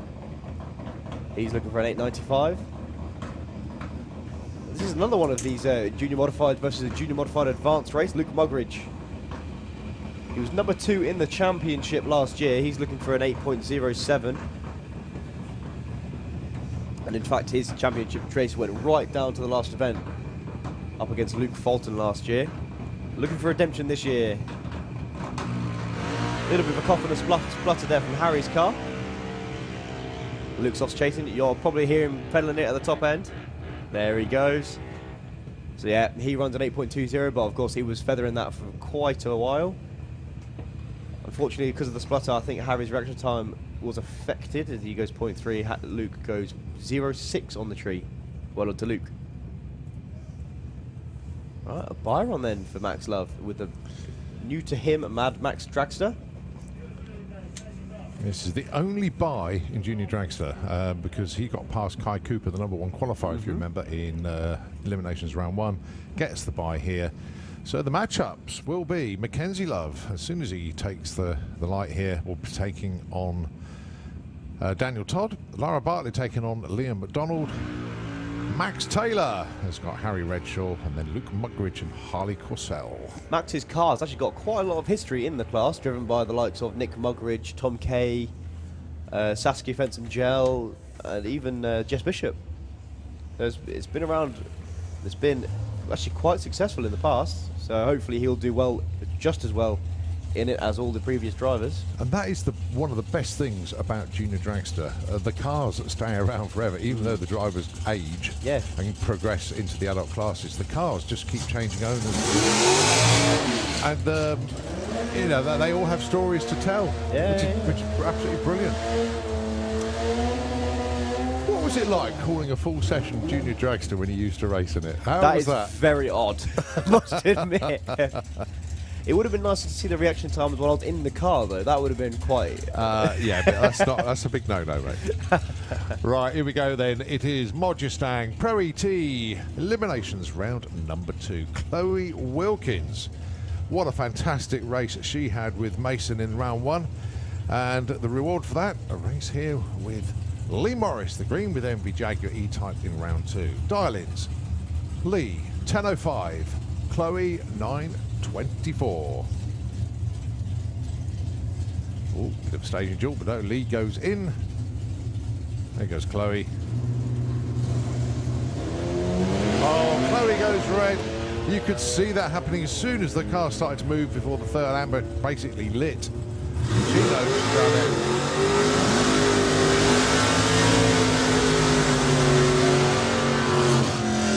So it's Lee Morris that goes through 06 light. 10.18 at 122.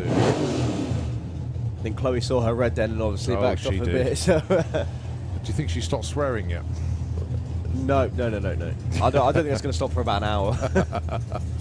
All right, Alfie Ratton with Mijuli going alongside John Bean with the Mustang. 2 little blue cars. So Alfie's backed his dialing down quite a bit, considering he's been dialing 8s recently, as he dipped the car into the 8s during qualifying. John Bean dialing in a 9.56. So he'll leave first. Alfie will then chase him down. A little bit of a move to the right, but Alfie Ratton's got it covered. Nothing hidden on the tree. Wow, look at that. 9.16 on a 9.15 dial-in.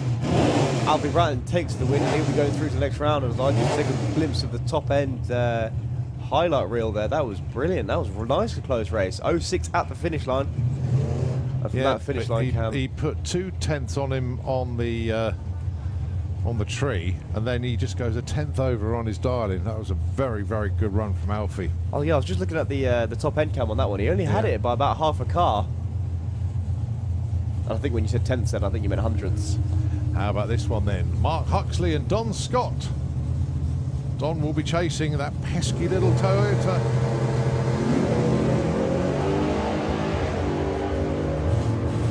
Can he catch it?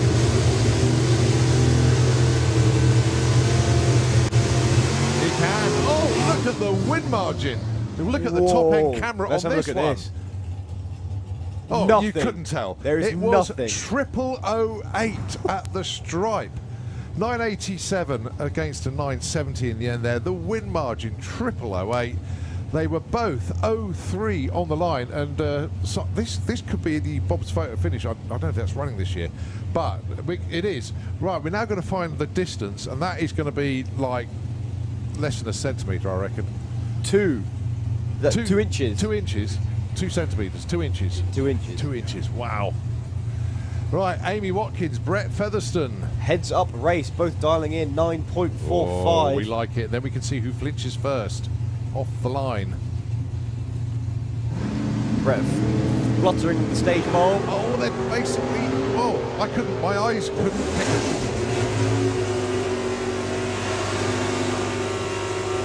And then just door handle to door handle all the way up. Amy Watkins knocks out Brett Featherstone. It's a 53 against a 58. They were neither of them were that close to their darlings. I think they were just like looking at each other all the way. But it is Amy that goes through to round number 3. Oh, great racing here. How about Tom Kay and Kiwi himself, Stuart Thompson? Now Stuart's actually got to have a tough task on him here. Mainly because he's not going to really be able to see Tom. Well, at least he's up on the right side of the car to see it coming. Yeah, if he's on the other side, he wouldn't see it at all. Yeah, so there's a little dragster to see from the big Plymouth Duster. Tom Kay looking for a 10.17.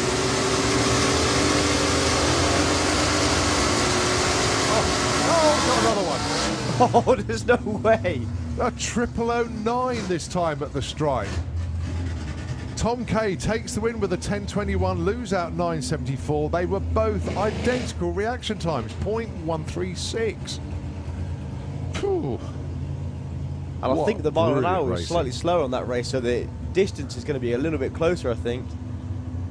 Still be around 2 inches, though. Yeah, That's so... Right, Jason Pickett, Neil Watkins, 10.90 plays 11.25. 0.35 on the tree. Neil will be going first.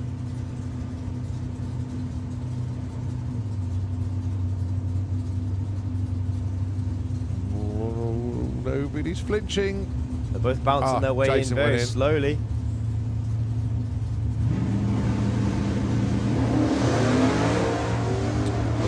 Problems for Jason there.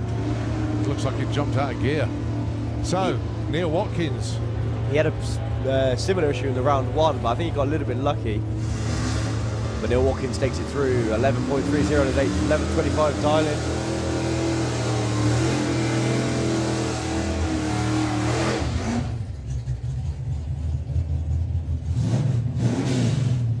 Now another pair of big American muscle cars.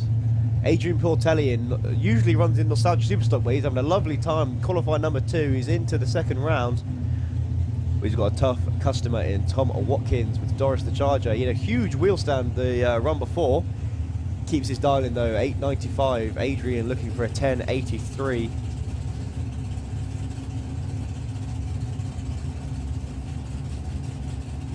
This will be interesting. If Tom wins this, he races his sister in the next round. Yeah. I think that if that was me, I think I'd lose on purpose. Actual fact, if Tom goes through, it's 3 for 3 for the Watkins family into round 3. Little bit of wheel spin on the line. Hopefully that won't affect him on the top end. Well, he's caught him. He's got it. 9 flat. 1086, so with the reaction time advantage certainly helping Tom there. Yeah, got about just about a car length as I look at the top end camera there. Well, we're guaranteed 1 Watkins in the semi-final. Maximum we can get is 2. Yeah. Dan Fulton and Jess Bishop, your number 1 qualifier, got past Laura Bainton in round 1. Talk about having a dream at debut. Oh, it's been phenomenal. It's not only just a debut in the class, but debut of her in this car outside of Junior Dragster. I don't know if we can actually say that. No, you can't. Not yet, anyway. You can now. Jessica Bishop was at 001 on the tree. She's obviously was backing off a bit at the top end. She was a little bit further away from her dial-in. Wins it by just a little under 2/10. Yeah, well, Dan was not anywhere near his dial-in. 10:46 on the run there. But Jess, my goodness me. We always say it, and you know what's coming. Spot the former junior dragster racer. Right, just before we get into Funny Bike, can we please have Street Eliminator into the pairing lanes, please? That's Street Eliminator into the pairing lanes. Right. Dave Peters then with the Rigaboot Express. Bye run for him. He should be against Mickey Ollie, but I can't see him anywhere. No, he's not down there. Yeah, so this in effect sets up the final for Funny Bike. So it's, although it's round 1, there was only 4 of them that did actually get qualified in the end. So it is in effect semi-finals. And that puts Dave Peters into the final. I think he was quite glad that he got a bye run on that one. I don't think that was planned. No.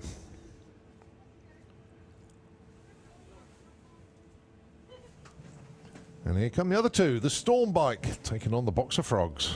Now, although these two look similar from the front, you couldn't make them more different underneath.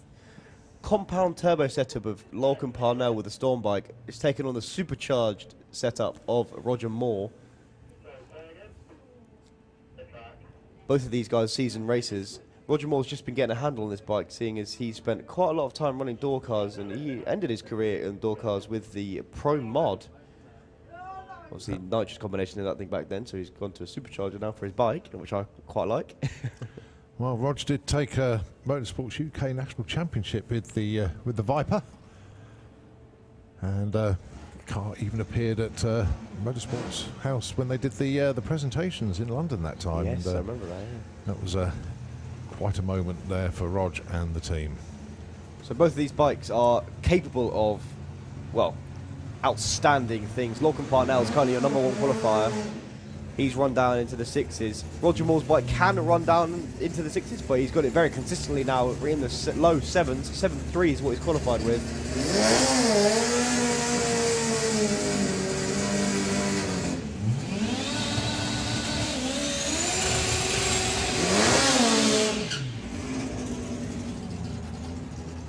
You can really hear the difference of these bikes. High revving, piercing noise from Roger Moore's bike versus the relatively quiet vacuum style noises of the compound turbo in Lorcan Parnell bike. So Roger Moore being pushed to the line. Lorcan Parnell is already in pre-stage. You'll hear his bike come up on boost. You won't hear anything from Roger's bike until he cracks the throttle. So I think Lorcan's going to... Oh, there we go. Bringing the bike up on boost and they're away.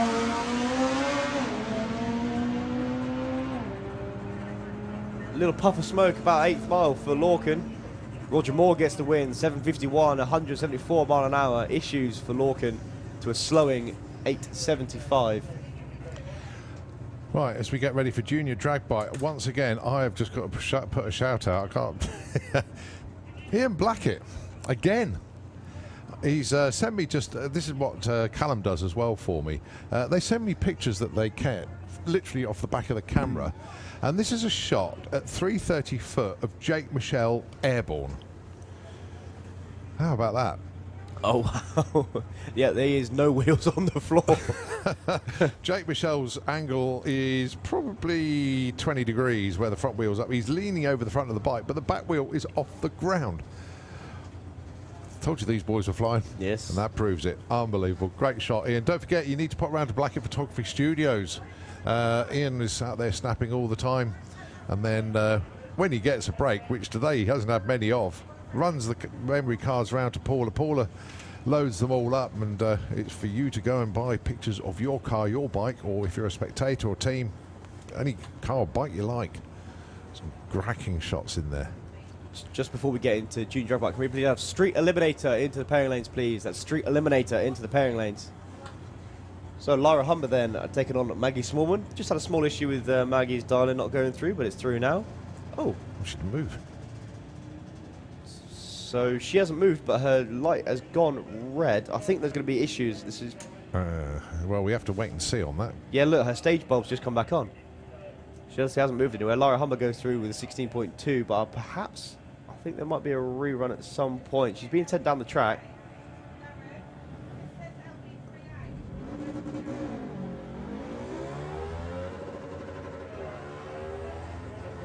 Have to wait and see on that Yeah. one.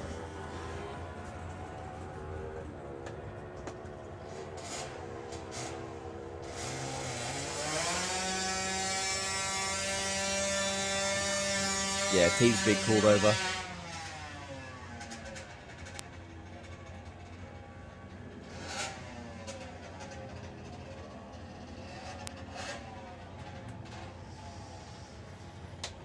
Right, Andrew Wilcox. Sorry, Richard Wilcox. Andrew's dad. Sorry.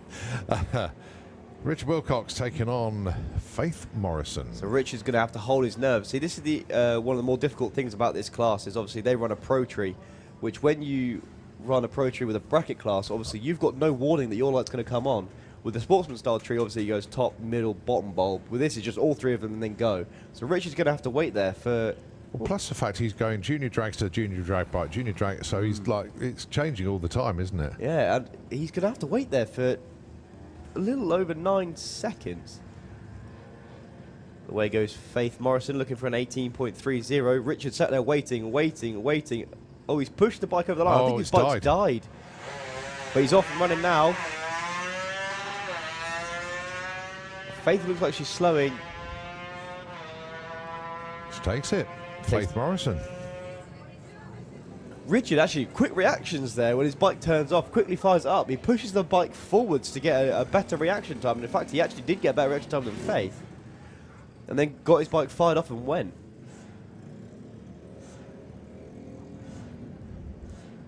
All right, next up. Alia Lester and Harry Isaacs. These are two new riders, both debuting in the class. Harry looking for a 13.45 in the Slick Tricks racing lane. Up against a 13.20 for Alia in the Kestrel beer lane. So this is going to be as close to heads up as we're probably going to get in junior drag bike. 0.2 difference on the tree. See if you can spot it if you're on the grandstand or the banking. There we go.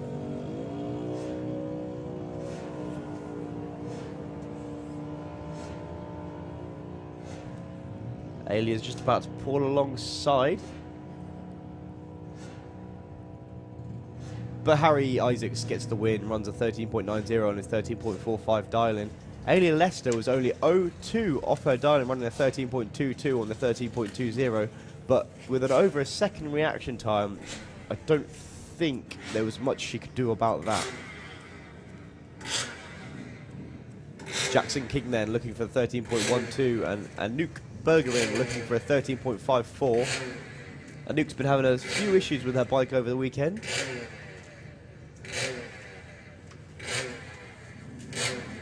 But they're both away and running.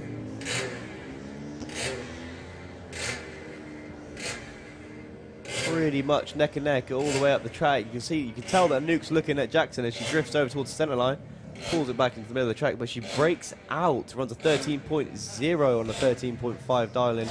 Jackson King gets the win, running a 13.26 on his 13.12. As we have another one of the Morrisons. So Holly King then looking for a 9.51 on her new to her Suzuki, up against Leah Morrison looking for an 11.33.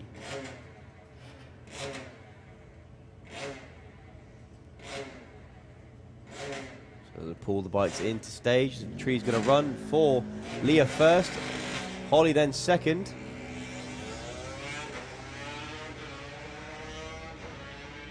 Leah's going to probably get to the top end first. If she doesn't break out, which she doesn't, she's going to take the win. 11.67 on the 11.33.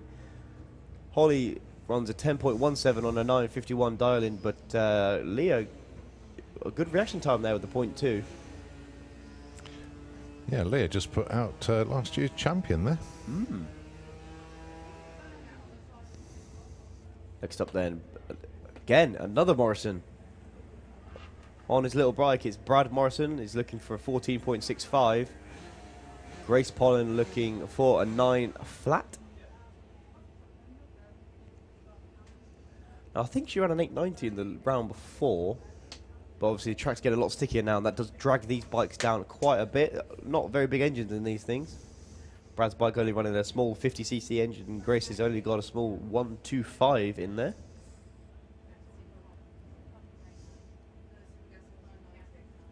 Now, I'm sure what Grace is going to do, she's going to pull her bike into stage, she's going to watch Brad go, and she's probably going to count to 5 before she then brings the bike up onto the two-step. There Brad goes, she's going 1, 2, 3, 4, there we go. Tree's going to run for her. Away she goes with a big plume of smoke. And by the time she reaches 60 foot, Brad's already gone past 330. She's going to have to try and judge it at the finish line. She does nicely, 9.61 on a 9 flat dial-in. She takes the win. Brad goes 15.58 on his 14.65. Got a couple of Morrisons into the next round.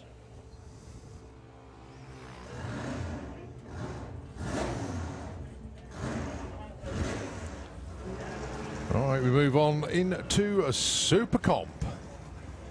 Just 6 cars in the class this weekend. But when it comes to events like the main event, that will probably hit 16.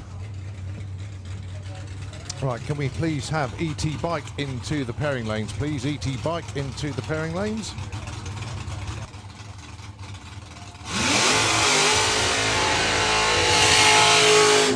So Byron then for, is this Steve Hudson? Yep, he would have been alongside Steve Field. But the Black Pig 2 machine unable to make its way down. So Steve Hudson is going to go into the semis here. Now, this is probably a tough decision for him. Does he either run it out the back door to see what it will run, and then all the way, and then know when to lift for the next one, or is he going to back off and try and run the 890? He will always go all the way. There we go, 893.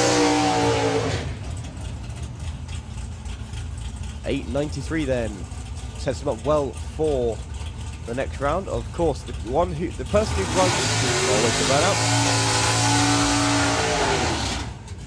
The way that lane choice works in this class is pretty much the same with most of these bracket or index style races. The person who runs closer to the index or dial-in gets lane choice in the next round, so he's set himself up nicely there with an 893. As we move to the next pair, Stuart Doiney with his Brogy Roadster up against Paul Hudson with the pension pot. Paul tends to go every which way but straight, as he used to have a little bit of a shimmy going on down the track. So these are two with the throttle stops. You see they both launch and then almost die, and then they take off again and roughly about there. Pretty straight run for Paul. He takes the win. I think Stu had the wrong throttle stop in there, 986 on the 890 class. Well, he did that in the last round as well, I think. Yeah. So, next up then, Leah Kellett up against Richard Tunstall. If you remember in the Super Pro when Joe was driving the car, all they did was take the beams. So I wonder if they're going to do something like that again. Well, hopefully, because this is a weird one, because whoever wins this gets a bye into the final. So we'll have to just watch and see what Leah does. They might have had the issue fixed, and they may have sacrificed Joe's run to let Leah race. Obviously, issues when you double class the same car. No. So Leah's just going to take the green light, get points for her championship as Richard takes off. Let's assume Richard doesn't break out. He's safe. Very safe, actually, 10.02. So Richard into the semis where he gets the bye into the final. And it's going to be Steve Hudson and Paul Hudson on the other side of the ladder. Right.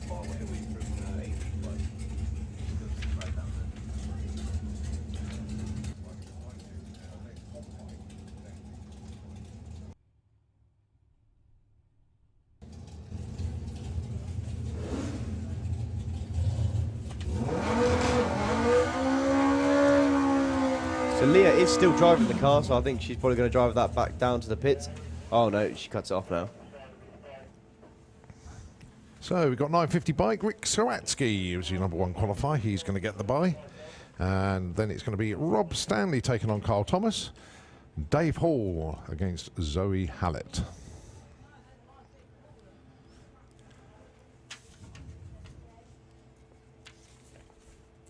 Following 950 bike will be comp bike, then it will be 850 bike eliminations round number 2. And then back to 4 wheels with Street Eliminator and Sportsman ET. So there's a little bit of a hold up, I'm not quite sure why. Leah Kellett's moved her car off to the side and out of the way. So yeah, it's out of the way.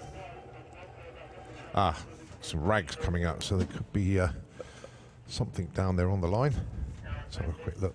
I did hear a bike do its burnout a second ago, but a couple of bikes had shut off. Can't quite see anything though from where I'm stood. There's obviously work going on in the Kestrel Beer Let's lane. have a look in the camera. Oh yeah, there is a bike there. There's actually there's 2 bikes underneath the tower. They are being And pushed one of back. the bikes been wheeled back. That's a shame.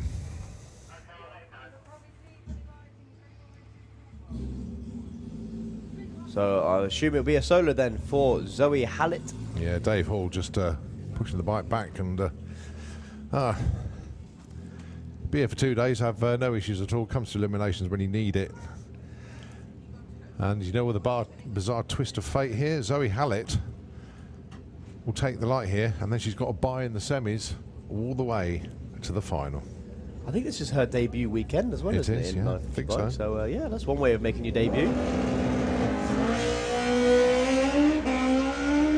Now she's qualified with a 957, but she's been quite a lot faster than that in quite a lot of her other runs. 965 for her, so that's set up nicely for another bye.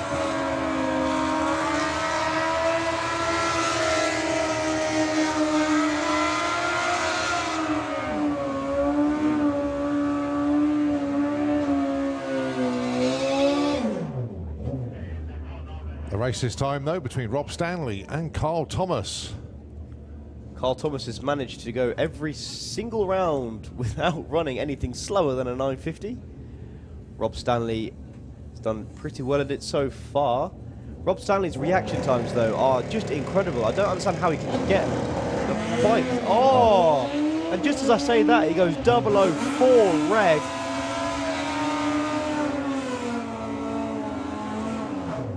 And Carl Thomas still goes too fast. 937. 955 for Rob. Good run, but the red light, not so good. All right, here's your #1 man, Rick Sawatsky. He's going to be racing Carl Thomas in the semi-finals, and as we know, Zoe Hallett is going to get the bye. The last thing you want to do is give the multiple-time champion a tune-up run before you have to race him in the next round. Well, the breeze has changed direction a little bit today. Still goes 9.57. But yeah, not the tailwind that we had. A bit of a crosswind. And the flags are all sort of fluttering quite heavily at the moment. So as young Thomas sprints down to get ready for 850 bike, it's time for comp bike. This is round number 2. Paul Hambidge and Danny Cockrell.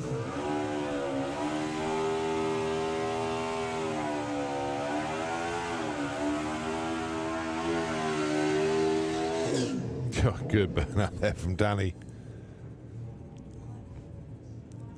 So this is heads up. Now, I know these bikes have run different numbers throughout the course of the weekend, but their qualifying bests were identical. 7:33 with a 5, both of them.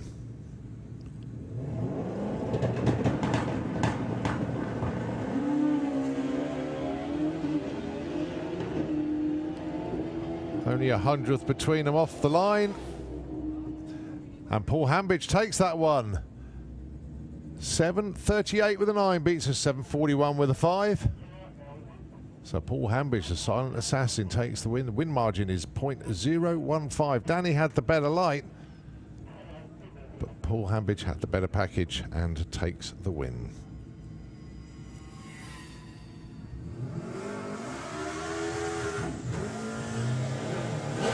Chris Neary and Asmin Lenoble, your next pair.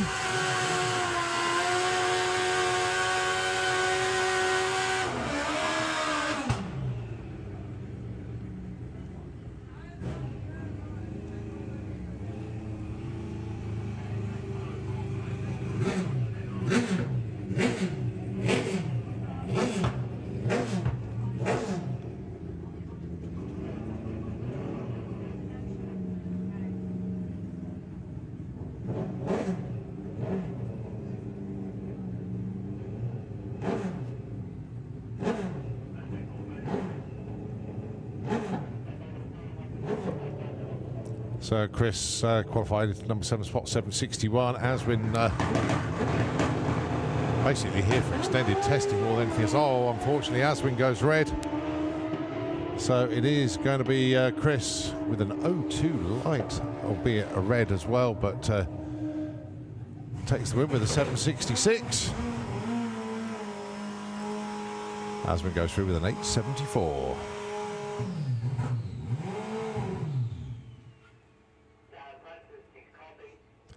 Right, so a bike started, but then died. This is Anna Sasiek below us. Graham Dance is supposed to be opponent in round 1, but Graham unfortunately unable to make the call. And then in round 2, she gets the bye here as neither Sigmara or Gary Bow could make the call.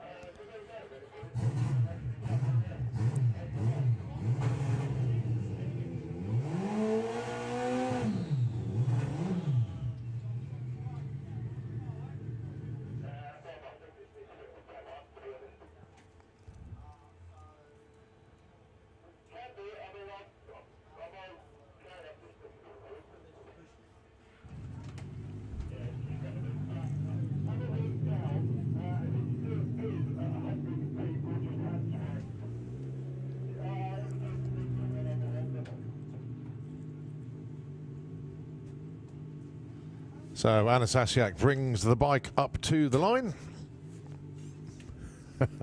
Oh, Keith, don't start. I was going to carry on.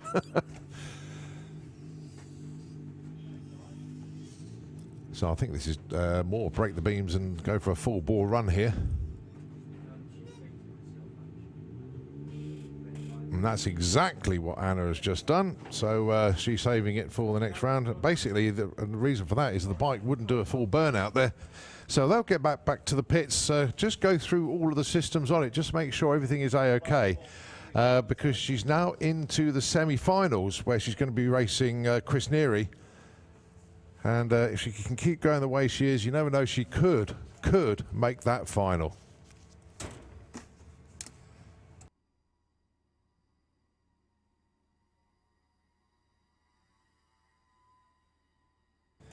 Right, next up it's going to be Mark Dainty taking on John McLean.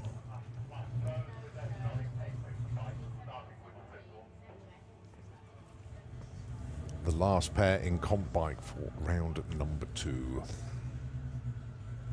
Mark Dainty really going well this weekend. 7.16 in qualifying, got it into the 7.0s in round 1.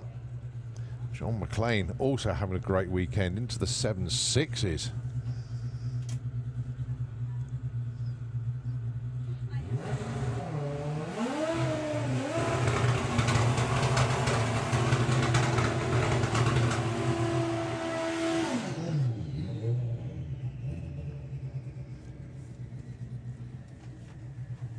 Well, I'm looking for Mark Dainty's opponent. I can't see him, so unfortunately, as we said about John McLean having a great weekend, not able to make the call for this one. So Mark Dainty on a solo.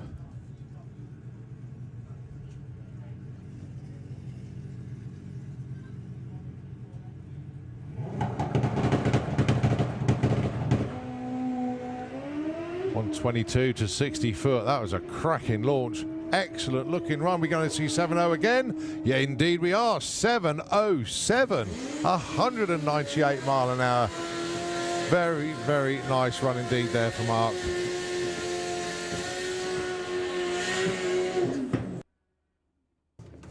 All right, so that's comp bike semi-final set now. It's time to set the semis in 850 bike. Craig Wright gets the bye run here. He got past Patrick Rawnsley in round number 1 and gets the bye here.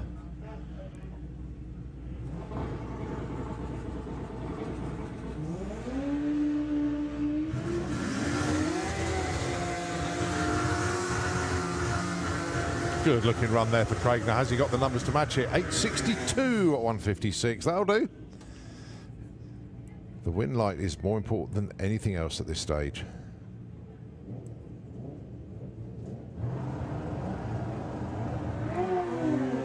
Brad Head and Joe Elliott. Race to the stripe. It really is. 8.51 from Joe Elliott. 06 light for both of them.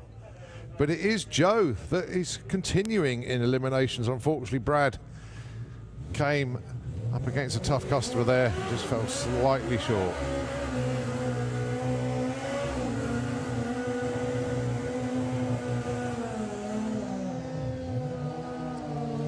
Right, number 1 qualifier, Martin Hallett, has got Keith Wright to contend with here.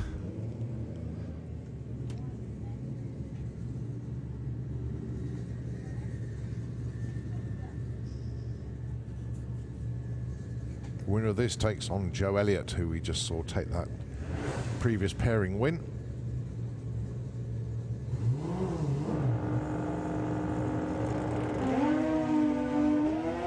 You could see Martin visibly move first. And he looks over his shoulder. Goes 8.56 at 139, takes the win. Well done, Martin. And 8.72 there for Keith.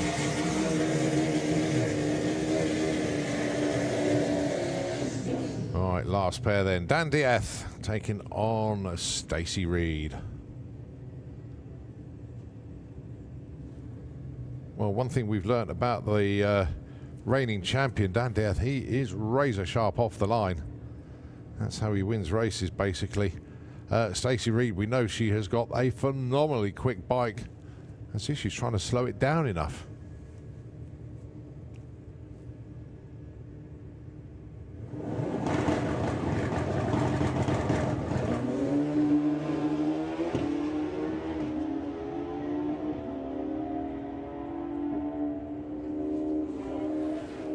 And you could hear them throttling there, and it is Dan Diaz that takes that one. Something came off Stacey's bike, but our spotters are on that straight away. So Dan Diaz goes through with an 8.70. Lose out there, 8.81 for Stacey, but at least you got one the right side of the 8.50 numbers. Well done, boys. Great weekend. So your matchups for 8.50 bike semi-final. Martin Hallett will be taking on Joe Elliott. And Craig Wright will be taking on the reigning champion, Dan Dieth. Right, we move to Top Speed Automotive Street Eliminator. Round at number 2.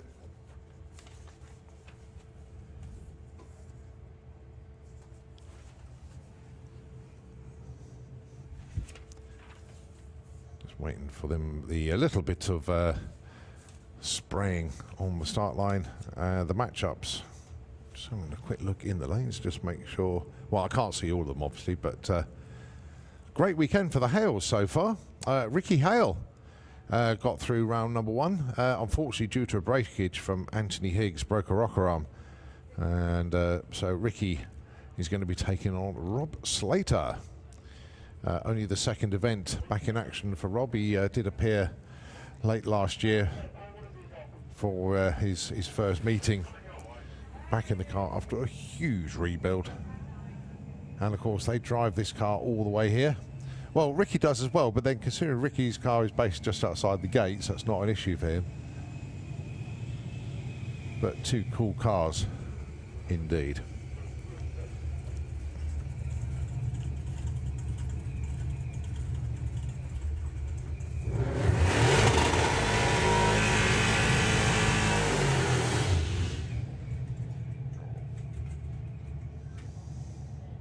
So Rob Slater with the code red Bel Air. As I say, driven it here from Stoke-on-Trent. 971 was where he qualified, but the car's going well. Ricky Hale setting PBs this weekend, which is always good. Qualified with the 1046. He's got a new PB there, and he also got his personal best in MPH as well, getting close to the numbers that Nigel runs in the truck, which is in the 10.3s. Oh, lots of wheel spin off the line there for Ricky Hale, trying to pedal it to try and get the truck to settle down. Meanwhile, Rob Slater going nice and straight, 9.53. Nicely done, Rob. He'll take that one. And Ricky eventually feathers the throttle enough to calm the truck down, goes 11.04.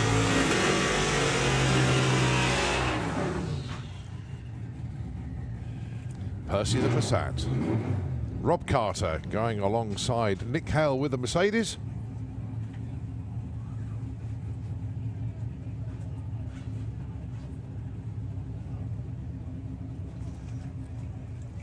Rob Carter going really well this weekend as well. He was pretty comfortable in the car the moment he got in it, but now he's got used to it completely. Running in the 8.4s, and this is only going to get quicker as he gets more and more experience with the car, puts more tuning into it as well.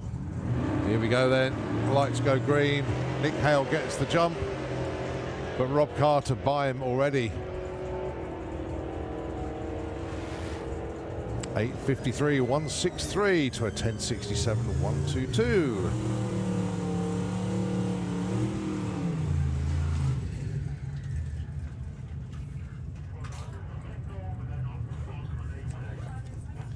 Andy Bond and James Murray.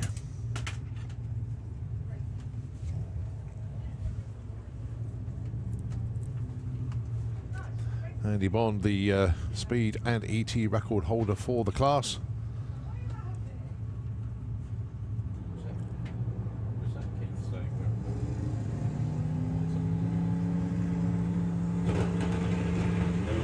Oh, Andy Bond, well, he went deep in the end there.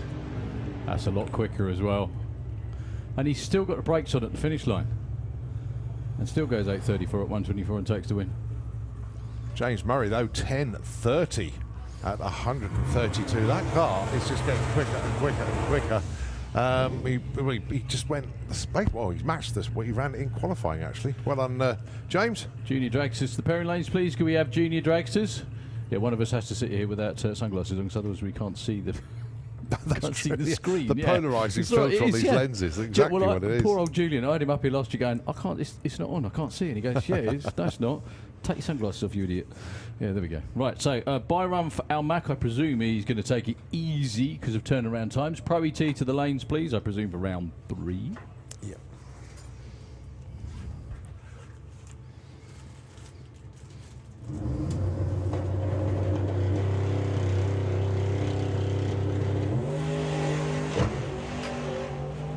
120 to 60 foot for Almac.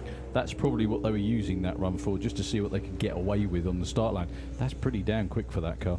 874 only 134 miles an hour. There is something about quick street legal Volvos Yeah, there is, isn't in there? drag racing at the moment. Let's not forget Slickwick was won by a Volvo. The Swedes went over there and won that, didn't they? Oh no. I don't know why that's died. That was an S10 pickup. Right. Oh, yeah, sorry, no, that was a Swede, yes. Yeah. Sorry, mate. Yeah, I was just thinking. Well, there was a Volvo in it, definitely. Yeah, that was running. That was in the 60s, wasn't it? Yeah, high 60s. Mental car. Street Week in Sweden's coming up soon as well. That's going to be nuts. Oh, I tell you what, that is going to mark my words. That's going to overtake Drag Week in no time. yep.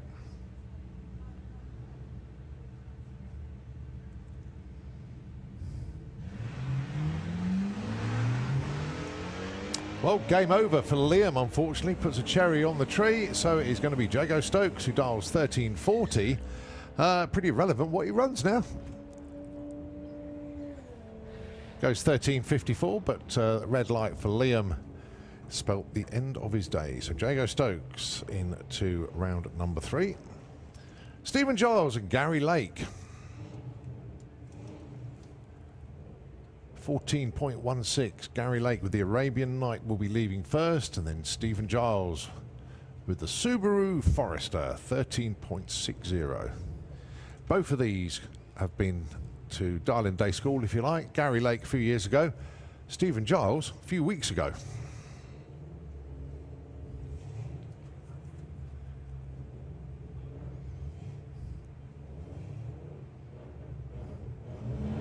Oh, a big cherry on the tree for Stephen Giles there. So it is going to be Gary Lake that progresses.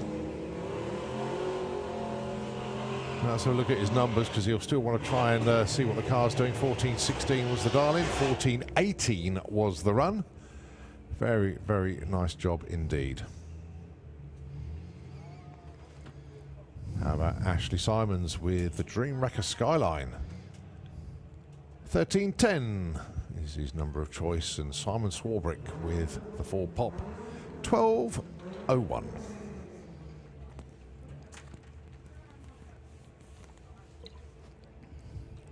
Well, my caravan's now the cleanest it's been all year. Which isn't difficult, because first time I've been in it. Ash's car just did not move as quickly as he wanted it to there. So Simon Swarbrick's already driven round him. Just has to not break Make out. sure he doesn't break out now. Yeah, Ash with a lot of wheel spin off the start line, and that's not the way to run your number, unfortunately. So, Felicity Gibbs with Little Miss Rampage. On the Kestrel side of the track, taking on Chris Creswell. Chris was your number 1 qualifier, Felicity number 8, however that means nothing now. It's all about getting there first.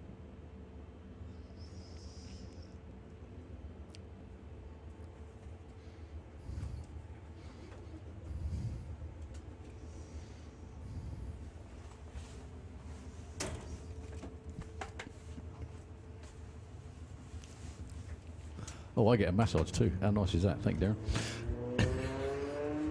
Darren. He trips over the stall. So, Felicity off and running.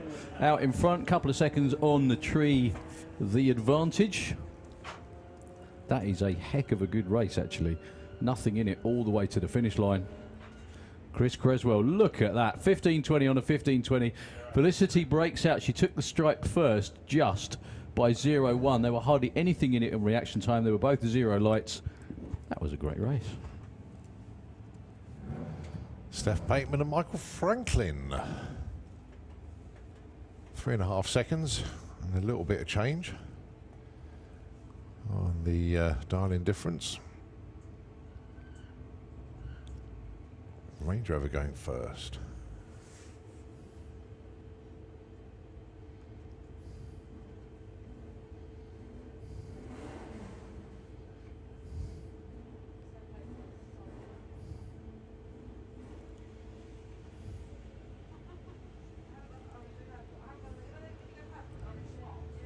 kind of hush as we look at the screens to see the reaction times. Can't tell anybody. But these two have got radios on. So let's see how they get on towards the stripe. It is double breakout, but Michael Franklin by the lesser amount, 728 against a lose-out 1378. So the Range Rover you are going to see in the next round. Steph Pateman, I was going to say on the trailer, but no, she can drive home. Ha ha! Dearie me. Perfect moment for that, mate. Yeah. Very good. Very, very good indeed. So we've got Holly Waters in the Kestrel Lane. I think we've got two more. Yeah, we have. We've got Pete right behind, haven't we? Going first with the Mustang against Richard Palmer.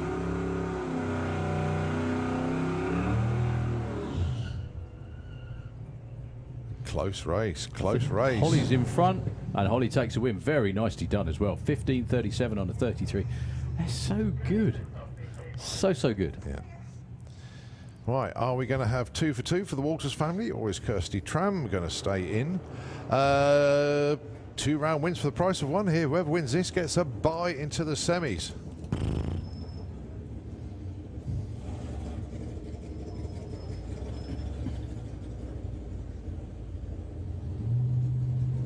Off goes Pete. Kirsty Tram in pursuit. Yeah, it's not often these two get to race each other, obviously, because Pete's normally in a different class. In fact, he's coming up against a whole bunch of new racers. Kirsty's closing and closing. Kirsty's taking the win. Look at that, 12.03. Pete breaks out. He did have a bit of wriggle room. He got there first and left first slightly. But it will be just Miss Waters. Moving on. ET bracket bike. Elimination round 2. It's going to be John McGill, your number 15 qualifier, on the VMAX in the Slick Tricks lane with 11.07. Sitting on the start line for nearly 1.5 seconds will be Scott Collier, who was number 1. Dialing wound back slightly to a 9.65 this time round. Here we go.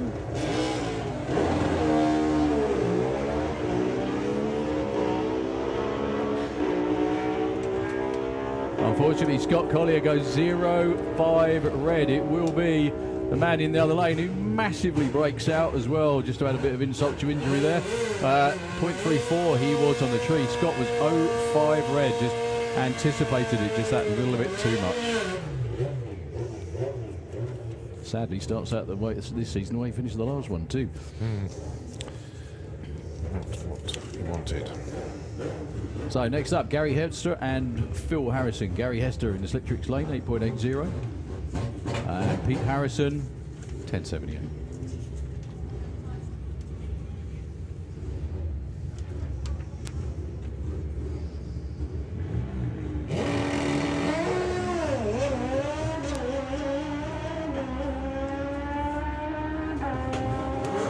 That's a really close one. If Gary Hester had a red lit, 0.3. And a 92 on a 78 takes the win for Pete Harrison. He gets a bye in the next round as well. Oh.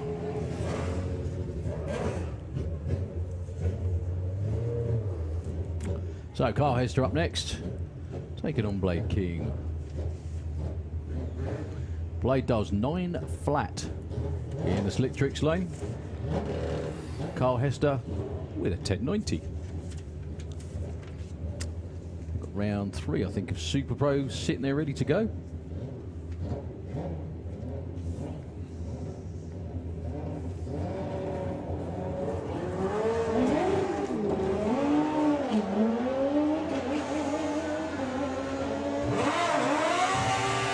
Couple of quite polite reaction times.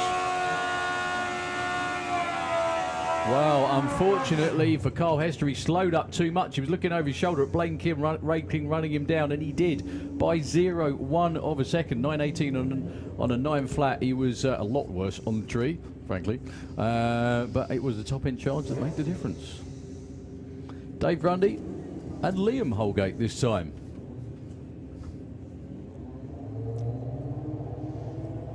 Dave Grundy goes red. It's an 0.4 red. It's loads of red lights in this round of racing.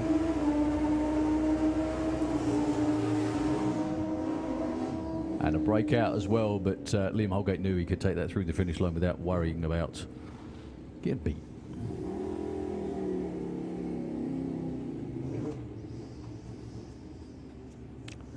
So Casey Holgate next in the Slick Tricks lane with a 1260 dial, 8.82 for Michael Gooding.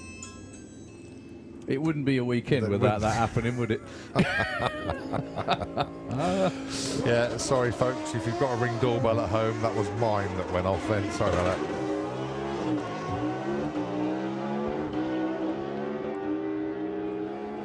Well, Michael Gooding, the closing speed is going to be pretty big at the finish line, and it is Michael Gooding that takes the win by 0.18. They were both 0.3 on the tree, but he was closer to his dial in Casey. Unfortunately, with a 13-second run, not quite quick enough.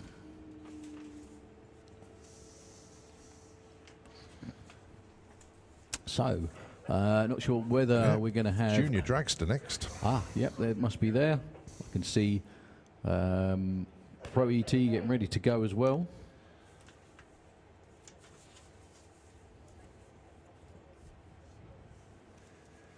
So line-up saying for Junior Dragster, Mackenzie Love going to be taking on young Daniel. That's Daniel Todd. Lara Bartlett taking on Liam McDonald. Max Taylor taking on Harry Redshaw. And it's going to be Luke Mugridge and Harley Corsell.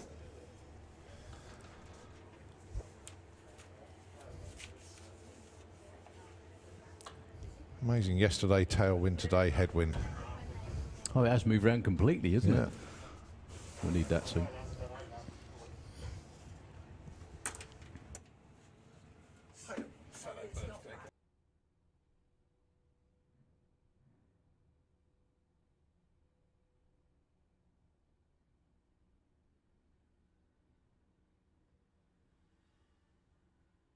So, Junior Dragster round one, rolling around underneath the tower. Yeah, the trouble is, Collins, you're getting all these light treats, but you're getting so many of them, it's going to add up to the same thing, isn't it, really? You know? Fair enough.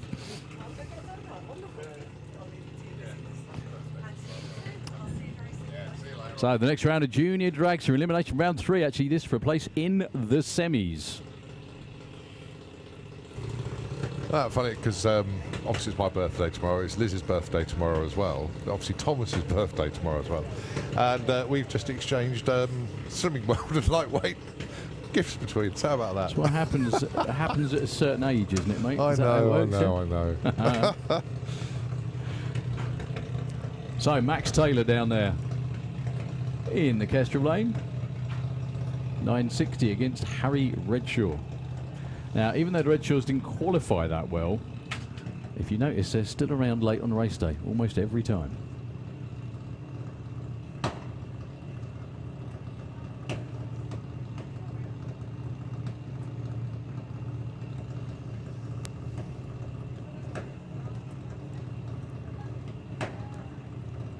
Well, here's going to be Max leaving first. 9.60. 1.31 seconds later, Harry's tree will run. As in, that's the stagger that's been put into the starting lights.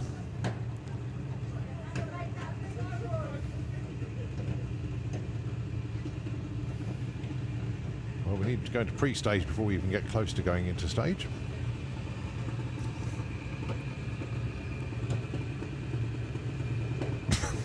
There we go. I've had a message about the doorbell already. Oh dear, love it. Oh, Max goes red. 0-2 red as well, unfortunately for him. Harry Redshaw moves on to the semis. Like I said, he only qualified number 28. Funny thing was about that message, it's come from Nicholas Stubbins. His blooming dog's going mad for that doorbell. Sorry. It's just the alarming frequency it happens, isn't it, really? It's funny. Is it because Claire's not home? Or No, is he home? no, the He doorbell still does rings it anyway, anyway. yeah, okay. So I don't have one. No. Very useful when we're both out and we get like Amazon deliveries and stuff like that. Like, yeah, just shove it over the fence, throw it over the gate, shove it under the caravan, wherever, you know. But it is good. Daniel Todd, Kestrel Lane against Mackenzie Love. Daniel is 27 qualifier.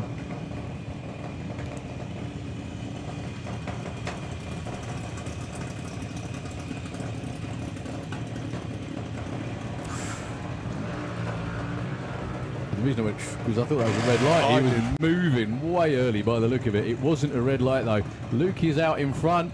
Oh! But the wind light comes on in Mackenzie Love's lane. Daniel Todd had a lot to play with at the finish line up there. 0.07 of a second too quick. He was over the stripe 0.23 first, and he was 0.5 on the tree to a 0.16. So Mackenzie Love got away with that one.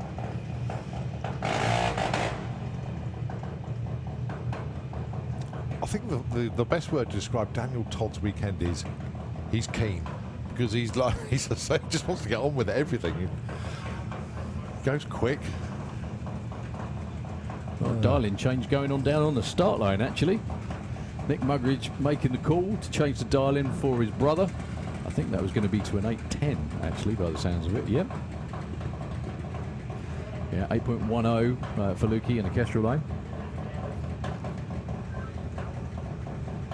And 8.03 for Harley Coulsell. Timing crew just changing the dial up there. It'll flash up in a second.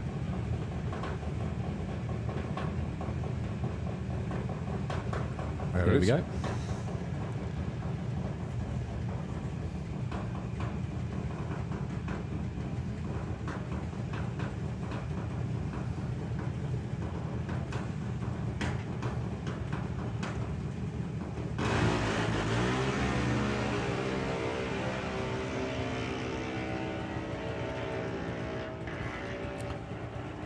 There's some whomping going on down there. It is Luke Mugridge. He had over 1/10 of a second on the tree as well. Well done to him. Comp eliminator into the lanes, please.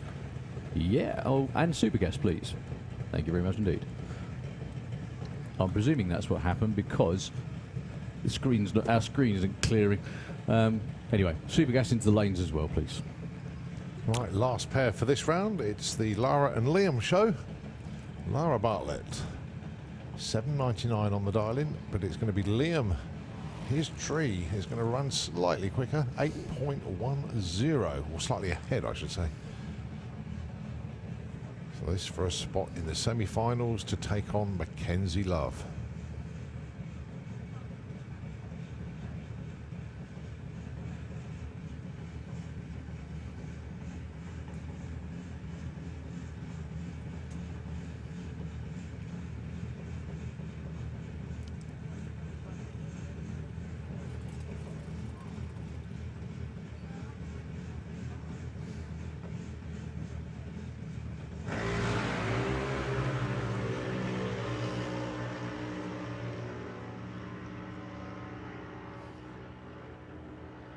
Wind light comes on in the slick tricks lane for Liam McDonald. He was 0.3 on the tree to a 0.18.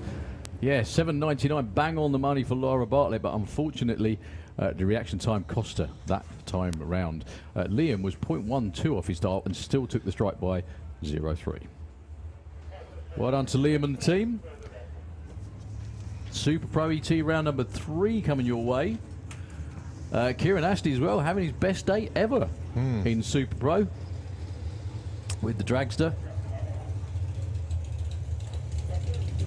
Well, he's got a tough customer here in the shape of Tom Atkinson. Whoever wins this goes into the semi-finals where a bye run awaits into the final. Yeah, like no more pressure is needed anyway.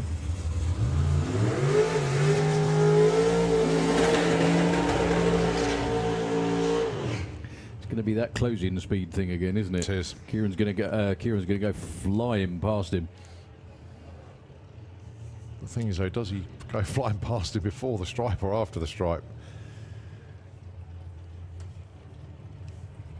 We will find out. In actual fact, 7.96 to 8.38. That's only just over 0.4 of a second difference on the dial-in. It's 0.42 of a second. Tom's been around doing this for quite a long while. Kieran's still fairly new to Super Pro Racing. It's got a very unique combination. In fact, I don't think there's anything quite like this in bracket racing anywhere, actually, in this country. A very unique and quick combination.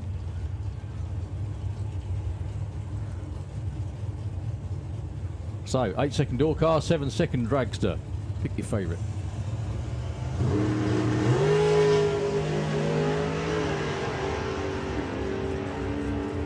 Here comes the top-end charger, the dragster.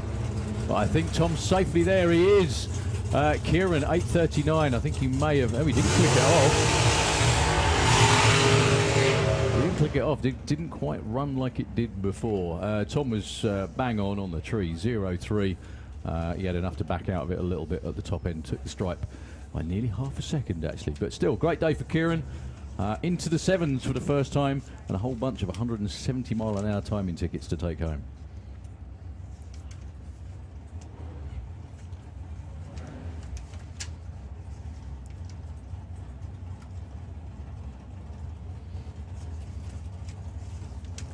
So Dave Russell taking on Matt Peters. Matt Peters, as you would expect, excuse me, done his burnout and backing up before Dave even bothers to spin the tyres. Just because he has a much shorter routine, really.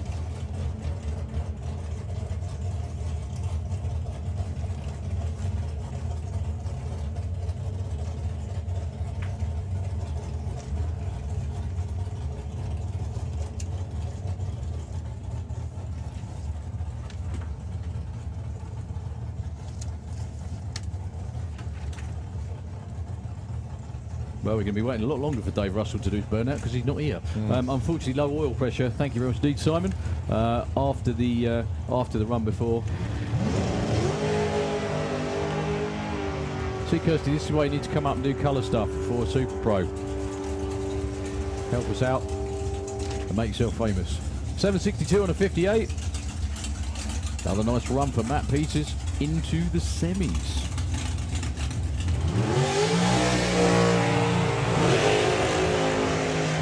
Again, unless I'm wrong, I think that's his best day at the drags so far, anyway.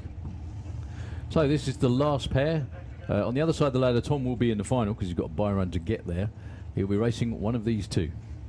Perennial late round finisher Barry Giles in the Giles and Hartley dragster in the Slick Strix lane. Or would it be the similar-ish long car of Alan Didwell? Remember Alan Didwell used to run a Capri, wasn't it? Long time ago now. Long time ago.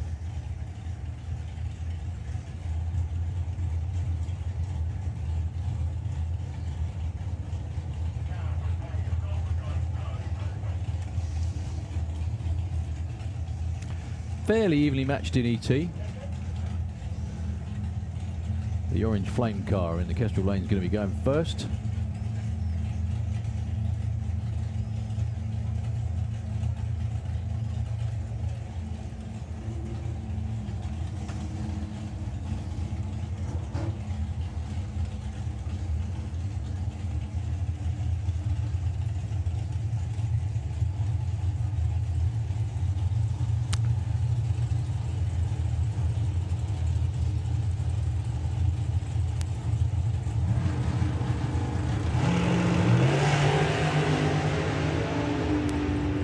Well, who's got a better race car? The answer is Alan Didwell once again.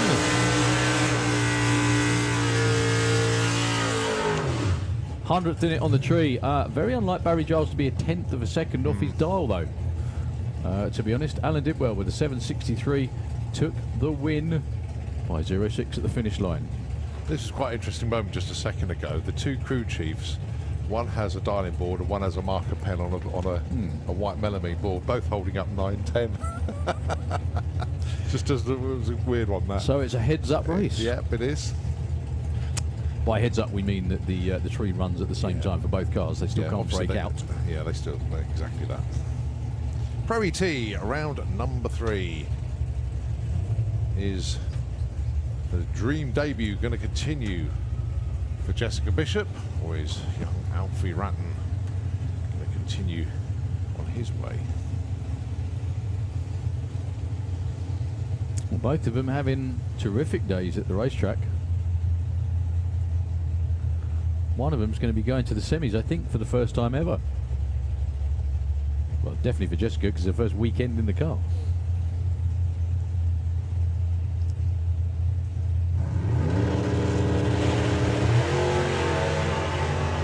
Well, visible move first for the door car. I'm not giving away anything. It was obvious. Oh. And he breaks out. He goes too quick.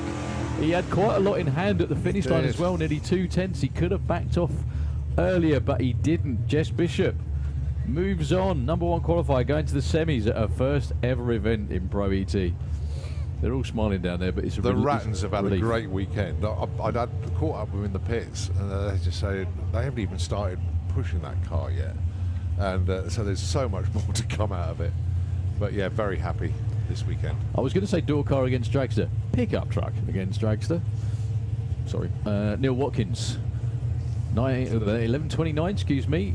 Just over a second later, we will be chased down by Tom Kay. Oh, Tom's gone red. Who goes 0-1 red. Deary me. And he runs 21 on a 19 as well. Yeah, Neil broke out, but he saw the win light on in his lane already. So that's one Watkins through. We're going to get another one now. Because it's sibling rivalry.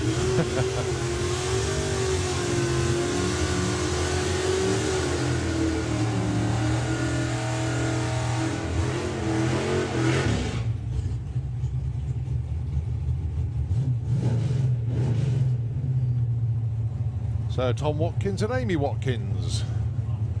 8.96 for Tom, 9.44 for Amy. Two very good racers. yeah, both cars should be. Thing is, there's not going to be any tricks because they both know what each other do. I'm guessing, you know, or they won't be talking to each other all the way home.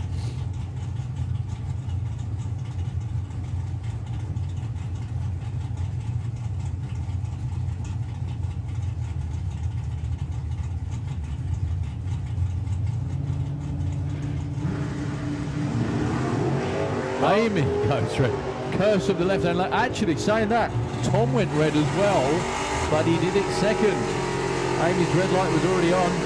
Oh, look at that for a race. They were both bang on their numbers. A 96 on a 96 for Tom, a 44 on a 44 for Amy. Amy's red light was what made the difference. It's a shame that wasn't a green light race because that would have been spectacularly good. Yeah, Tom, yeah, would have taken it, I think, because his 2 was better than the 9, but we're talking minuscule margins here. Yeah, Amy just had to leave with a 0-4, which she could have easily done and would have won. But anyway, ifs and buts. Don Scott, Lee Morris. Don Scott, I think he's the sole remaining member of the Nostalgia Superstockers. No? Don and, sorry, no, Neil and Tom. Oh, Neil, sorry, apologies. And yeah. Tom. And Tom. Oh, is he a Nostalgia Super? Sorry, I beg your pardon. I didn't think that car was. Well, Don Scott had a good think about that before he nailed it. And again, I'm not telling anyone anything they don't know. Lee's going to back off and goes 10.15. Considering he wasn't in the show to the last session, this time yesterday didn't look like he'd be racing today. This time today, he's in the semi-finals. Yeah, although Neil and, well, the Watkins family don't race in Nostalgia Superstock, they concentrate on national championship racing. They are all eligible. They even still all carry the Nostalgia Superstock banners on their cars. But yeah, you've got 3 out of 4 Nostalgia Superstock cars in the semi-finals of Pro ET and a pesky junior dragster racer.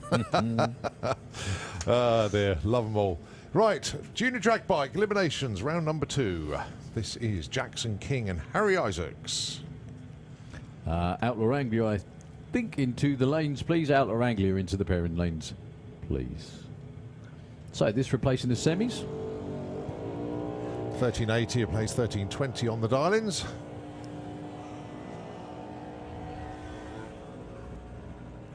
Jackson in the Kestrel Beer lane, Harry in the Slick Tricks lane, and the win light goes in the Kestrel Beer lane by 0.009. Well, Harry actually broke out to be that close. So, Yes, he did, yeah. Very, very close indeed at this track, though. So, Leah Morrison, number 1 qualifier from Yeovil in the Kestrel side of the racetrack, taking on Faith Morrison. You guessed it. Well, guaranteed a Morrison in the final, because whoever wins this gets a bye in the semis. Big difference in Darlings, though. Faith, 18:30. Leah, 11:33. 6.97 second difference on the tree.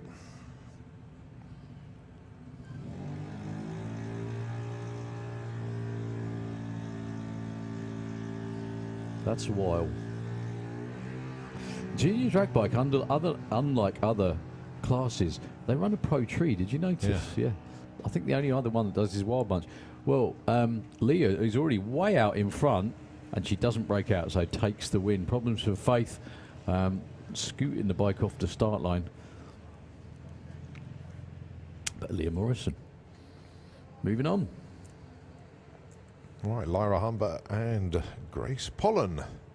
Winner of this faces Jackson King in the semis. It's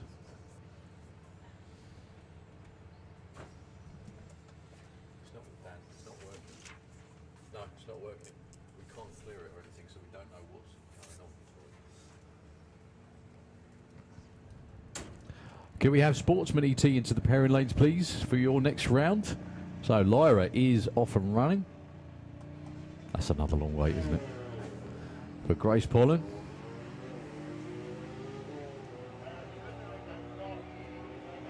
I don't think she's going to get there. She doesn't get there. Great run for Lyra. 15.95 on a 60. Grace with a 10-second run on a 9 flat dial-in was enough to take the win.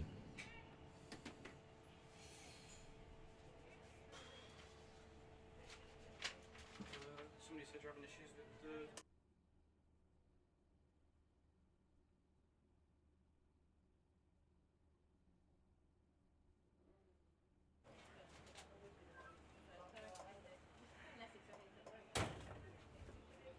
So a little bit of sledding of the racetrack. We've got comp eliminator semis coming up. A couple of minutes from Nitro FM. We'll be right back with you.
We are back with Comp Eliminator semi-finals. 2 pairings for you. Spencer Tram taking on Terry Newton, and it's Nick Williams taking on Kev Jenkins.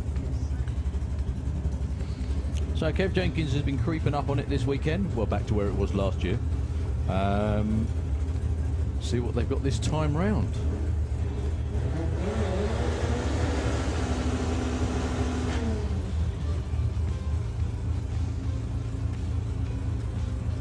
Now, it's not often that you say that the faster of the 2 cars is the least favourite in a heads-up race, but that's how Comp Eliminator works. Going to be a solo then. Terry's car didn't. It's Kevin underneath us. Oh, sorry. Kev got problems. Yeah, I mean, this is we've got 2 Ford versus Chevy matchups, but it's not the way that we have it. Well, the Chevys are pretty similar, but the Fords are probably just about as different as you can make them. Well, Kev had problems with the burnout there. Is he coming forward? Yep. He is, yeah. I think you're going to try another burnout, isn't it? It is a solo. Ah, that's a shame. So Nick going to book his spot in the final then. Oh, no.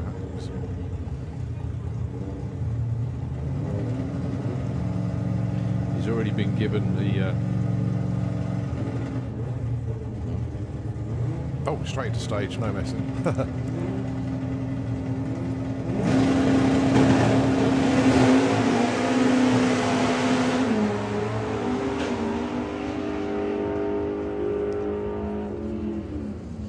Well, whatever the problem was for Kev, it didn't stop him leaving the line okay. He had an 0.3 red light though, so that gave the automatic win to Nick. That was kind of weirdness all over that time.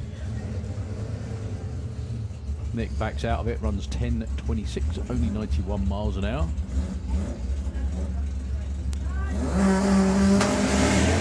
What's weird, he backed out of it and he still went under his index. Now this is going to be an interesting matchup for the simple reason that Spence's car hasn't really been running, well, hasn't really been running the numbers, is it? What did he run in qualifying? I beg your pardon, sorry, 11.04. 11.04. Yeah, so it has been 5/10ths under. Terry Newton's been 500ths under. Now would be a good time to make it even quicker. However, I'm sure he's really enjoying life at the moment.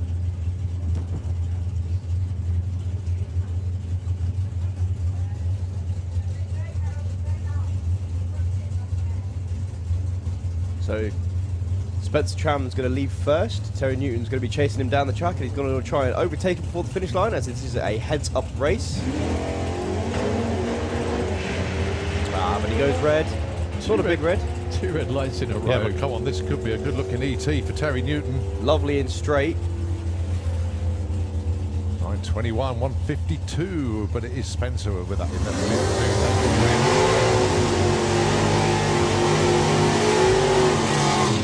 Well, the fun part is it's a Camaro against Camaro final. Very good, very good. But they're the same car, really. Super Gas round 2 coming your way. Yeah, Holden taking on Andy Dibley. Stu Dorney will get a bye. Wayne Hiscock taking on Andy Harrison, and Stu Morris taking on Dave Fulton. This is with us. And we hope Stu Morris is down actually. Yes, you can see his car because he didn't appear in Super Pro. No. So they'll leave it together. Andy Dibley's car hit the throttle stop. Bob runs away. Andy Dibley's going to try and run him down. I could have told you Bob was going to go way too quickly because he was long way out in front. He was off the line first by 0.2 actually, but Dibbs with a 9.91, superb number. He won't be happy with the 0.9 reaction time though. And we're going to have another one of the matchups again. So Wayne Hiscock in the Chevelle is going to leave and run away and try and hide, but he's going to try and park it on the finish line, as he usually does, probably about 90 miles an hour as he crosses the line. Figure of speech, folks. Don't panic. Yeah, he's not actually going to stop. Go. Well, Handbrake. he's trying to hide. He's painted the car the same colour as the racetrack. But, So as Andy Harrison's throttle stop kicks in, Wayne Hiscott's going to run away. And then get on the brake. As he has, he's lifted. oh, He gets the takes win. it. Andy Harrison had loads in the bank off the start line. He was 05 to an 09. Wayne Hiscock went 10.02. Andy Harrison was over the finish line by 0.17. That's quite a lot in in any kind of ET racing. Are you talking about the driver or the win margin? So a bye run then for Stu Doiney. I remember the days.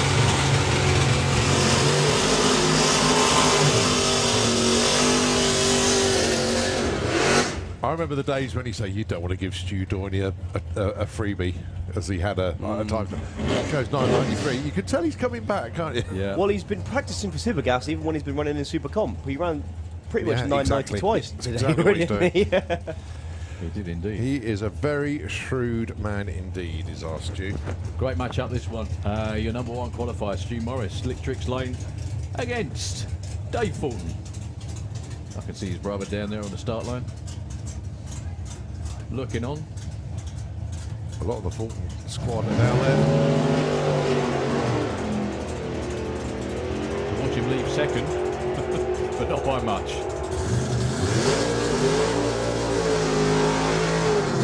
Oh, what a race. 91 to a 92, 0-2 on the tree for Stuart Morris to a 0-5. Considering he hasn't been in the car for 10 years, never been away by the looks of that. That was amazing. That was a package of about 0-3, which is pretty unbeatable.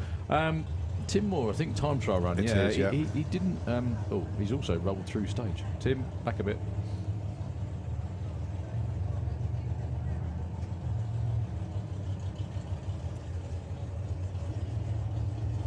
Try and really confuse himself and do a back wheel stage then.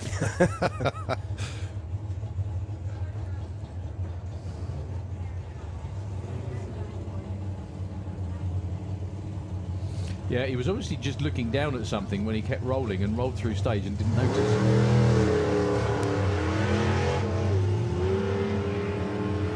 Well, he's still got the throttle stop on. Still trying to run 990, I guess. That was 963, 144. Failed at that miserably, I think. Miles off. Right, Outlaw Anglia elimination.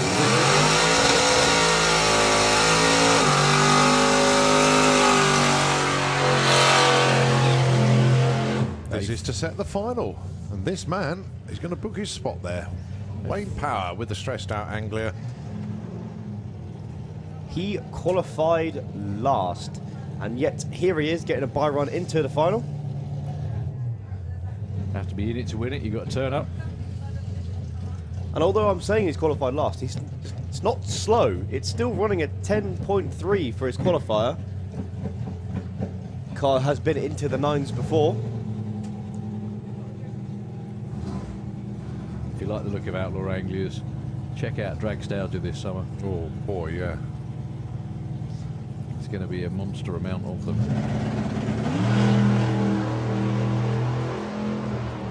We cannot wait for John Willard's car to get here, and obviously for John and his team to get here as well. And I know he can't wait to go over. He's sending, on his Facebook page, he's putting the ship tracker on where it. the boat is, yeah. It's not just that though. You've got Colin Miller in the 60s, you've got Jim Guy in the 60s, you've got Simon Barlow on the verge of being in the 60s and desperately wanting to get there too. So not only that, Colin Miller has done a lot of upgrades to his car over the winter. It's going to be barely recognisable when it comes back out. Yeah, but I wish you said that about the driver, but okay. Well, I think he's even putting himself on a diet. That's how much he's trying to shave some time off. Yeah, cocktail diet by the look of it. But no, John probably tuned in, or if not, he'll be watching the live feed later on. But John, really looking forward to seeing you when you come over here with your team. Yeah, and the Aussie Outlaw going to be pounding down the Santa Pod quarter mile. Well, all the locals haven't been twiddling their thumbs. Let's put it that way. No. The natives have become restless. That's it. Ben Kennedy, Rob Stone.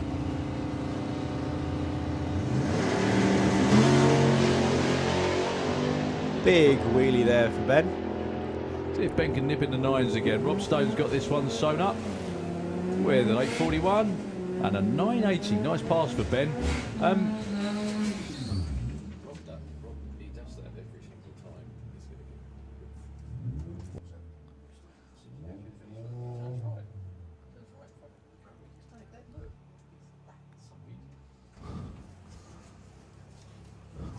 Right, this is a Pro ET time trial run for Darren Huxley.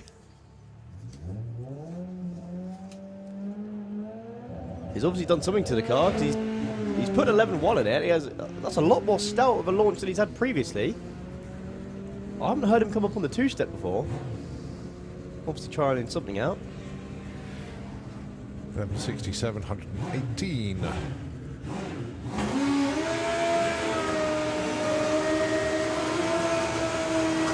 Right, Super Street Bike semi-finals. Watering mouths all round. The Ben and Jake show to kick things off. God, blimey. And then for dessert, you got Alan and Daniel. The slowest of these bikes in qualifying went 683. Slowest. Yeah, that's just... On a street tyre. Get your noodle round that. So Jake Michel was that man, number 4. He's dipped in the 6.7s before in the Kestrel lane. A good light and another one of those may be enough to take out Steve Venables here. Steve Venables gets the whole shot, but he's got issues off the start line. That's a terrific race. Steve goes 690. Jake goes 698. It looked like Steve was fighting with something off the start line there. He went 0.38 on the tree to a 0.19 for Jake. Jake, unfortunately, his worst full run of the weekend. Not exactly slow though, 698. So who will then be racing in the final? Well, Daniel is on the first leg of a speed record for ACU. He went 226.76 in eliminations round number 1 when he was alongside Alan Morrison. And now he's got Alan Morrison Jr. Yeah, I was going to say rinse and repeat. There's another Morrison in the other lane. Oh, what a hole shot! Daniel Lynch was asleep on the tree. Al Morrison's going to take it with a 683. 216 miles an hour. Smoke in the shutdown area again for Daniel Lentz. 676. His quickest run of the weekend at 222. Yeah, hang on. A 676 in Super Street Bike lost. On a whole shot to a 683. I think for a speed record, you need to be within 1%. Correct, Isn't it? yeah. So has he got that? That won't be there. No, too slow then. 222 ACU record. That needs backing up. Yeah, okay.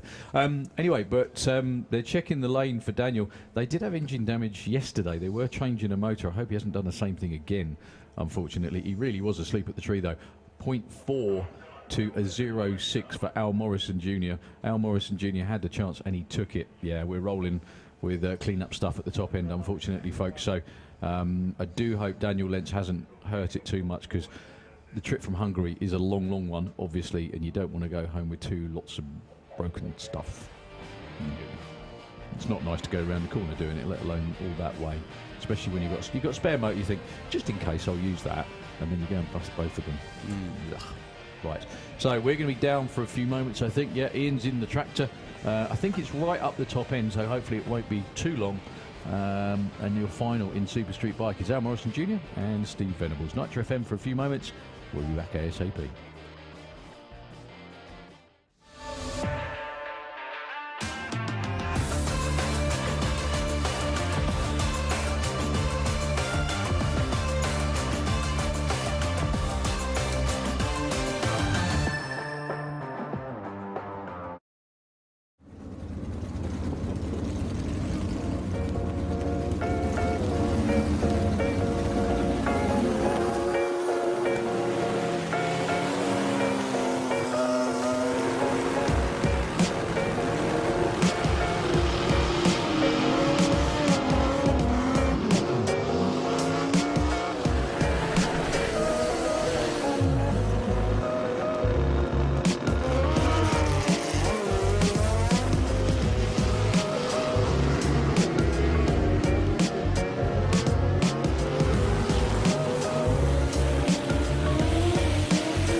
know being a sleeping beauty was contagious. Yeah. Well, certainly not for Chris Creswell, a 0.6 light.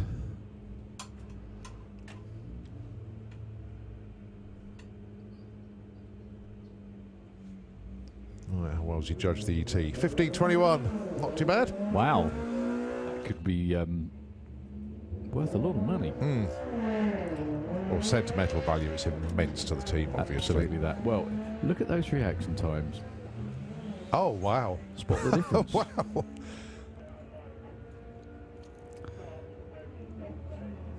Right side by side. Janie is out in front, but closer to the dial-in. They had identical reaction times, 0.233 each.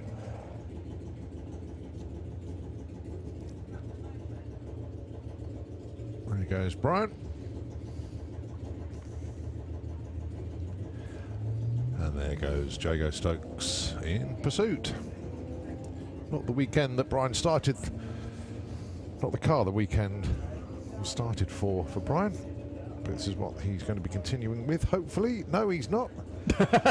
Sorry. Look at the win margin, 002. Jago Stokes takes that one, 13.56 against the loser, 18.55. I was only giggling because but anyway, thanks ever so much to Scott and Jerry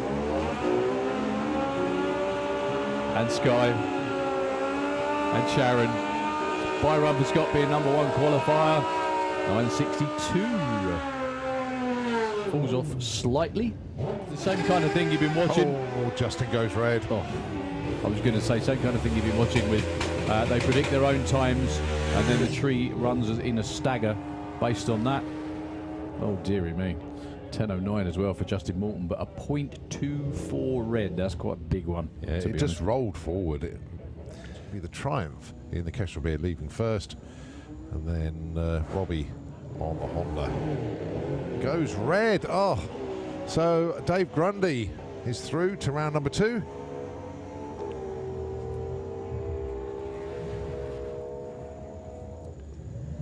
$10.79. Robbie Dobby. Oh, not only that, he went red. He hit his number bang on. 991 was his dial. 991 was the run, but an 03 red. Oh, but he goes red by 0.9. Ryan Davidson, my goodness me, it's his lucky day. Yeah. He got a green light, bike didn't move, Has he thing got went a red. Yeah, he got a green light. Oh, he did, The right. wind light's on in his light.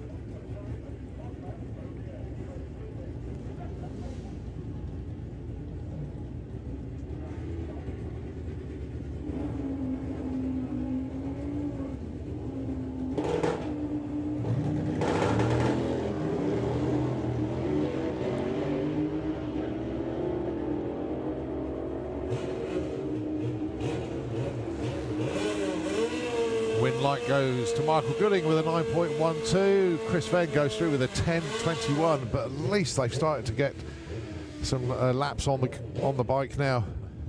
9.99. Gary Hester on 8.80. Green lights both sides of the racetrack.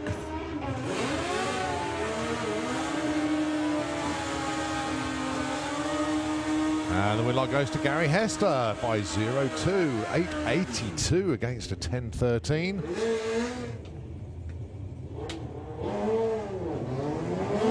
Oh, and Phil Pratt goes red.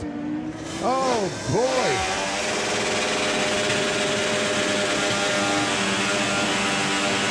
Breakout for Carl. Oh, another cherry on the tree. Jake goes red. Well, they both went red, to be fair, but John McGill's red was not as bad as Jake's. So look at the dialers anyway, 11.07, 11.60, 11.21, 11.93 were the results, but it is John McGill.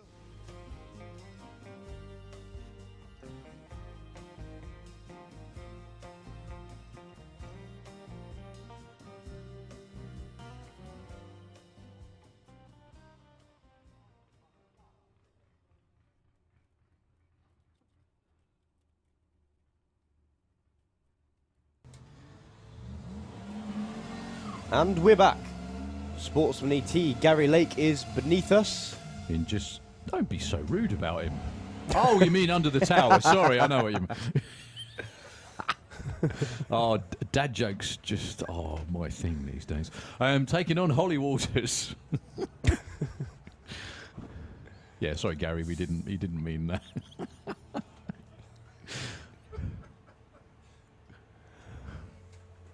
Well, Gary's looking.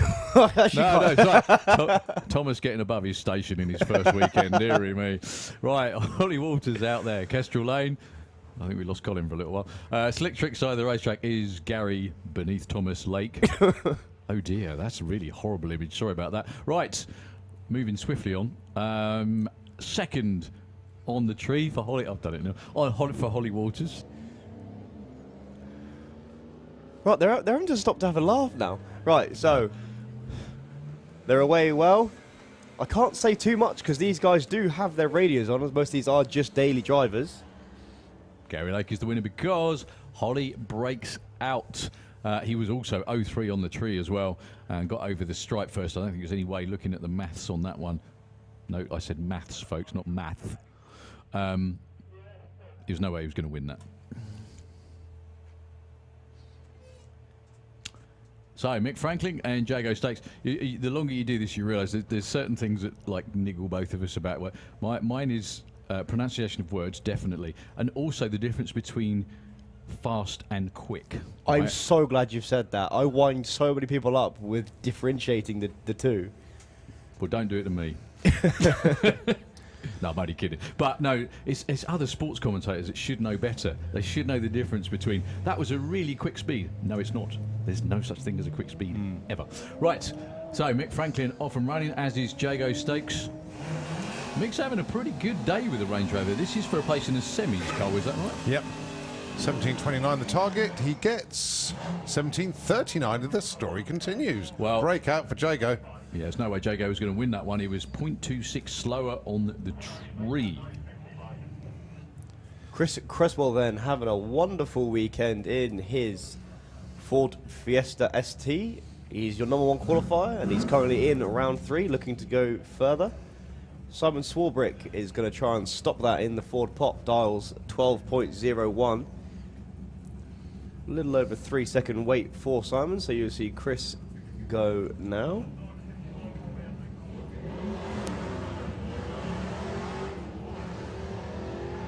Simon Swarbrick's had a pretty good weekend though with the Pop. One car I've not seen in Sportsman before, actually. Brake lights for Chris and wind light for Chris as well. No way, I don't think Simon Swarbrick was going to win that one. Chris Creswell was 0.9 on the tree to a 0.42. You can't give away 0.3 of a second to somebody as good as Chris Creswell. All right, Kirsty with the bye. So it will be Kirsty Tram taking on Gary Lake, and then it will be Chris Creswell you just see go through taking on Mike Franklin with the Range Rover. Kirsty Darling 12 flat.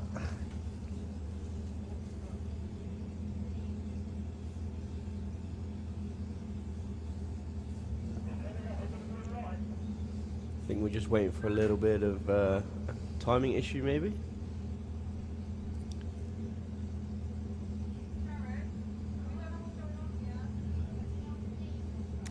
Kirsty, bear in mind how much the Tram family are involved and do for SPRC. Unbelievably, Kirsty got involved in racing via the Dialing Day, didn't she? She did. She won yes, it, you're right. it? Yeah.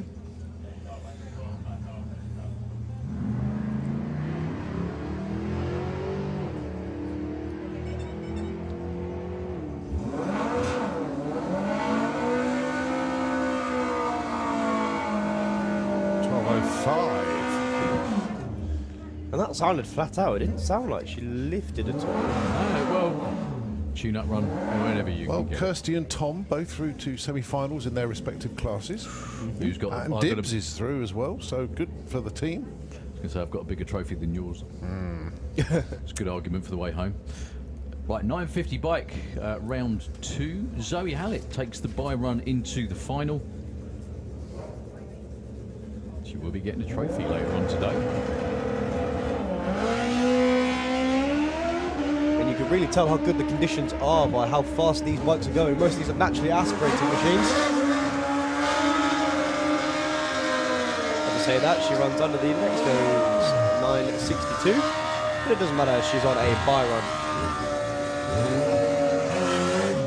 Now, on my wander up to the top end earlier on, the race between your number one qualifier there, Rick Sawatsky and Carl Thomas. I spoke to, had a quick chat with Carl Thomas, who's on his way back, and he goes, I broke out again, right? But he hasn't run one number the right side all weekend. Nope. No, 8 runs so far. But he's got the number one qualifier in the other lane to use as a bit of a pacemaker. I think Rick Sawatsky's just going to look at him, let him take the stripe and let him break out. Is exactly what he did. He does it again.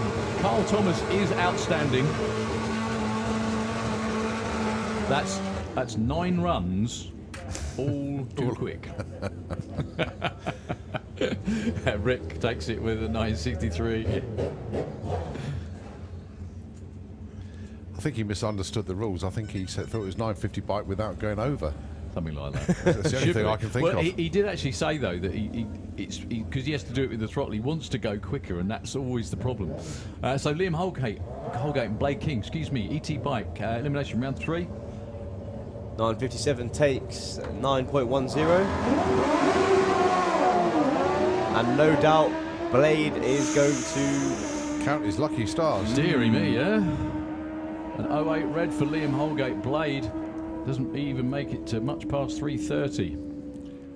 And he's in the final because he gets a bye in the semis. If the bike starts. If the bike starts, yes, of course. Well, I'm sure, seeing how good friends Liam and Blade are, they're going to get something sorted between them. Even if it does mean that Blade rides Liam's bike in the semis. I don't know if you can do that. Can it's allowed, I don't know. You can. I'm sure you could with the same number. Because the bike's scrutinised. Yeah. Interesting.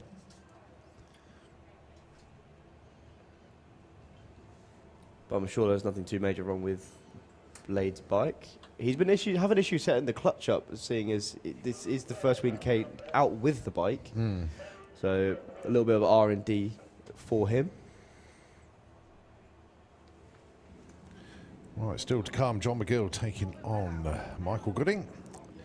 And of course we'll have Peter Harrison with his bye run. Oh, that's not a good sign. The bike dolly's come out to pick him up. That means something's seized or definitely not working. Well, it's still being dragged along on its rear wheel, so it's obviously still free. No, it's a lot easier to put the front wheel on the dolly and carry it. It's much easier way of doing it. Yeah, a little bit of sweeping needed as well. They've got to be careful with how high they set that dolly, though, because some of these bikes with wheelie bars, the wheelie bars are really low, so we just wheeling it along on the wheelie bar. Put it on a wheelie bar. Yeah. See how effective they are. Good tuning aid.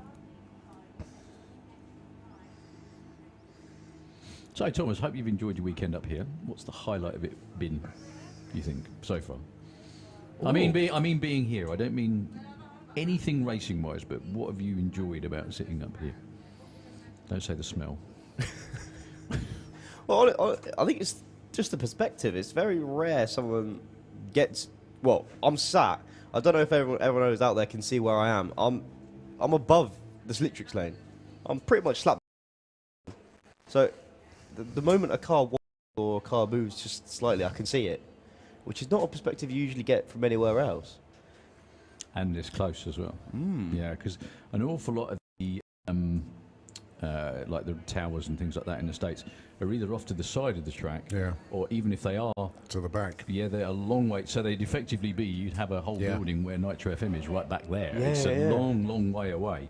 There's nothing quite as, what's the word I'm looking for? Unique.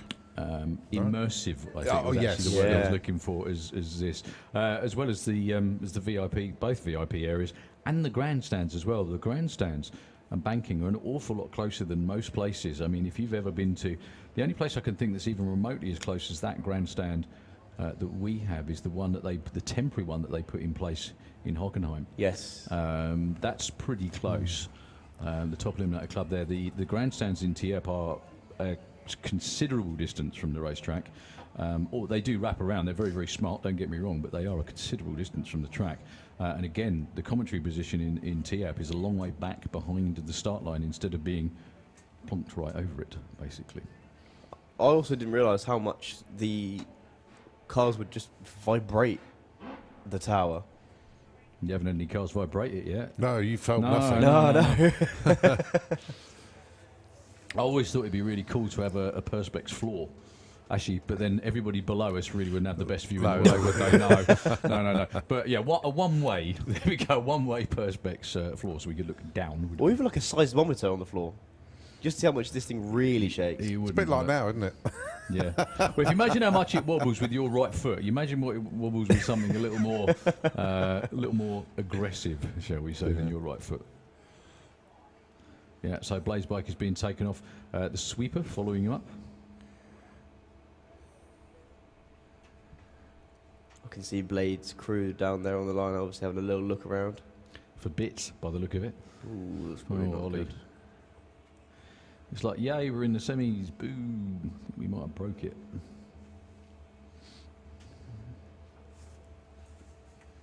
Right, following ET bike, we've still got comp bike semis to come, street eliminator semis to come, junior dragster semis to come, super comp 850 bike, super pro ET,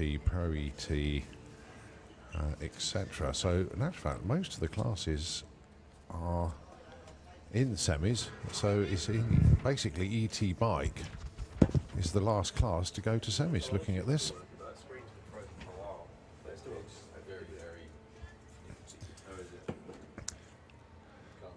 Okay, so the Blade Runner machine of Blade King making its way now up the racetrack.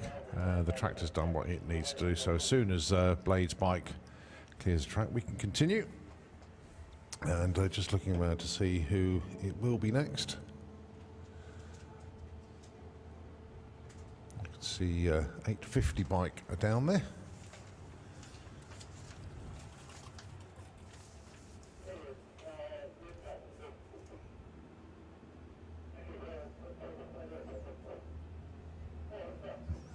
No, in fact, just looking at the speed that Blade's bike is being taken up the racetrack there. Obviously, they want to be as gentle as possible with it.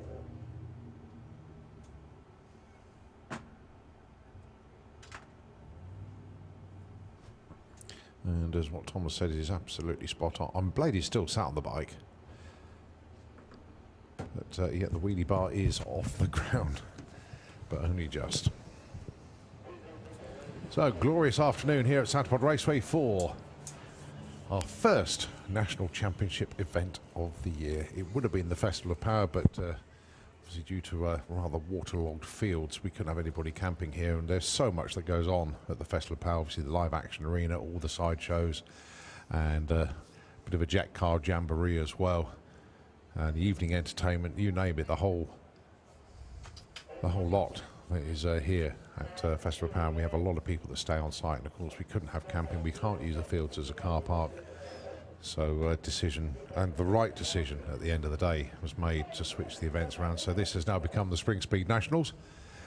Fortunately, we've still got all of our racers and all of the crews as well. So celebrating Easter Sunday with Eliminations Day here at Santipod. Glorious weather, typically all weekend long.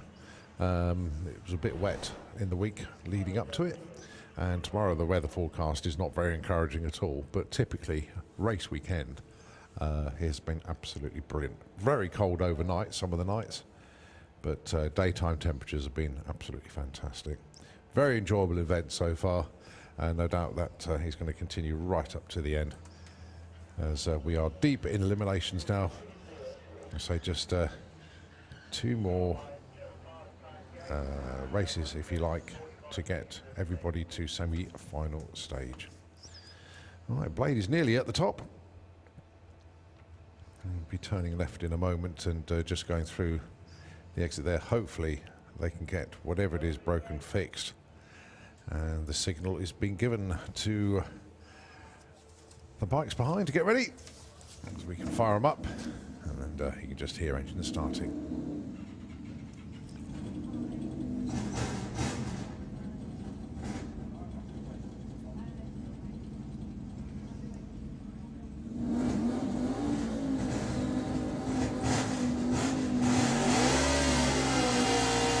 So John McGill and Michael Gooding.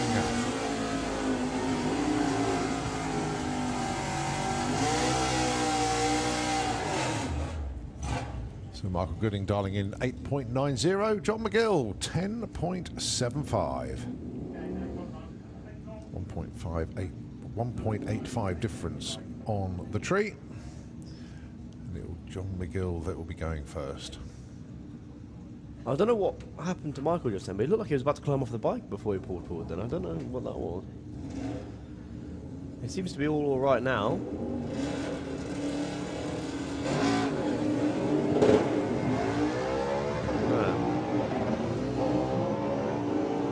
I think John McGill will have this one as long as he doesn't break out at the top end.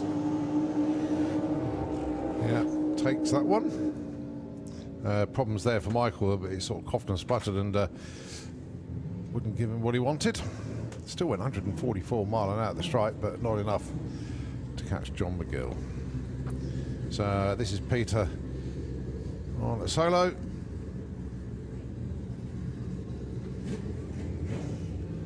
The Ducati dialing in 10.88.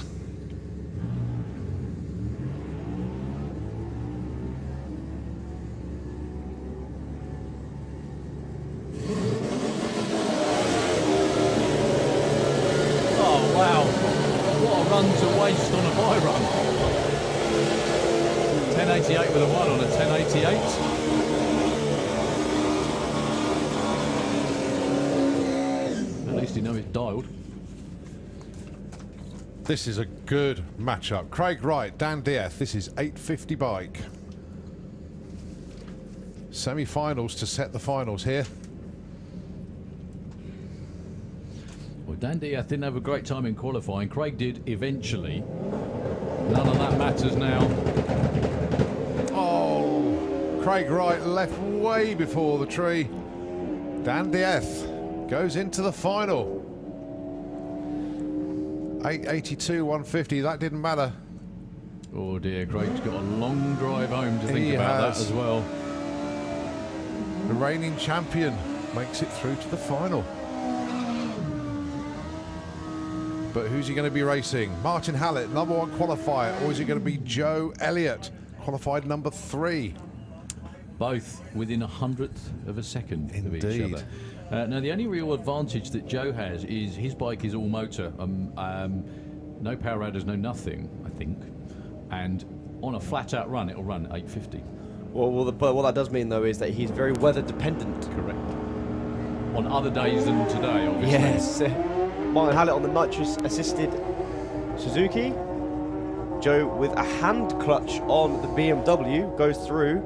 Martin Hallett takes the win, 854. With a 0.14 reaction time. Zoe Hallett is also in the final of... Yeah, Yep. thought so, that's right. Of 950, isn't she? Good weekend to be a Hallett, that's for sure. Right, this is Combike. Semi-finals to set finals. Anna Sasiak and Chris Neary.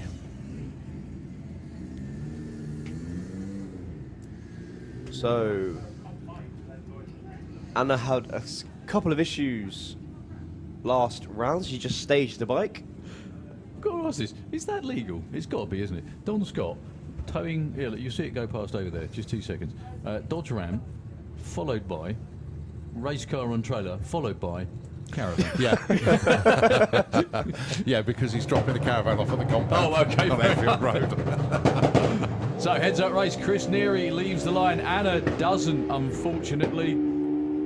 So whatever the issues were on the last run are clearly still plaguing her. Chris goes through 788 at 191 miles an hour. That's pretty fast. It is indeed. I think that was the right call for Anna there, staging for the points, actually. Obviously, they are, I believe they're teammates, aren't they? No, Chris Neary is Hobo Racing and Well, Anna and Kyle, the Rents Go Racing. Ah, that's the one. Yeah. Well done, Anna. Terrific weekend. Anytime you can nearly make the final is always a good one, especially up against such stiff competition as well. Yeah. Comp bike is rather brutal at the moment. Very.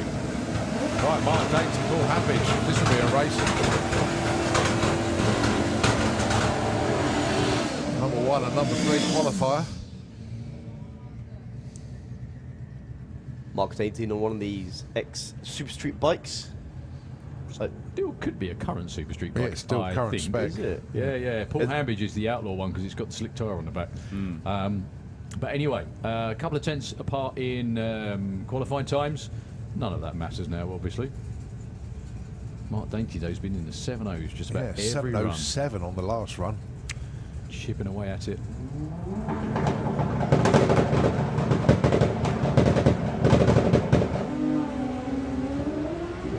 He's even quicker to 60 foot this time with a 1.2. Oh, he's getting close to the centre line.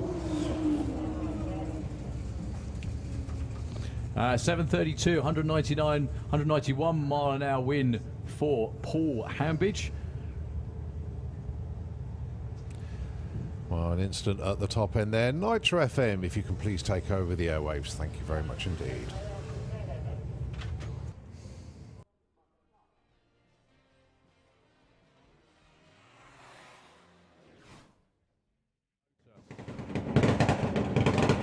BMW went 8:51 yesterday. Pretty even off the start line. Who's got the better bike at the finish line? They're looking at each other. Joe Elliott takes it. 8:77, 154. Dan was lightning quick on the tree. Critch is going to have a hard time running that down. They're both backing off. And Dan takes it on a big hole shot. Look at the size of that hole shot as well.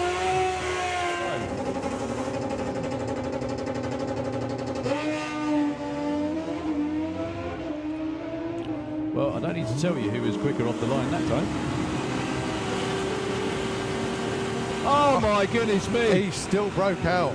Broke out by a mile. J. Rowe had so much in the bag that time. He was 0-1 on the tree. He did back off. Look, he only did 127 mile an hour. Gary in the Slick Tricks lane. Stace with Tutu on. Didn't get a 7-second run yesterday. And probably won't get it now if she's actually racing. She's going to back off. They're very, very even. Stacey takes it. 8.94. Gets to lose at 9.12.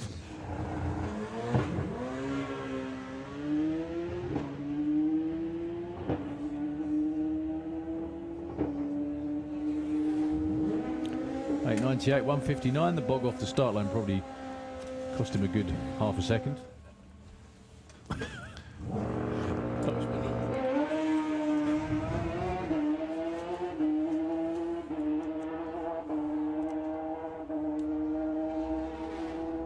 8:52. The only bike that's got close, and it was number 1 qualifier. 8:52 with the 2 at 1:55. He's consistent as well.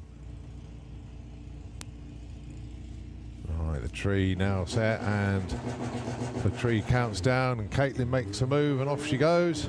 Kirsty's got to be patient, and now she sets off in pursuit. So, 17 flat, plays 12 flat, exactly 5 seconds between them on the dial-ins.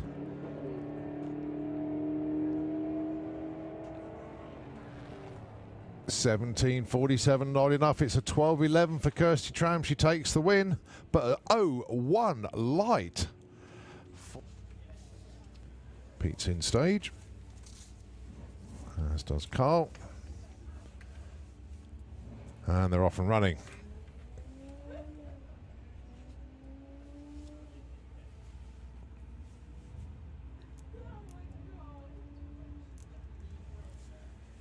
Well, getting towards the stripe, and the win light comes on in Pete Walters' lane. He goes 15.43. Gets to lose that 15.83, but did have quite a margin on reaction times. Obviously, they need to get green lights. Otherwise, they'll knock themselves out if they go too early and pull a cherry.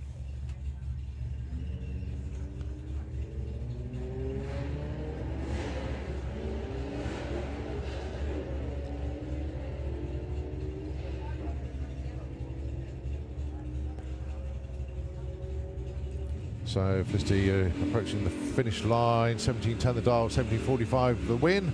W much closer, but reaction time of 0.5 for Felicity Gibbs.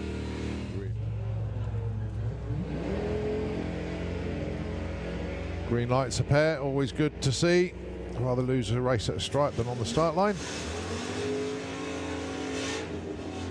Close at the finish line. 13.84 the wins for Stephen Giles. A lose up there for Bill Wilson. Win margin 0.1243.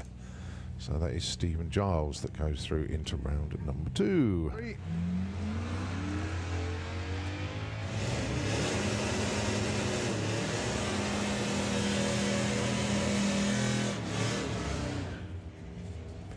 Tight at the stripe again. Win margin 0.18, and that's Liam that takes that one. Only 300ths off his dial-in. Very nicely done, Liam. Arabian Night, Trans Am. 14.16. Been good in qualifying. Around 14.18. Oh, cherry on the tree for Jack. Went a little bit too soon, so Gary Lake, the win light already on in his lane.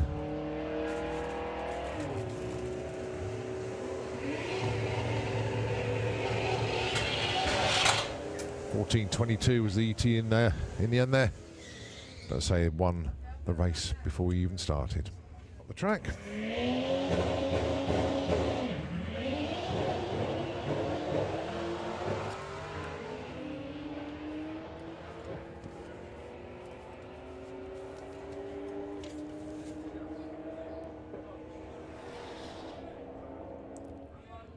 So the win goes to Ashley there. Troy broke out. He got there first by a country mile, but broke out by 300ths of a second. Is he going first? There she goes. Green light. As the same for Steph. So Steph with the BMW going to try and chase down that Dodge Ram. And go into the next round. Can she do it? She can. 14.09 takes the win to a lose out 15.96. Win margin only 0.2 of a second. Finishing line cam shows the difference there as they went through.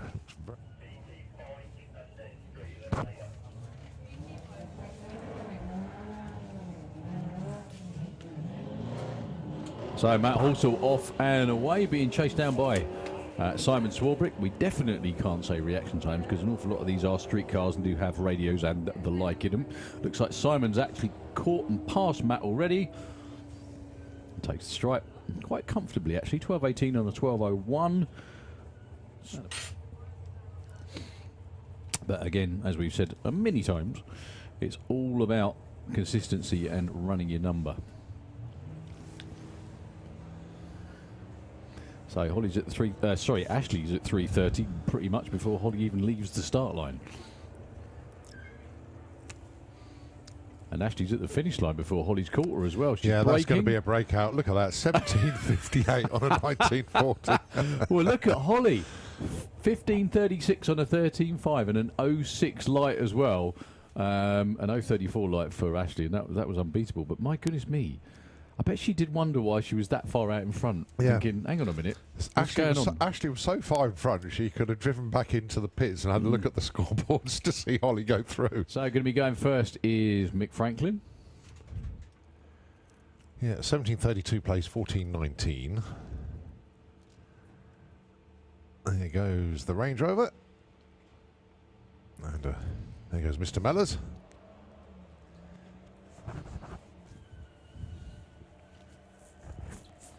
Well, Mick is way out there in front. He's still way out there in front. And he takes it. Yeah, 17.30, only by 200s. Look at that. Big breakout for Steve Mellors, though. 13.92 on a 14.19. His day's done. 15. I didn't know being a sleeping beauty was contagious. Yeah. Well, certainly not for Chris Creswell. A 06 light.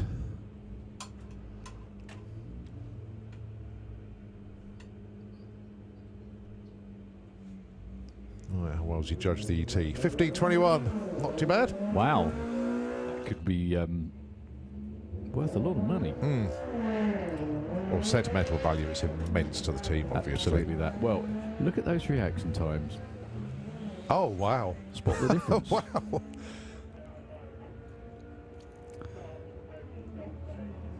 Right side by side. Janie is out in front, but closer to the dial-in. They had identical reaction times. 0.233 each.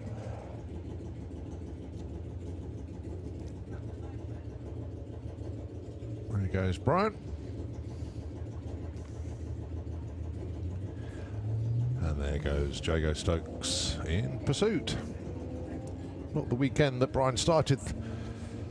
Not the car the weekend was started for Brian. But this is what he's going to be continuing with, hopefully. No, he's not. Sorry. Look at the win margin, 002. Jago Stokes takes that one, 13.56 against a loser, 18.55. I was only giggling because but anyway, thanks ever so much to Scott and Jerry and Sky and Sharon. Byron for Scott being number 1 qualifier, 9.62. Falls off slightly. The same kind of thing you've been watching. Oh, Justin goes red. Oh, I was going to say same kind of thing you've been watching with. They predict their own times, and then the tree runs in a stagger based on that. Oh dearie me, 10.09 as well for Justin Morton, but a 0.24 red. That's quite a big one. Yeah, it just rolled forward. It be the Triumph in the Kestrel Beer leaving first, and then Robbie on the Honda goes red. Oh, so Dave Grundy is through to round number 2.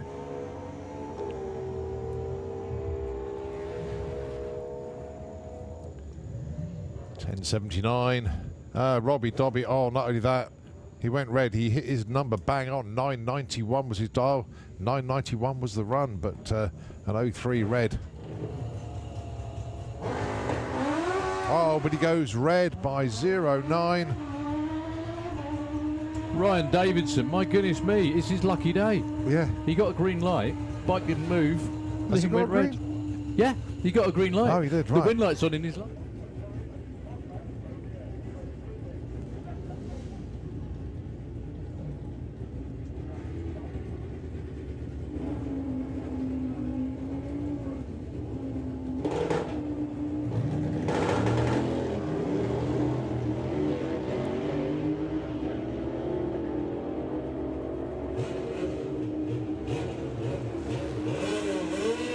Win light goes to Michael Gooding with a 9.12. Chris Venn goes through with a 10.21, but at least they've started to get some laps on the bike now.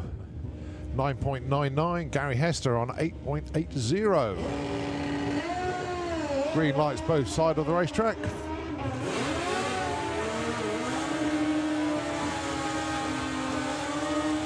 And the win light goes to Gary Hester by 0.2, 8.82 against a 10.13.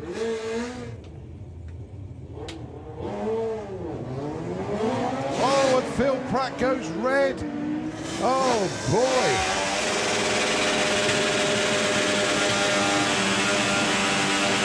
Breakout for Carl.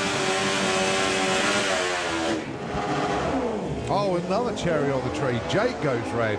Well, they both went red, to be fair, but John McGill's red was not as bad as Jake's. So look at the dialers anyway, 11.07, 11.60, 11.21, 11.93 were the results, but it is John McGill that goes through. Well, he goes red, but it won't matter because it is a buy run. And only an 0.1 red at that.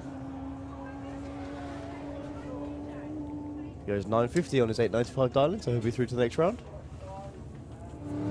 Well, he's already started spooling it up, but he's not even in stage yet. Ah, he's rolled through.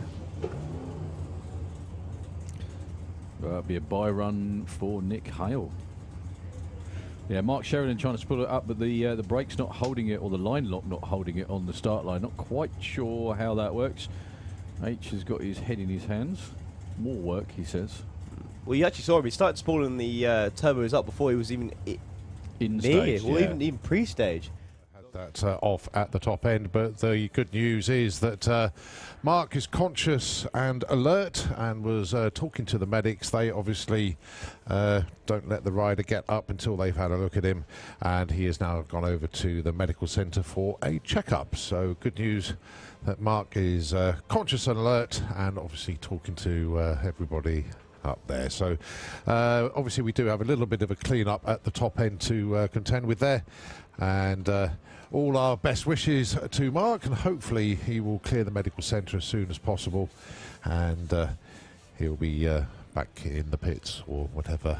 You know, he'll probably be resting for a little while. Anyway, back to Nitro FM for a little while, and as soon as we are back up and running, tune back in to the commentary. Many thanks indeed. I beg your pardon, this weekend. He's got beadlocks on that thing now. That's as well. Right, So yeah. Rob Carter though with the Turbo LS powered Passat. They should roll out the factory like that, frankly. 848, 163, and 979, proving again for Ashley Cooper. 141 miles an hour. Well done, sir. That's still a very good weekend for both of them, actually. And Rob Carter is into round 2. Maybe not the time to turn it up just yet. But Al McSweeney's still got to beat him. He's also got to get into stage. No. I think Joe is obviously having problems building boost and moving forwards. Al McSweeney got away with one there. Screeched the tyres off the start line. Damage whatever the problem is for the Howling Hauler team. It looks absolutely immaculate. Probably the tyre shake doing damage off the start line. So James Murray run a quickest to 10:30 in qualifying. 10:39 again. 1:32. Only qualified with a 7:49. It's relatively tame for this car. Still over 200 mile an hour though. Obviously. Well, they've got the new skinnier tyres now, haven't they? That's it. That looks like a cruise, doesn't it? 124 to 60. He's going to be on the brakes before the finish line. Still goes 8:19, quicker than anyone else in the class. Can we have Super Street Bike into the pairing lanes, please? Another nice reaction time from Stu Morris in the Camaro. 9:94. Kieran Turner and Andy Dibley. I think this could be Kieran's first race ever in Supergas.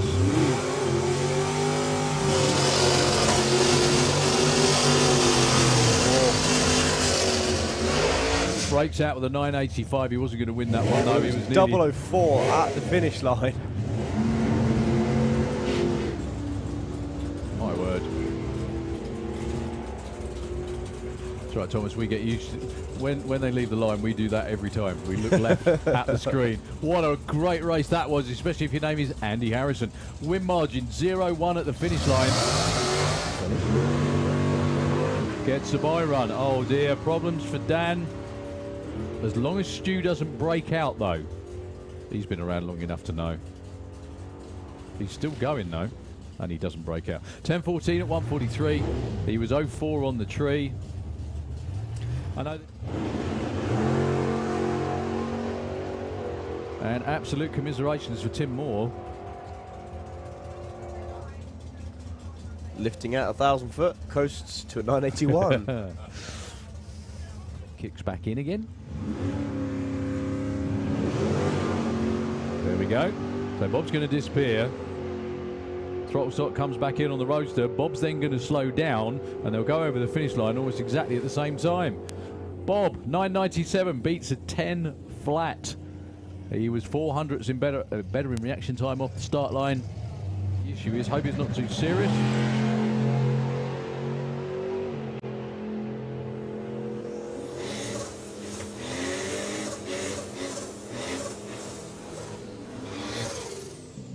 .45 at 128. Just waiting for Wayne Power, I think, to pull off the racetrack, and the marshal to get back over the wall. There we go.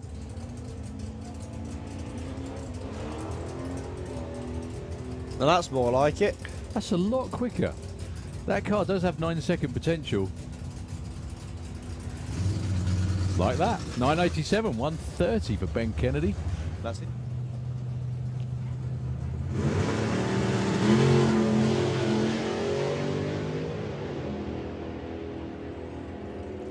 So Rob Stone will be taking on Ben Kennedy by the looks of it.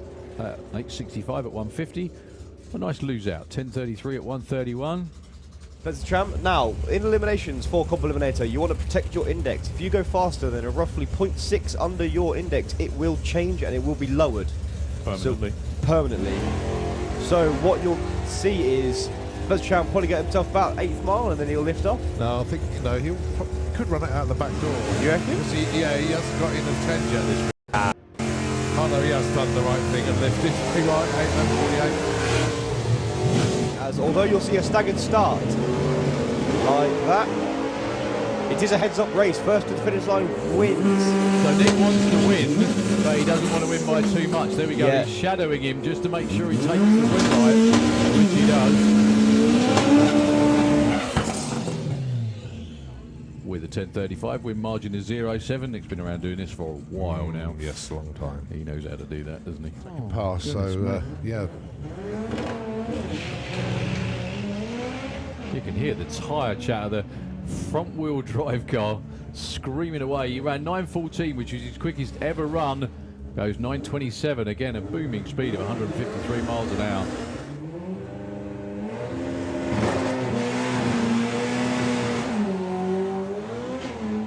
That's a bit more like it. Car planted nicely there. Not super quick, but quicker.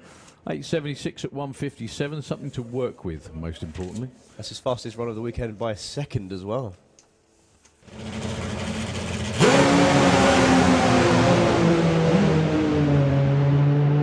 Don't get the blocks, Al, don't get the blocks. He didn't listen. 6.70, 157. Now, I'm not sure whether that will stand. No, It won't, because he's no. taken the 1,000-foot ones as well.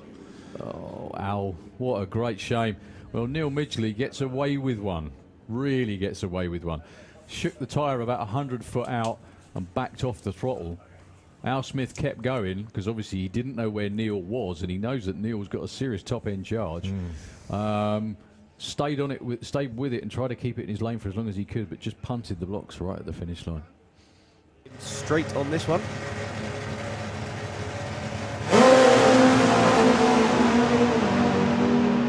Oh, Renault with all kinds of smoke. Steve's going to take it with a 6.08.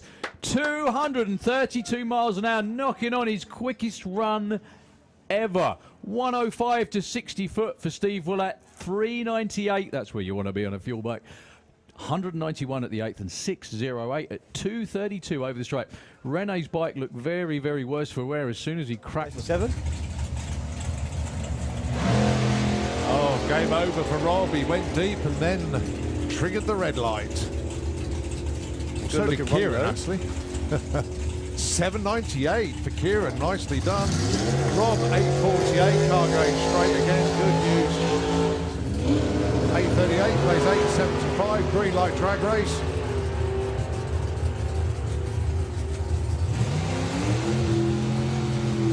And you're going to be seeing Tom Atkinson in the next round, win margin 0.14. And that was on a whole shot basically, 8.78. Knows he's running, but elects to go to Super Pro.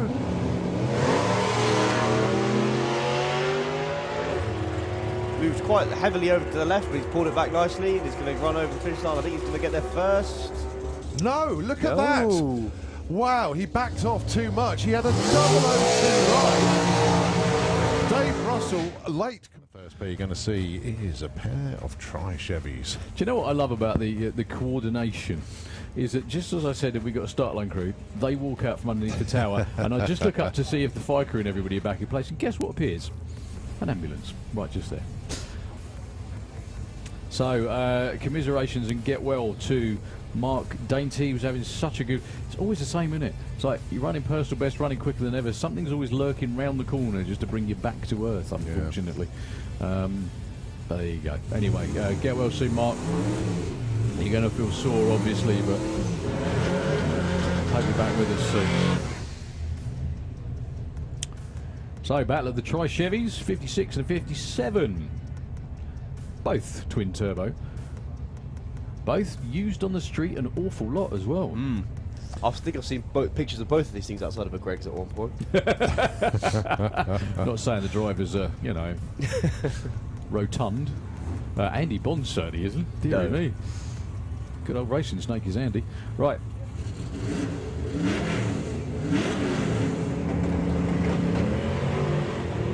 Well, Rob had to give it a try. Andy Bond is long gone. He clicks it again before the finish line. This time goes 783 at 146. They've certainly got that car in the sweet spot. Well, 9.99 for Rob Slater at 146 is no mean feat. Excellent stuff. And that was, I believe, with a little bit of spin on the line as well. Identical speeds. 146. They probably did that on purpose, didn't they? So, Al Mack with the Evolution. Kestrel side of the racetrack. With the GoPro looking sideways, this could will be a good race. I think he had that. Was it him that had it on the car in the final? Yeah, with Tony Higgs. That was such an awesome race, that was. See, Tony's down there watching, unfortunately. Jenny's filming, Tony's watching. Yeah. Going, I know how to do that. I could beat them both. Against Rob Carter with Percy the Passat looking for a place in the final. Rob Carter with the jump. Oh, puffing us. Oh, what a shame. Rob Carter had that in the bag. Whole shot off the line, but then the car got fluttered. Credit to Al McSweeney that he never gave up. No. Pedaling it the whole way through, even though it's spinning the tyres. And then Rob Carter's still got smoke coming out from underneath the Passat, right down the top end. Something's obviously gone pop. 863 at 171. Right, Tom Atkinson on a bye run here. And he will be racing the winner of the other side of the ladder, the semi-final there between Matt Peters and Alan Didwell.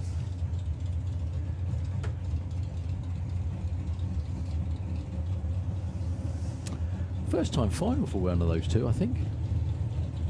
I don't think I'm sure Matt Peters hasn't been that far. Pretty sure Al Didwell might not have been as well. I know he's been around a while. I know he's been rounds of racing before, but I don't think he's ever been as far as a final. Someone's going to be happy, no matter what. Tom Atkinson then reckons he's going to run an 8:38 on this bye run. No doubt with a wheels up launch. Lovely wheels up launch. Weaving around a little bit as he gets down the track, but he goes 8:42. Ho hum, says Dad.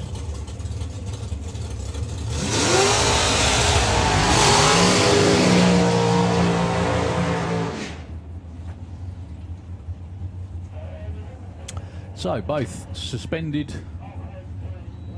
monotail dragsters. In fact, Alan Didwell only put the wing on his car not that long ago. I think it appeared last year, didn't it? Very good point. He doesn't always run it, does he, actually? No.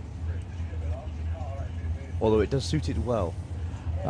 Check out the dial-ins, folks. It's a heads-up race. Both are the 761. Let's see who flinches first on the line then. Well, they both qualified very close to that number, actually. Alan Didwell qualified with a 763, on 763, and Matt Peters with a 760. So, as good buddy Chris Parker would say, that's probably pretty honest dial-ins for both sides of the racetrack. If you're watching in, Chris, hope you're doing well. Hi, Becky. And don't worry about being 50, mate. Life begins at 50.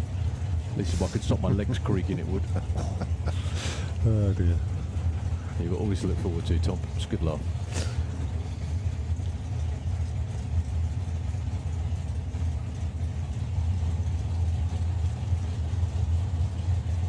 So Matt Peters goes in first. Alan Didwell's going to follow him in. The tree's going to run at the same time. See who flinches. That was visible. I think Alan Didwell can comfortably back off at the top end. Well, closer to the dial was Matt Peters, but we don't need to tell you what happened with that one. Alan Didwell was on time with a 0.1, and Matt wasn't with a 0.43. However, great day out for Matt Peters and the team, and congratulations to him on one of his best days at the drags ever. So, Alan Didwell will get a trophy. Small one or big one? We're going to find out in a little while. Supercomp round 2 by run 4. Richard Tunstall.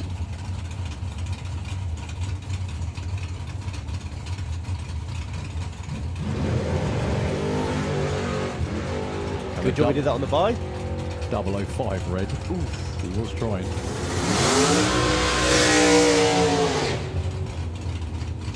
Also, good job he did that on the bye run as well. 9:38. Probably clipped it a little bit early though.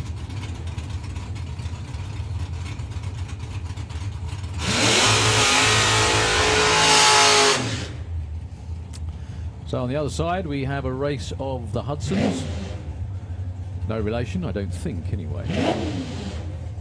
Usually when you see a dragster versus an altered matchup, you expect the altered to be the Larry one, but it's not the case.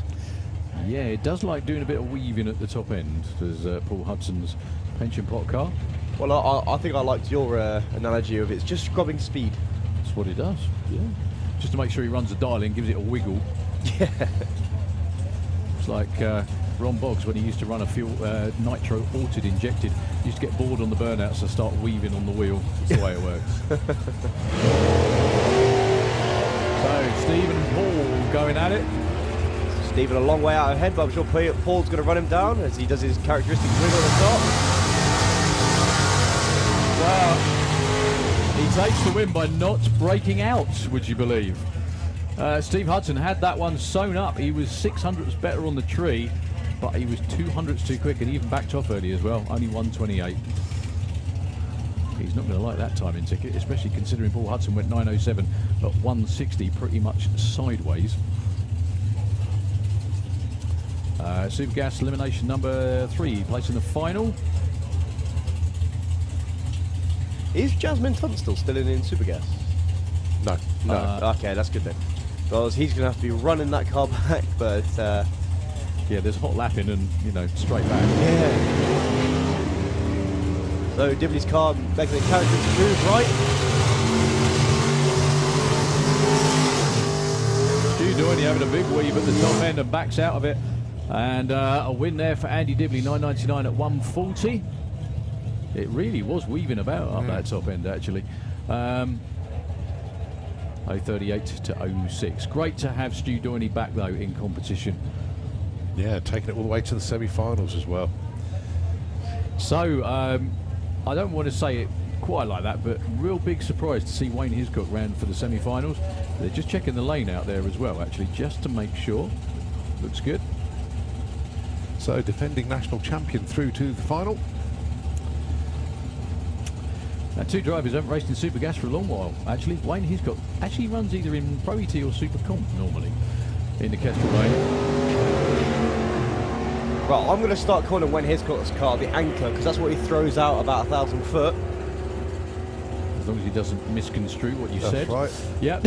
Oh, my 993 word. beats a 991. Win Wow. margin of a 0-1. That was Stuart Morris's driving that did that.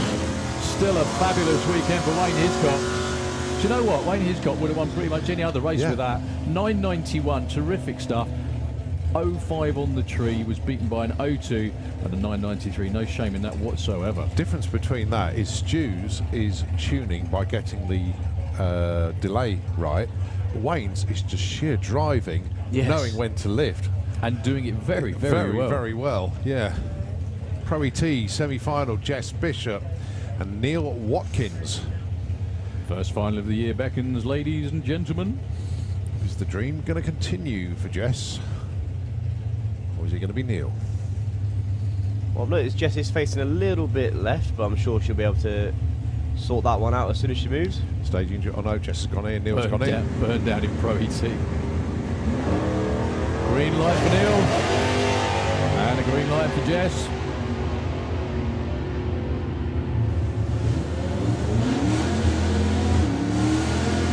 And it's Neil Watkins into the final, 11:28 on a 26 darling. But what a weekend for Jess. Fabulous Fantastic race as well. Both of them were only 02 off of their dial-in. It was the better reaction time for Mr. Watkins that took that one. So will it be an all Watkins affair in the final? And like you said, Cole, very big congratulations to Jess Bishop on a fabulous first weekend. She'll be wondering why she didn't do it before. I know why, before anyone said it. Lima, because it would have been illegal. She could have done it exactly. Lee Morris, Kestrel side the racetrack, 10.09, wasn't qualified going into the last session, and here he is, staring down a place in the final against one of the Watkinses. However, he's got to beat the other one. Oh, it's going to be Neil. Tom goes red by 0-2, so it is going to be Lee Morris taking on Neil Watkins in the final. Oh, tough to beat though. He broke out though, 10.05, but that's probably because he ran it out the back door. Congratulations on a great weekend though for Tom Watkins, down in the 8s again. Junior drag bike. Semis, I think we're up to. Yeah, aren't we? it's just 4 classes to go, and then everybody's in finals. Lyra Humber and Jackson King. The Darlings then, Lyra 15.80, Jackson 13.20. 2.6 seconds difference on the tree. There it goes for Lyra. And now for Jackson.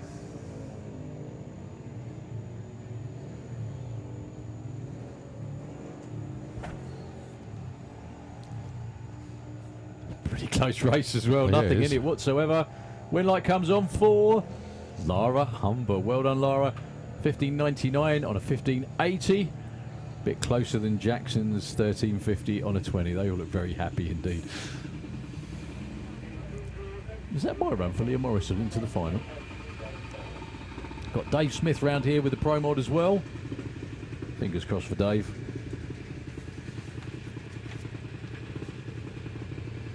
See, look, Colin's homework's immaculate. Well, I don't know why you've never come up with actually with the filing system, because you've done this probably hundreds of times by now. So Leah was #1 qualifier. She will be in the final as well. Well, I believe her dad is in the final of Super Street Bike as well. He's down there watching. Yep. Right, this for a spot in the final for Lucas Oil's Junior Dragster, Mackenzie Love and Liam McDonald. Both of them qualified with 0.2 reaction times. That doesn't make any difference anymore. It's all about this race right now. So both of these cars with lots of pedigree. Yeah, 790 on the dial. No, sorry, 808 for... Oh, it's only 100th of a difference between them, actually. 809 for Liam, 808. Is that for Mackenzie? It is, yeah. There we go. So both of these cars are ex-championship winning cars. And recent championships as well, actually, looking at that's Matthew Dowdy, one in the Liam McDonald car, and Jess. Is it? Well, Jess won, won an event, but I think right. that car won a championship with Nick Muggeridge driving. A few of them. And Nick Muggeridge down there on the start line waiting for his brother Luke to come forward, but it's all about the race between Mackenzie Love and Liam McDonald. 809 to an 808. So will Mackenzie's love affair with this weekend of the year continue? The winner from a year ago, green light race. Nothing in it on the tree. Who's the bravest at the finish line? Mackenzie Love takes it. A little off pace for Liam, which is unusual. Yeah. And the mile an hours tell that they haven't been pedalling it, so they were probably flat out, the pair of them. So what would make a car drop off that much from their dial, do you think, Thomas? Well, because these cars are naturally aspirated and to do with the wind, it's quite a lot. Like from round to round, bear in mind, so they've just dialed 8.0s and they've lost 2/10. That's a big chunk. But they are so affected by the wind because of how light they are. Did I see one get blown over the other day? Yeah, there was. Really? Oh, well. So Harry Redshaw, Kestrel Lane, 8:31. It wouldn't be late rounds unless there was a Redshaw involved. And a Muggeridge. And a Muggeridge, yep, you got it. See, you do it now as well. You look left every time. It happens. It's a thing. It happens. Luke gets over the line first, but he breaks out. The actual win margin, though, he wasn't going to win that race because Harry Redshaw was 0-2 on the tree. Luke was 1-1. Those guys are going to be battling it out all summer. Yeah, actually, Mr. Redshaw was over the finish line first. There was no way that Luke was going to win that one with that reaction time, unfortunately. Right, Sportsman ET semi-finals. It is Chris Cresswell and Mike Franklin, the Range Rover and the Fiesta ST.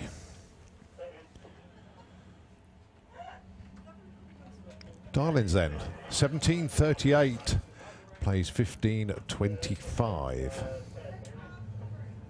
Just over 2 seconds between them.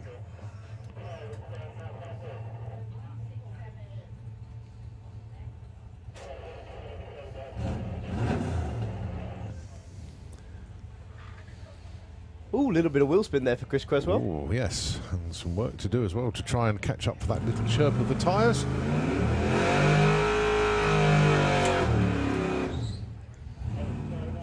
It's going to be close to the finish line. I think Michael's ahead.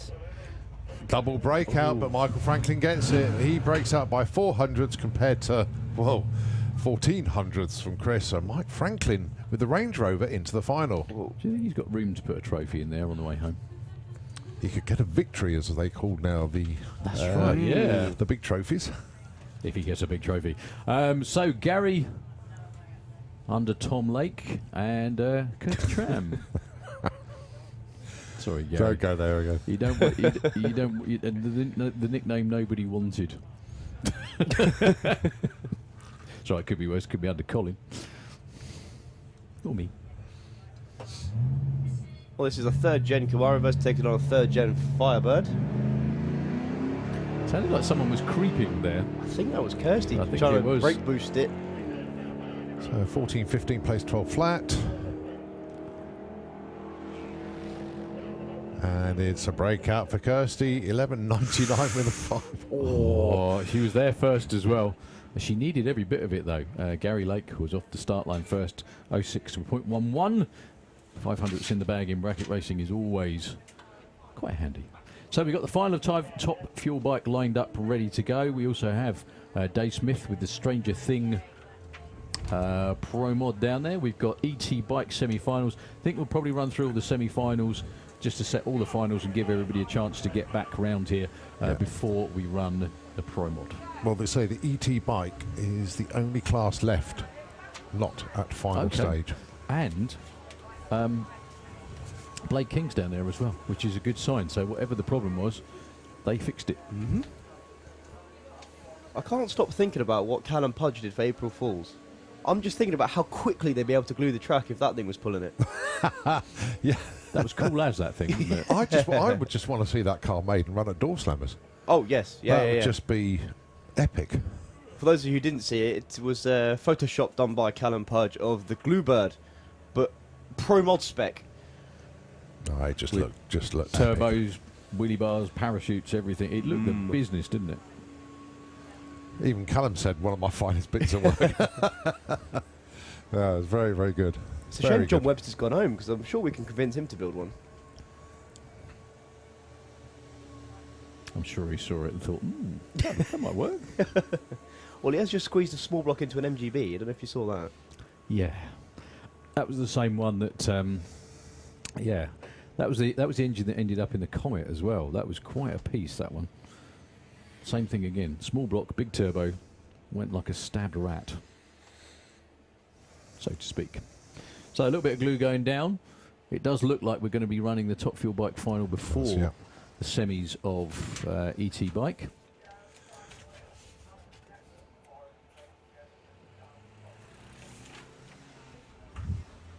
So, Colin, so what finals have we got? I'm not going to make you go through everything. All of them apart from that one. There we go then. Just don't ask me what order, because it's literally how they appear, isn't it? So absolutely. Well, it's been another clockwork performance again from the Santa Pod Racers Club, who we appreciate greatly, as always, don't we? Could do it without them, quite simply. 7 qualifying runs. Any incidents dealt with spectacularly well. Finished by 7 o'clock or thereabouts every day. I think, what is it, 10? That's, why can't I count all of a sudden? Not good in my job. 10 hours of racing every day. Yeah. Certainly value for entry fee and value for money sitting on the bank. And everyone's got a day off tomorrow. And guess what? Best business decision ever is we're not running tomorrow, and it's supposed to hoo it down tomorrow. Yeah. That would be annoying, wouldn't it? Well, Darryl Bradford, the only commentator not celebrating a birthday tomorrow. I've had mine, mate. Sorry. Beat you to it. I'm not going to ask either of you how old you are, because... I don't mind saying 58. And I don't mind saying because it's going to make you feel old, but I'm only going to be 20. No, we're not old, mate. We've done it. That's the difference. Oh, dear. Yeah, the big 2-0. My goodness me. What are you going to do with yourself now you're an older man? I don't think I can tell you that over the live stream. Really? You can if you like. I mean, it's, I've always said that I'm never going to actually quit from doing this. I'm just going to drink for the day, sit up here, and I'll never be allowed near the place again. That's probably the best way forward. Yeah, you can do that if you like. It's a strange way to hand in your P45, but whatever. Before you've been issued a contract. Yeah. Oh, dear. Absolutely brilliant. So who's enjoying themselves there out on the grandstand and the bank? Who's having a good time? See if we Who's can have still a raise of warm? hands. Yeah. Show of hands, can anyone actually hear us? One of you. I'm impressed. Thank you very much. You're the only one that's obviously not got their hands in their pockets to keep warm. Yeah, anyway, finals coming your way very, very shortly. We do have... so what are the events coming up? 3 weeks' time is the next big one, obviously, which is this event in 3 weeks' time. Yeah, Festival of Power. That's right. And then following on from that, it's one of our Endless. nostalgia meetings. Following on from that, it's endless all summer, I think, Yeah. isn't it? Yeah. It's Nostalgia Nats. Then the week after that, it's I think it's not Door Slammers until the weekend after, is it? I think is it the BMW show? I can't remember which one it is, but then it obviously goes into Door Slammers, then Main event. And then like a whole bunch more stuff Yeah. all season. And let's hope it's all dried out by then as well. Most And importantly. also, there's an event for everyone. If you're into Vauxhalls, BMWs, Japanese things, there's events for Japanese all of things. including Volkswagens, obviously Bug Jam. One of the biggest events of the year at Santa Pod Raceway. I'm very into Japanese things, but Japanese things in general, because I've been there a few times. It's a terrific place. It's bonkers. It's like one enormous Epcot museum, Epcot experience. It's just fabulous. The trains sing to you. I'm not joking. Google it. Amongst other things. Everybody bows at everyone else. They're all too polite.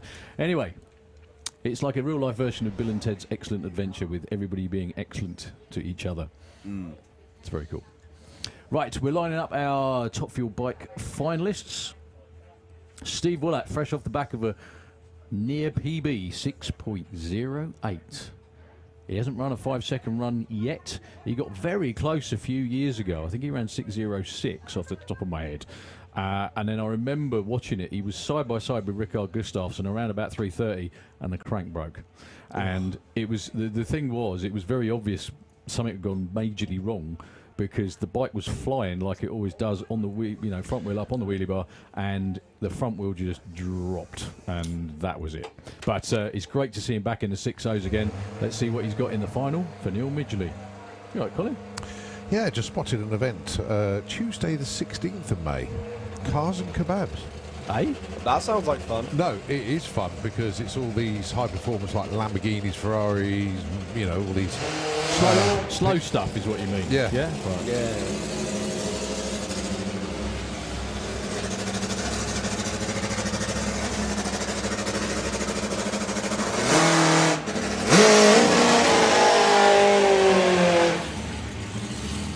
So based on performance from round one, it goes to Steve Willett. However, on previous performance, Neil Midgley has been in the fives, well in the fives actually.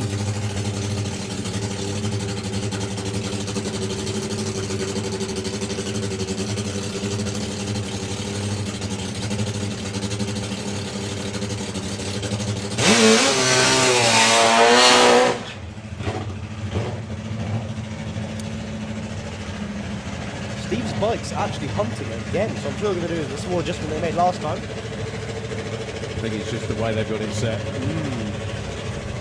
But that bike is, whereas the machine Neil Midgley was on was purpose-built to go ridiculously fast. Not saying Steve Willetts wasn't, but Steve Willetts is a lot more of an evolution over a number of lots of years. 30 years, I think, roughly. Been around a long while. So Steve, and he knows how to ride. For the win here at the STP Spring Nationals in Top Fuel Bike. Neil Midgley, Kestrel Lane. Steve Willett, Slick Trick side.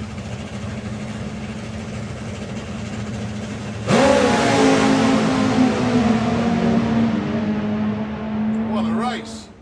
Well, Steve was drifting towards the centre line. Neil managed to keep it real straight, go 6:31 at 177, a 7 flat for the dealer. You can see just before 3:30 from this vantage point as well, Steve Willett had tyre shake right over there, look. Neil was off the start line first. 397 at 192 to the 8th for Neil Midgley. 399 at 170 for Steve Willett, but Steve was drifting towards the centre line. And the reigning champ starts out his title defence with a win. So last pair of semis. Yeah, John McGill and Peter Harrison in ET bike. 1075 pays 1088. Peter Harrison will be leaving first. As long as his reaction time isn't over 1300ths of a second, then possibly John might.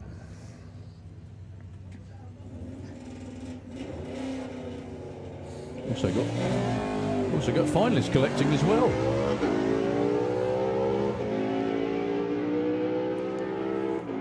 Pete Harrison was way out in front, looking over his shoulder and taking the win as well. 11:04 and an 88. He had a lot in the bank off the start line, about 0.3 of a second. So Blake King with the bye run has made it round to make the final round. I think he's just going to take the beams and push back. I just saw Ian have a little conversation with him then. Although he may surprise me. No. I doubt he's going to jump up and say boo. Although knowing Blade, I'm sure he'll give it a good go. Right. Going to be the Stranger Things. Mod up next, I think. And then we have, as you say, we've already got finalists gathering. I can see 950 bike in the lanes. Unless they're down for time trials, which I doubt. No, I think it is Dan and Martin Hallett in the final for 850 bike. Yeah, Rick and Zoe down there. Of course, I see Comp Eliminator down there as well. So they're going to be coming around thick and fast. Here's an interesting question. So I believe it is Nick Williams against Spencer Trammett in the final. Mm-hmm. What do they do about protecting their indexes? Because, of course, if you go faster than 0.6 under your index, you'll lower it permanently. So do they back off on purpose between them? Well, if you're Nick, you know Spencer's car can only run a maximum of that much under. Yeah. So you know if you've caught him, you just shadow him to the finish line. Anyway, I'm not giving anything away, to be honest with you. I think that's kind of the way it does work, doesn't it? He's every chance he will catch him. It's just the when part. Yeah. So, the Stranger Thing 55 Bel Air.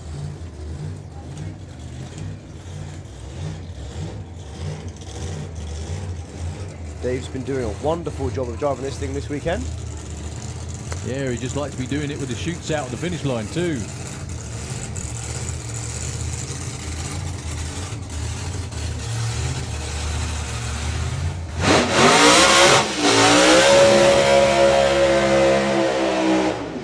Absolutely picture perfect, as I'm sure Julian just got.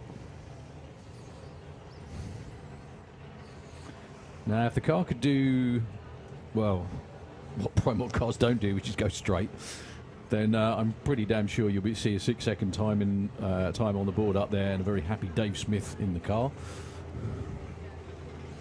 The car has all the potential to run incredibly quickly, but unfortunately, other than his first two runs, actually, I think, wasn't it? I think his first run was smooth. The second run, which was a half-track run, was pretty good too. Then, when it was time to go all the way through to the finish line yesterday, both runs, tyre shake, top of first gear. Well, his half-pass had a pedal in it, roughly about 60 foot out. And he's been, I think, as you say, he's been troubled with tyre shake for the last 3 or 4 attempts. That's right. It's, I mean, the thing is with Primold cars, especially high horsepower door cars, they don't have anything like traction control or anything like that. Well, some do, but you know what I mean. And if they get into second gear without shaking, That's it. Well, it's not it, but it's a big part of the puzzle done.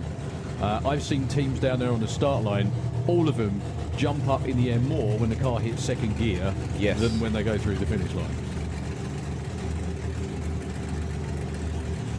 And of course, there is a small tuning window that these cars do operate in, because you've got to get the car up on the tyre to stop it from tire shaking, and then obviously if you go too far, the car will spin. So you've got that little window you need to fit into, which Dave needs to find, but obviously a new car, new combination. And learn how to drive at the same time. Yeah, you got it. So good luck to Dave Smith, probably for the final time this weekend with the Stranger Thing 55 Bel Air. Hopefully a full pass.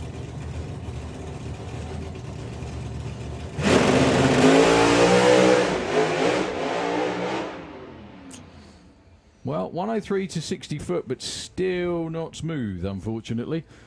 Crew shaking their head again. It still launches absolutely fine. Dave just needs to get it a little bit further down the racetrack. I'm sure they'll reset and come again in a few weeks' time. Yeah, it was still shaking off the start line by the looks of it. That did look a lot better than his last attempts, but just about 60 foot out, it started to have a little bit of a move. Oh, slightly left again as well. Not as much as before, but still closer to the centre line than to the groove, if you like. Well, at least it's consistent. Just not the way you'd want it. Right, it's finals all the way now. It looks like it's going to be a comp eliminator final. That could be first, but we'll wait to see what flashes up on the screen. Quite a few of the finalists in the lanes. I think the vast majority of them, by the looks of it, actually. Good to see Kev Jenkins come down for a time trial as well. Oh, of course, because he didn't make it through, did he? No.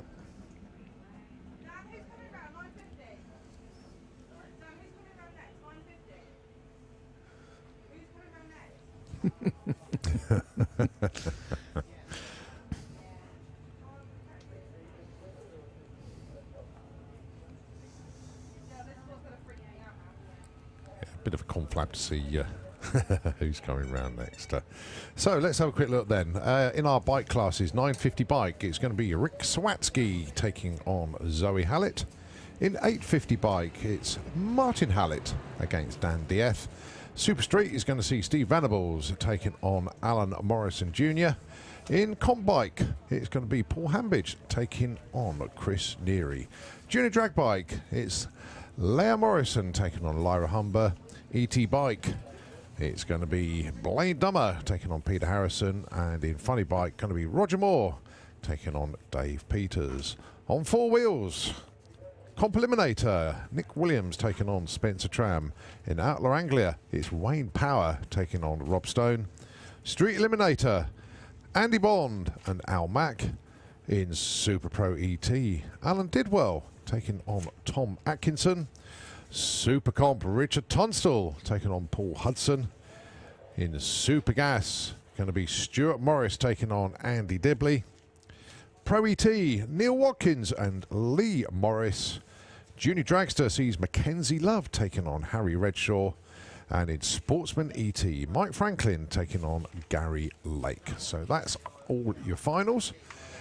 Just a little bit of track work going on at the moment, so tell you what we'll do just for a moment. Nitro FM, if you can take over the airwaves, we will be back with you with finals here at the STP Springspeed Nationals.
Here we go then, the first finals, and it's on 2 wheels, and it is 950 bike.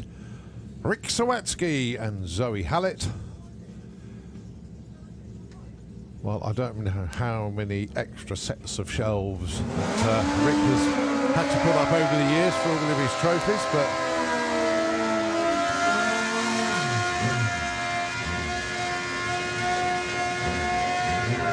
he's going to need a bit more space for another one today. But is it going to be a victory trophy, or will it be for the runner-up spot? Zoe Hallett going to be opening up her collection today.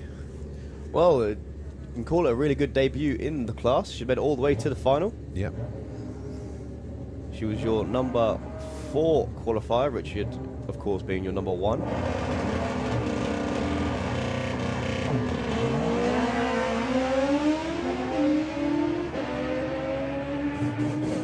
Although the last thing you want to do is give Rick half a second on the tree. Zoe, 928.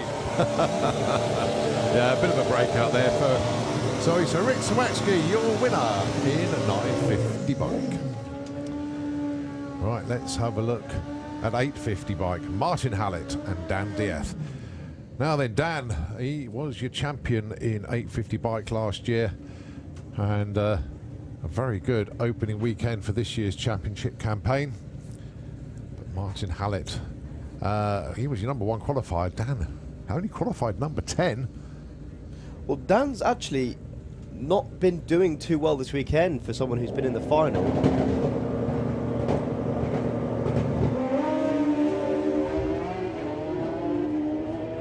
But he's certainly doing it right on the tree. Let's see if he can hold on to it up at the top end. And he does. He did, yeah. 865 to a loser, 848. But that was down to the reaction time of Dan. That was why he's champion, frankly. He hasn't run very close to the number all during eliminations, but he's absolutely killed him on the tree every time. It's his riding that's done it. And either made them break out or just well done. Top man. Right, comp bike. Paul Hambidge and Chris Neary. 2 7-second bikes. Paul Hambidge in the Kestrel Beer lane. Chris Neary in the Slick Tricks lane. Both in pre-stage. Lights go green. Heads up to the stripe, and that's going to be Paul Hambidge's problems for Chris Neary. 7:31 there for Paul. Very nicely done indeed, sir. 197 miles an hour. Right, comp eliminator.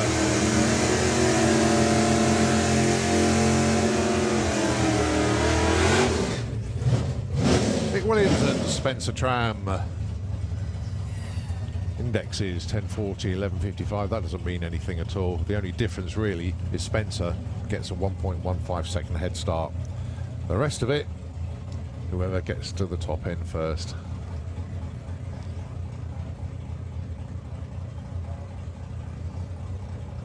So 269 Camaros representing Williams Brothers Racing. Number 1 and number 2 qualifier. Nick 1, Spencer 2.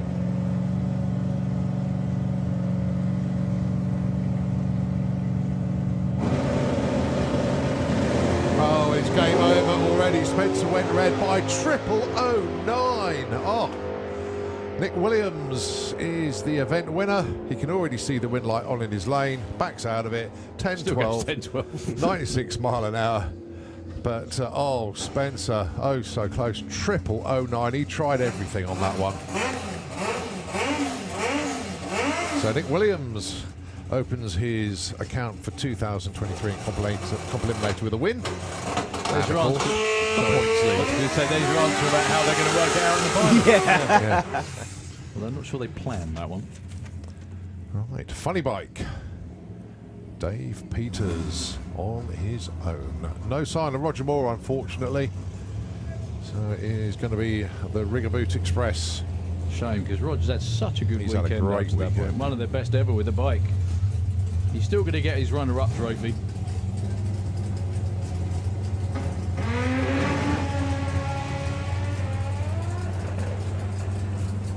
Dave Peters heads for the wall and backs out of it. Yeah, the crew look a bit miffed. Good looking launch.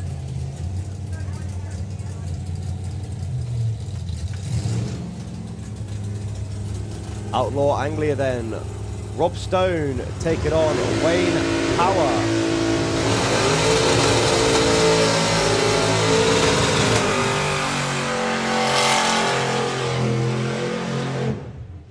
Well, considering the start of the weekend for Rob Stone with the head rush Anglia, it's certainly going to finish in with the first spot in the final. Can he take it all the way to the winner's circle in effect? As he missed the whole of the first day because he couldn't get the car out of the wagon until he got to the truck, got the truck up here basically. Up against Wayne Power. So Wayne has had a lovely Sunday. He's just basically had a couple of test passes. Unfortunately, John Webster did not make an appearance in round 1. So Wayne Power got a bye run through round 1. Then he got the predetermined bye in the second round to come here to the final. But he's got Rob Stone. Issues for Rob Stone. Oh, Is Wayne It's Power gonna going be to Wayne do Power. it? From the number 6 spot, Wayne Power takes his first ever win in Outlaw Anglia with a 10.62, 123 miles an hour. Congratulations, sir. A perfect example of In it to right win place, it, yeah. right time. My goodness me. Well done, sir. Sad way to end the weekend, to be honest, for Rob Stone. He'd had such a good time till then, but, you know, you can't deny it. That chap's going to be super happy. well, well, well. That also means Wayne Power's going to be your points leader, Leader, I believe. Yeah. He's going to frame everything about this weekend, I think. Right, Lyra Humber and Leah Morrison, the final in a junior drag bike. 1590, Lyra will be leaving first, and then it's going to be Leah Morrison chasing her down.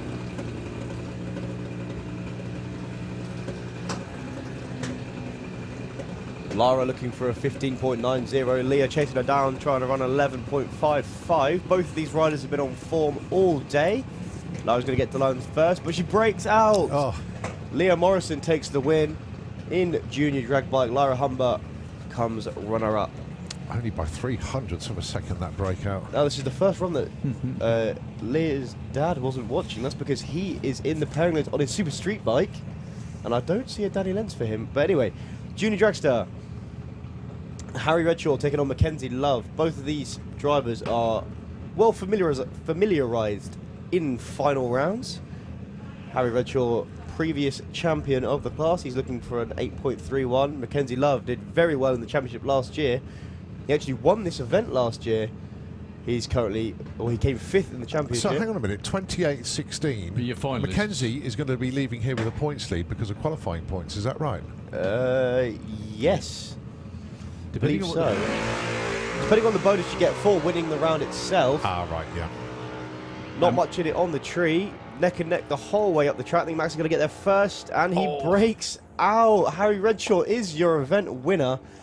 I don't know if Max is going to be points leader or not, but it's definitely going to be very close at the top after this weekend. But a good result for Harry. Well done to Mackenzie taking it all the way through to the final. Perfect example of winning from any position, as long as you're qualified. You know, although Damien, to be fair, there's no reason, sorry, Mr. Redshaw, there's no reason to think that from 28 you couldn't win. But, yeah. So, Leah Morrison has already won in junior drag bike. Alan Morrison is beneath us now on his super street bike, and he was supposed to go against Steve Venables, but Steve Venables, although he's down there, well, he's in the other lane.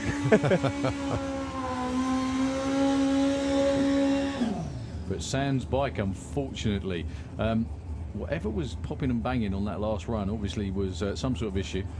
I think Steve's Steve's trying to psych him out. Ghost Rider. You still need a bike to stage up under its own power, Steve. Yeah. So, victory lap then for Al Morrison Jr. He's had a spectacular weekend.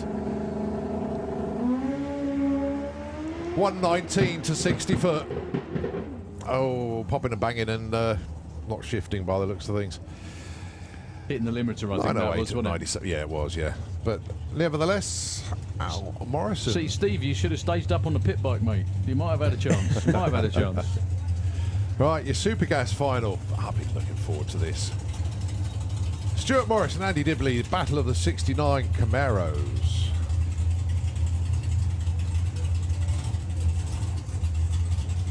So in Stu Morris's debut out of retirement.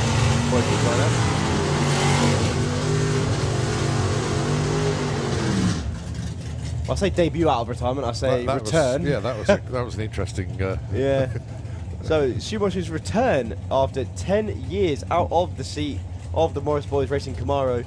He's made it all the way to the final. However, he has got the reigning champion in Andy Dibley. I was going to say, Thomas, that was such a nice mix of words that shouldn't go together. You should be American. Well done. So, heads up race. America. First to the finish line wins. 990 is the number. Stu Morris was number 1 in qualifying. Andy Dibley. Oh, dearie me. This is going to be an absolute, well, it's already a driver's race. Whatever happens at the other end. Who's brave? Who takes the stripe? The answer is on his return. On a hole shot, Stuart Morris takes it. Have a look at this top-end view there. Did you see that? Yeah, but the reaction time for Stu, 002 on the line. It was an 05 for Dibbs, but 002. No, it's 07, 02. Yeah. 027, yeah, 002 and 02 for Andy Dibley. Andy Dibley wasn't exactly asleep. Yeah, win margin 002. Oh, win, sorry. Yeah. Unbelievable. Yeah, stuff. 005 was the line, yeah. Wow, what a race. Well, Blade Dummer is beneath us. I've said it again. Blade Dummer. You've got to stop talking down to everyone, man. Seriously.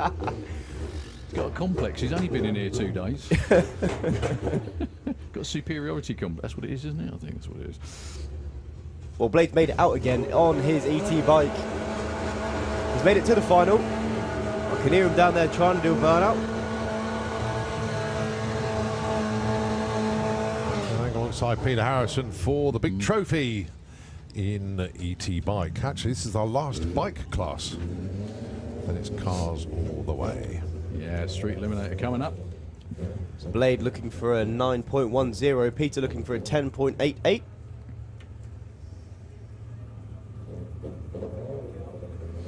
Thumbs up from Mr. Marshall. First big trophy of the season for ET bike. Going to be going to either Pete Harrison or Blade King. Blade, another one of those pesky riders that's graduated from junior drag bike fairly recently as well.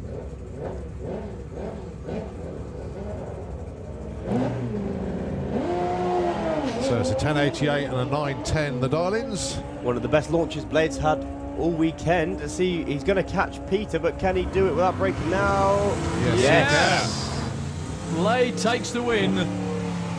08 to a 0.16 on the start line, and Dad Ollie sets the standing jump record for the day so far.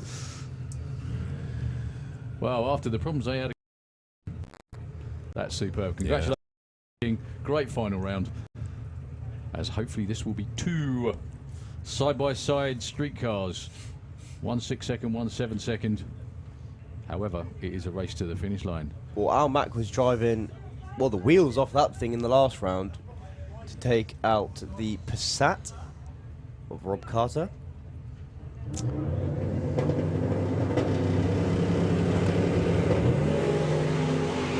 Well, unfortunately breaks the tyres loose around about 60 foot. That's probably all Andy Bond needs to floor it to another win at 740 at 204 miles an hour.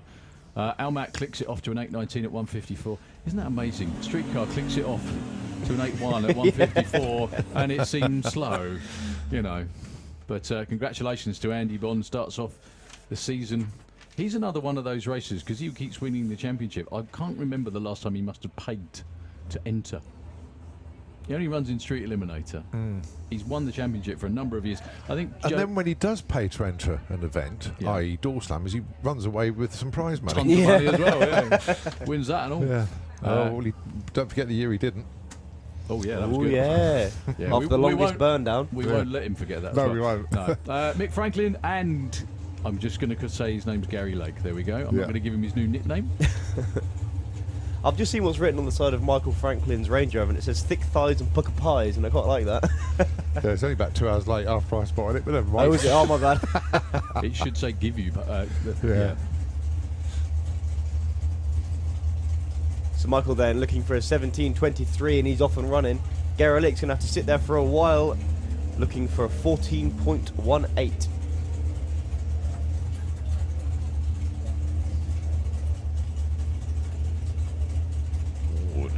close at the stripe. Let's look at the top end camera. Oh, that was a proper race. 06 the win margin for Gary Lake with the Arabian Night, and most of that 06 win margin was the advantage on the Christmas tree. They were both pretty similar to their dial-ins. Neither broke out, which is a good thing. Right, 3 finals to go. I can see 2 of them. Richard Tunstall and Paul Hudson.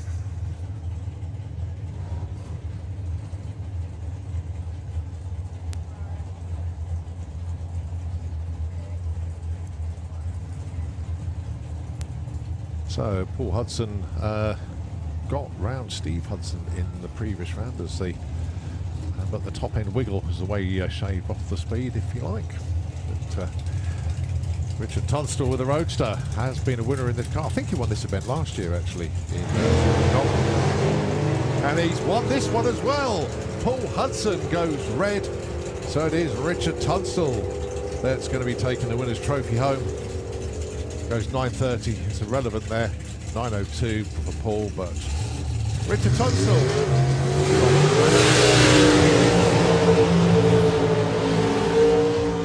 Our penultimate final then, Super Pro ET, Alan Didwell and Tom Atkinson, and then it's going to be the Pro ET final. A couple of time trials, and we're done.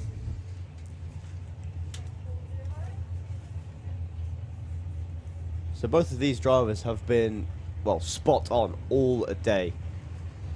Tom Atkinson dials in 8.40. Alan Didwell looking for a 762. I believe that's what he ran in the last round. He dialed 761 in the last round. Just looking who Alan has got past. Scott Hauser in round 1. Yes, he had a bye in the next round. Then he got past Barry Giles, then Matt Peters. You know, tough journey here. Tom got past Alan Schofield, AC Bell, Kieran, and then he had a bye into the final.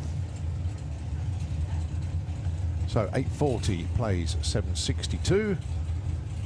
The points lead and a big trophy for whoever wins this.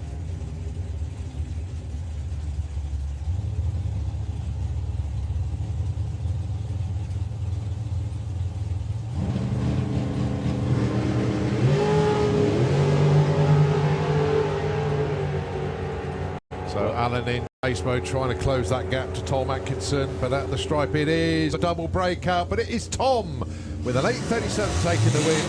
That was pretty tight because they both broke out by 300. That was to the thousandth, that was, wasn't it? Yeah. Very close indeed. 4 thou difference on the breakouts. And that was the margin of victory, effectively. So, Neil Watkins and Lee Morris, we have the whole of the Watkins clan down there on the start line. Tom would rather be in the other lane, so probably would Amy. But as it is, they're watching Shane bringing Neil into stage. Lee Morris, who wasn't even qualified going into the last session, staring down a place in the winner's circle here this weekend.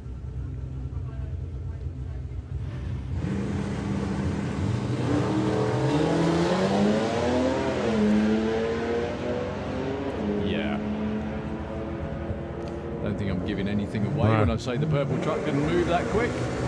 Lee Morris. 10:35 takes the win to 11:29. Massive whole shot win. Nearly 4/10 advantage off the line. Well, if you look at the dial-ins, oh so close was Mr. Watkins, but at the other end of the racetrack. Right, to wrap our day up in the tower, a time trial run for Kev Jenkins with the Fraudster. And the time now is, where are we now? 5 o'clock. And we'll be doing trophies around about 5:30 underneath us here on the start line. So everybody that's been a winner and a runner-up today, if you can make your way down around about 5:30, we'll be doing the trophies. Kev Jenkins then a tune-up run after the event. He got very close to getting it right on the last time he was out. So let's see if they can figure out what the issues were.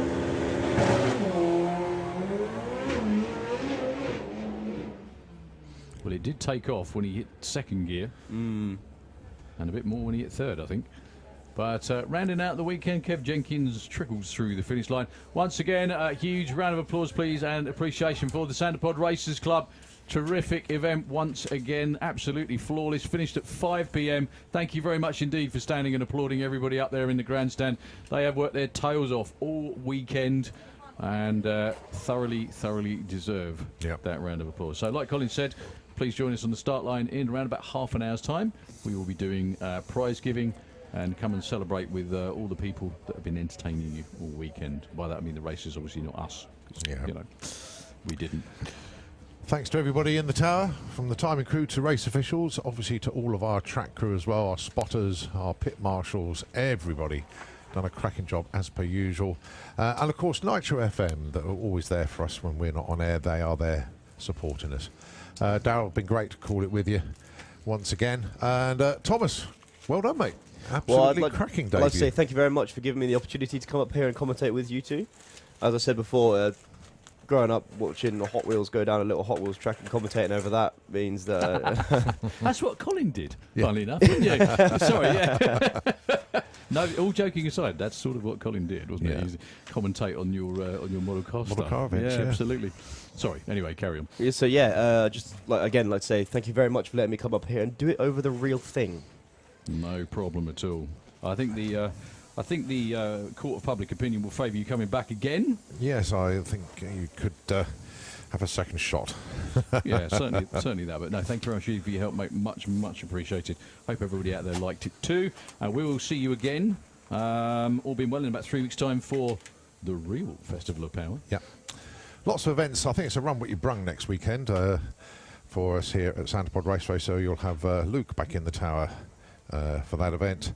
And then on Sunday the 16th of April, it is the MIMS Honda Day. That's what's coming up then. Weekend after, it's the run we brung on the Saturday, but it's GTI Festival on Sunday the 23rd. Then, of course, Festival of Power. Nostalgia Nationals, 5th to the 7th of May. Run we brung with the Jap Show on the 14th of May. And then, of course, it gets very busy for us up here. Door Slammers, followed by the main event. It's all coming at you in May. Full details on the Santapod website. You know where to find it all. Right, we're going to see you on the start line for trophies in about 25 minutes' time. Until the meantime, Nitro FM can take over the airwaves. We will see you in a bit. Thanks very much.